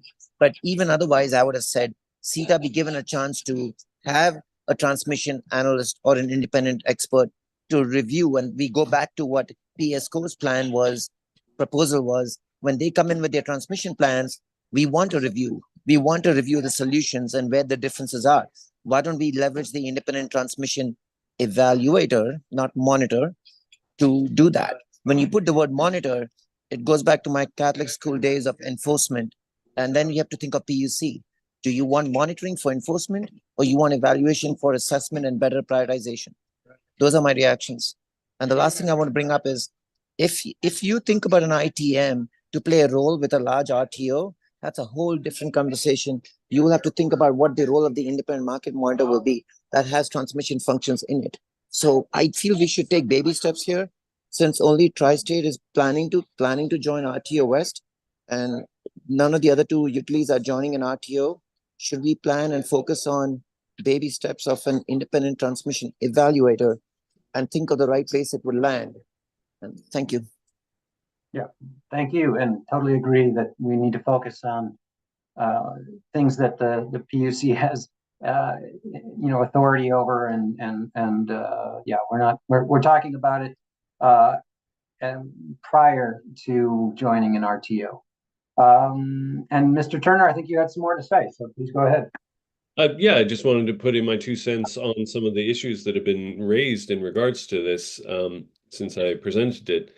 And a lot of it has to do with role of CETA, but let me do that third. First, I wanted to talk about this. Who does ITM report to? What's the potential for conflicts of interest? I do see it as reporting to the PUC, primary outputs being a report on the planning process that went into, say, 3627 and or a CPCN. And the regulations and the contract would identify very specifically what's the objectives and what's the process here. And I think independent monitor would be exercising independent judgment against specified criteria, applying requisites about how the process was conducted, but also the substance. In my independent judgment, this alternative was not studied. And I think that it is a worthy one. But they would preferentially, put that forward in the process. So bringing that independent judgment, both on the substance and the process, and be able to report back to the commission, also on the stakeholder responsiveness, so that for all parties concerned, independent judgment to say this stakeholder's proposition, suggestion was or was not considered, and should or should not have been considered. If it's a wacky suggestion, then having some independent confirmation of that. But if it's a worthy suggestion, having it, and if it's not treated properly, having that flagged as well. RTO, really quickly, I think everything in this discussion changes on RTO, and I know we've got it on the calendar, but I think then the RTO's planning process is solely FERC jurisdictional. And so they need to decide whether they want an independent transmission monitor. I will note, independent market monitors in RTO contexts have done transmission review. Is the training, how does the transmission planning process proceed? Is it done according to best practices, et cetera? So amongst the topics independent market monitors in an RTO take on, the transmission planning process can be one of them. All right, last thing I wanted to talk about was the CETA. And, in our comments into the docket, we said this could be CETA or independent contractor. I think CETA, I would applaud them taking on this role, taking on the internal capacity to serve that ITM function. However, the reason I didn't put that forward in proposing it was CETA is kind of a great opportunity for Colorado. I just think it's wonderful that the state has chosen to invest in this institution, and what it does needs to be carefully considered. And we previously talked about CETA serving a statewide coordination function, so statewide planning and helping to ensure that the individual utilities are planning in accordance with what also makes sense for the state as a whole. I think that role is also super valuable, and that there may be a fundamental conflict between having it work in this ITM function, which does have an enforcement component, right? If they're reporting to the PUC on how the utilities have adhered to their requirements, it's kind of in the enforcement bucket, as Vijay was pointing out. Whereas the collaboration and statewide planning, those two roles may be in conflict. So I think we just need to consider that going forward. We may need to choose one or the other if we get to choose one. Let me ask you this, Mr. Turner. So what you just described has the ITM role reporting on the thoroughness of would you say the substance and the process for consideration of alternatives. Would you foresee the ITM role being a convener of stakeholders to gather their input on what transmission alternatives should be modeled, or would that role remain the responsibility of the individual stakeholders, and the ITM just responds to the way in which the utilities respond to the stakeholders? Well, no, I'm just responding off the cuff, and oftentimes I don't consider everything that I wish I had after that. But my gut sense is that you'd need to choose one or the other in that sense as well. If the ITM were being a convener, it starts to take on more of a role of muddying its who it's answering to. Now, I'm not saying then that means the stakeholders need to be on their own and trying to get involved in this process. Maybe there is some enhanced ability for the organization, facilitation of their involvement. but I'm not sure if you can mix that with an ITM role, which has this like observation function. I am standing back and watching how the process is occurring, providing my independent judgment on how it should occur, making sure that they're being responsive to stakeholders. But if they're a facilitator, they're taking on some responsibility for that responsiveness to stakeholders, which may be inappropriate. I see. Okay, well, I would ask if for anyone that is interested to provide some written comments on this concept. It seems to me that a lot of the value an ITM could provide is in kind of being an honest broker for the stakeholders, helping, providing independent, trustworthy expertise, and also pointing out where a suggested alternative is really impractical or impracticable, or has the flaws that make it really difficult for a utility to model. So I think for me, the way I think about it, if we're going to try to address this information asymmetry and provide stakeholders with confidence that these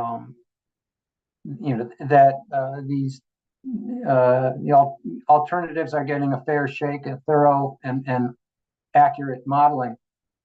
It seems to me that we do need that role to have a fair amount of what's the word? That it needs to be answerable to the stakeholders themselves. So that's so anyway, I would appreciate if folks could weigh in on that either now or in written comments. At the moment, I'm not seeing any hands up. And we have just one more topic that I wanted the group to address this afternoon. I'm going to propose that we just move on to it rather than taking a break here. And if anybody strenuously disagrees with that idea, then please let me know. Otherwise, since I'm still not seeing any hands raised, I think we'll just go ahead and move on to what changes once we get to utilities that are members of ISOs. We've already heard from Tri-State on this account, but when the utilities join an ISO or RTO, what's going to remain in the PUC jurisdiction? So, and I think I don't believe I have any further questions on this. Is the only question that I wanted to raise. Will the PUC, I'll just put it this way, will the PUC have any authority continuing regarding transmission once a utility joins an ISO or RTO?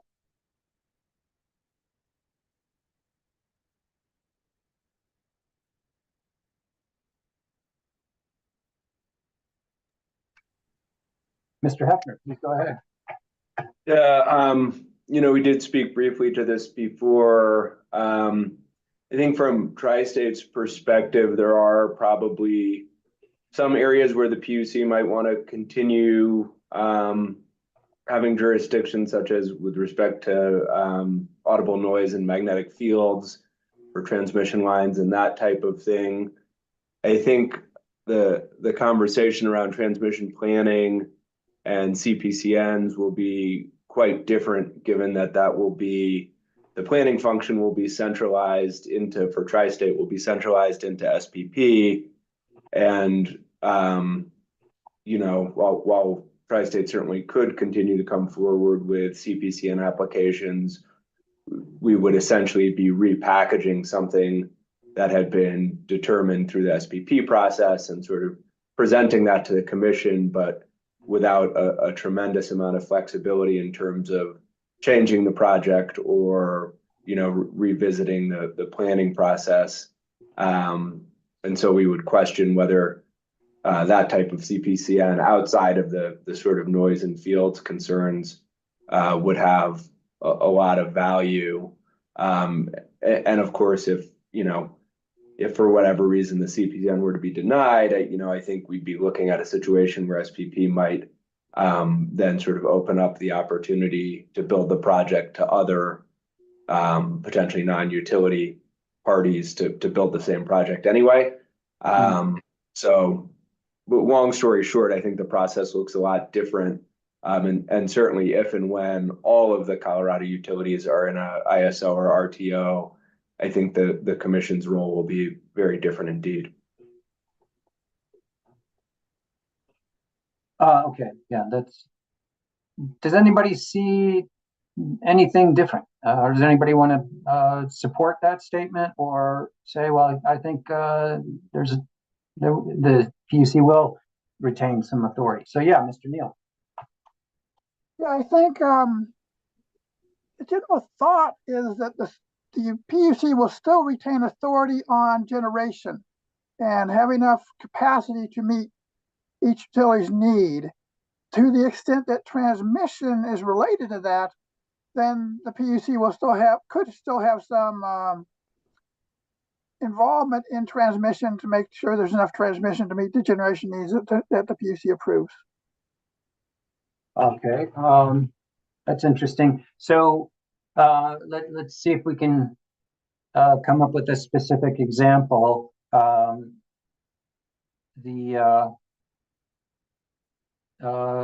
Some point in the future, public service is part of some RTO, and it needs 700 megawatts, let's say, to fulfill its planning reserve margin, and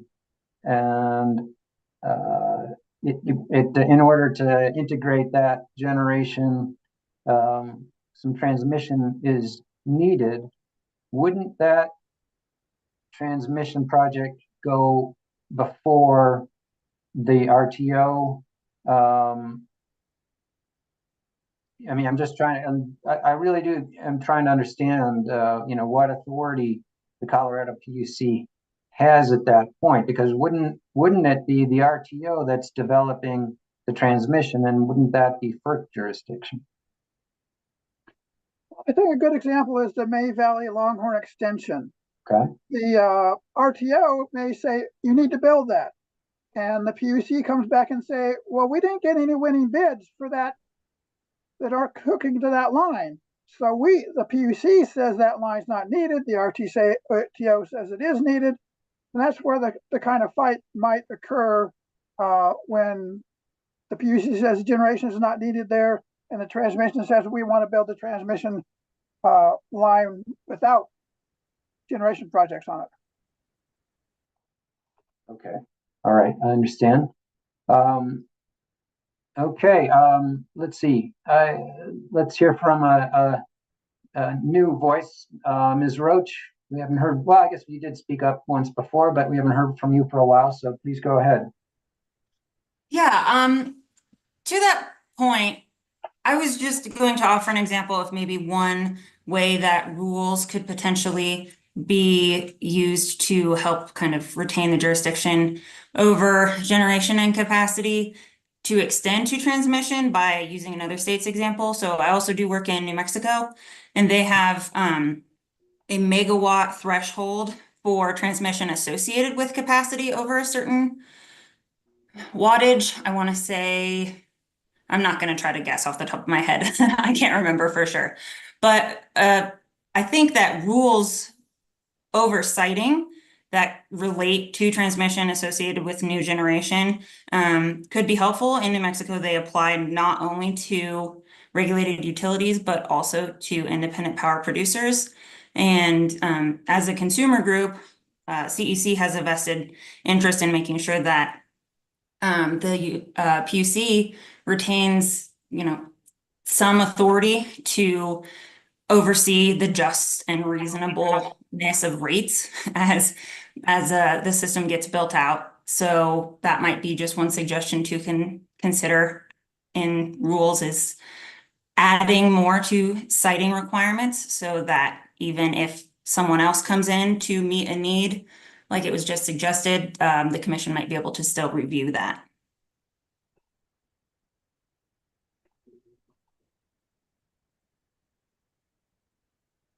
Okay, thank you for that. And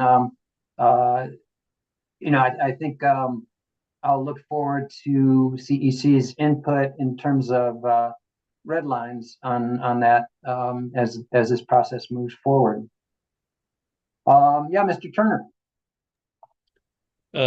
Thanks. I think this is a very important question, but also one I think that is very knowable. The law is quite established. I am not a lawyer, certainly not a FERC lawyer. I can speak to a few things I know. One is that in both SPP and CAISO, neither run a capacity market. All resource planning is resolved to the states and their regulatory authority. So that would, I imagine, continue much like it is already in Colorado. I am quite familiar with how the handoff occurs in California. The PUC is responsible for the resource planning portion. They hand over a portfolio of resources based on the utilities' IRPs to the Transmission Planning Authority, the CAISO, to do a transmission plan to meet it. And so that's how that handoff works. Resource planning belongs with the states. Another big item is that the state will retain CPCN authority. I mean, all the CPCN authority, as far as I know. In fact, it is in many ways a second bite at the apple around need, because the transmission planner has already, I'm sorry, the RTO may identify need. And then, though, the utility has to come back to the commission to also get the CPCN. So there will be opportunity in the future to consider whether there's some streamlining there. The commission then will have some authority to determine, is the need determination at the RTO sufficient for us to use? So that's, when we've talked about all this alternatives analysis, what's the quality of the process, what's the quality of the stakeholder engagement, that those considerations remain for the PUC. So I think the kind of foundation that you might lay here with a rulemaking will still be applicable and useful when thinking about RTO participation. And I think that's my main comments on that. So, forgive my ignorance here, but it's hard for me to understand, that if an RTO says we need this transmission line and takes it to FERC and FERC approves it, FERC doesn't. That's with the exception of something like the noise and magnetic field levels. It's hard for me to imagine the state saying, well, no, you can't do it. Does that happen? Yeah, I think these are knowable questions that I do not know. Okay, well, that's fine. There's one other item I wanted to throw out there, just to say that FERC jurisdictional over transmission lines themselves is defined in each RTO or for transmission owner at different voltage levels, right? For some utilities, it's 115. For others, it's 100. And then everything below that level is state jurisdictional. Okay. It could be sub-transmission. Some people call it sub-transmission, right?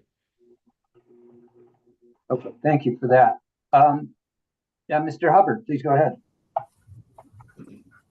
Thank you, Dan. Ryan Hubbard, Tri-State. Wanted to, try to address the question you were posing using SPP as an example. Their transmission plan is done through their work groups that are stakeholder driven. Once they come up with a plan, that the projects will identify one of four needs, reliability needs, economic needs, operational needs, public policy needs. They will come up with a suite of projects that the stakeholder groups agree upon, and then it works its way up through the stakeholder hierarchy within SPP and ultimately is approved by the SPP board of directors. So the planning process is regulated by, I mean, it's approved by FERC in their tariff, but the projects themselves don't go to FERC for approval. And so when the plan is approved by the SPP board of directors, they will then issue what's called notices to construct to entities to go construct the lines. Some lines that meet certain criteria are then competitively bid. But if you receive a notice to construct, I guess incumbent utility, if need be, will go to the state to get a CPCN to construct it. Okay, thanks for clarifying that. That's very helpful. Maybe you could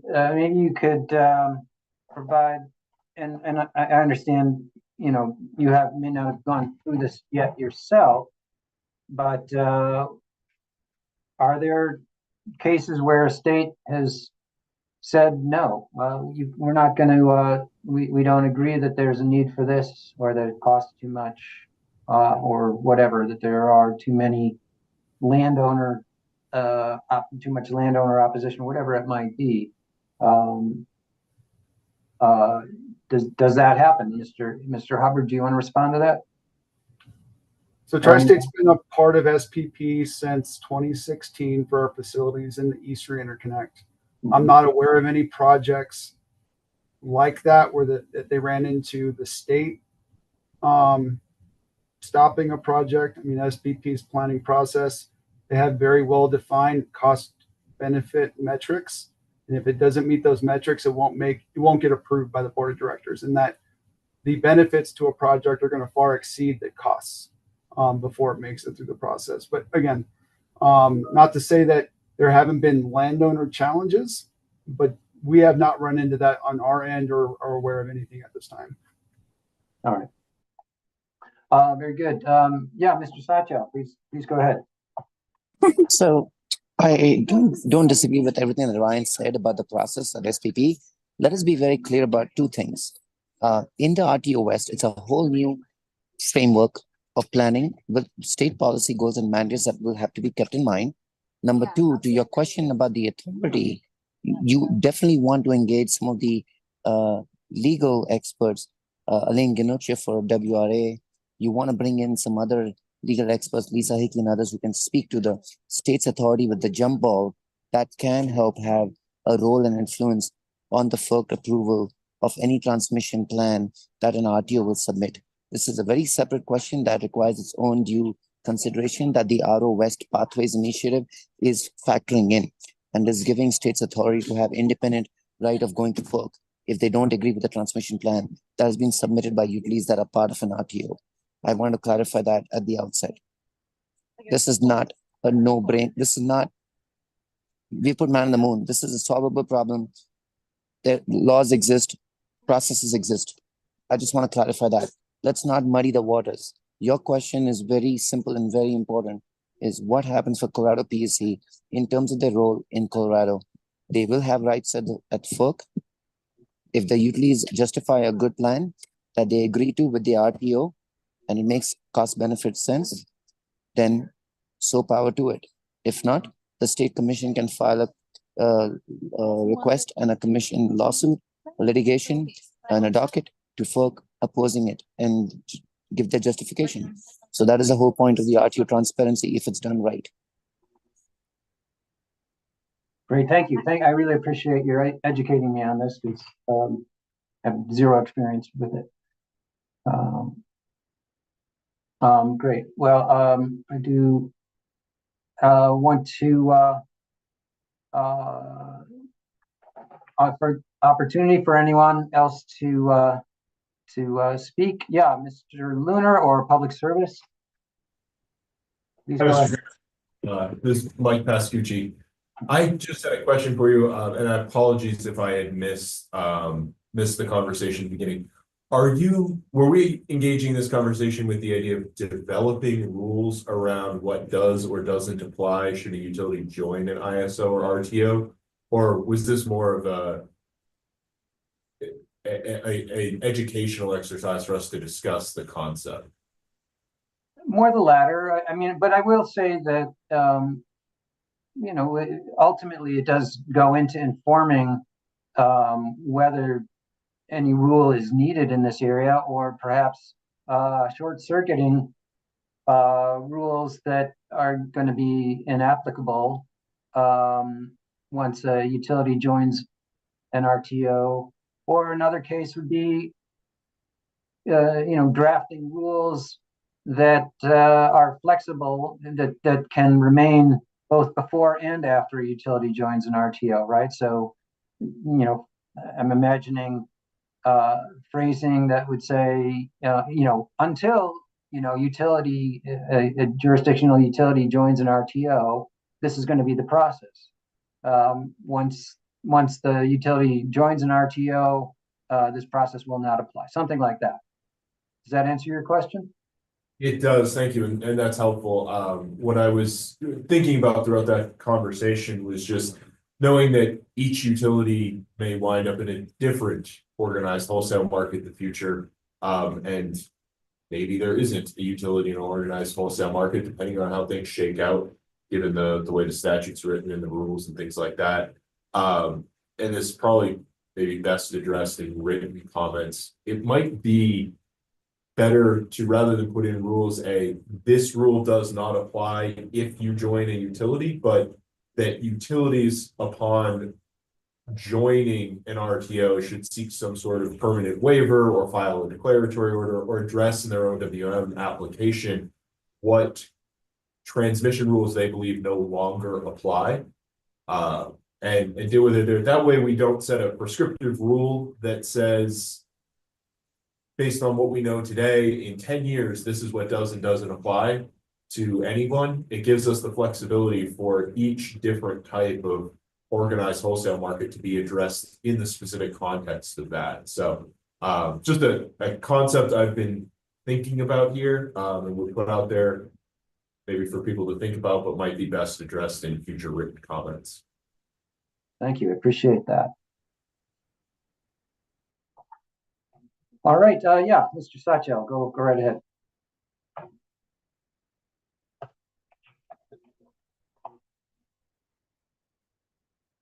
You may be muted, Mr. Satchel. We're not hearing you. Yeah, sorry. I want to respond to Jared in a different way. I respect the question about it being an intellectual exercise, but we are not in an intellectual exercise world anymore. You are actually in the middle of markets docket with a rulemaking that's come out with an order. You have Senate Bill 72 requirements for Colorado utilities to decide if they'll join an RTO by 2030. So we are not in an intellectual exercise world, in my opinion. Yes. Yeah. Yes. So if we can please look to thinking in a serious way, that would be great. Thank you. Did you want to respond to that, Mr. Pescucci?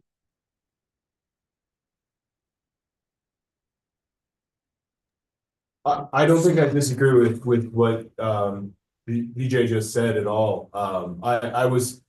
My question of it being an intellectual exercise might have been poorly worded. It was more, are we having a discussion here to think about it, or are we looking to develop rules? I think I agree with VJ that we are in the midst of determining whether utilities are joining organized wholesale markets, and if so, what those are. So determining what rules do and don't apply is fully an issue that we should all be thinking about, which is where I was going with my concept of maybe prescriptive rules on deciding what does and doesn't apply at this point is better left to a process whereby the utility, as part of its OWM participation, identifies what doesn't apply, and you work it out through that OWM process, just to provide that flexibility that if I'm in SPP West or CAISO, we don't have one rule that rules them all and doesn't provide the appropriate recognition of potential differences between organized wholesale markets or not. So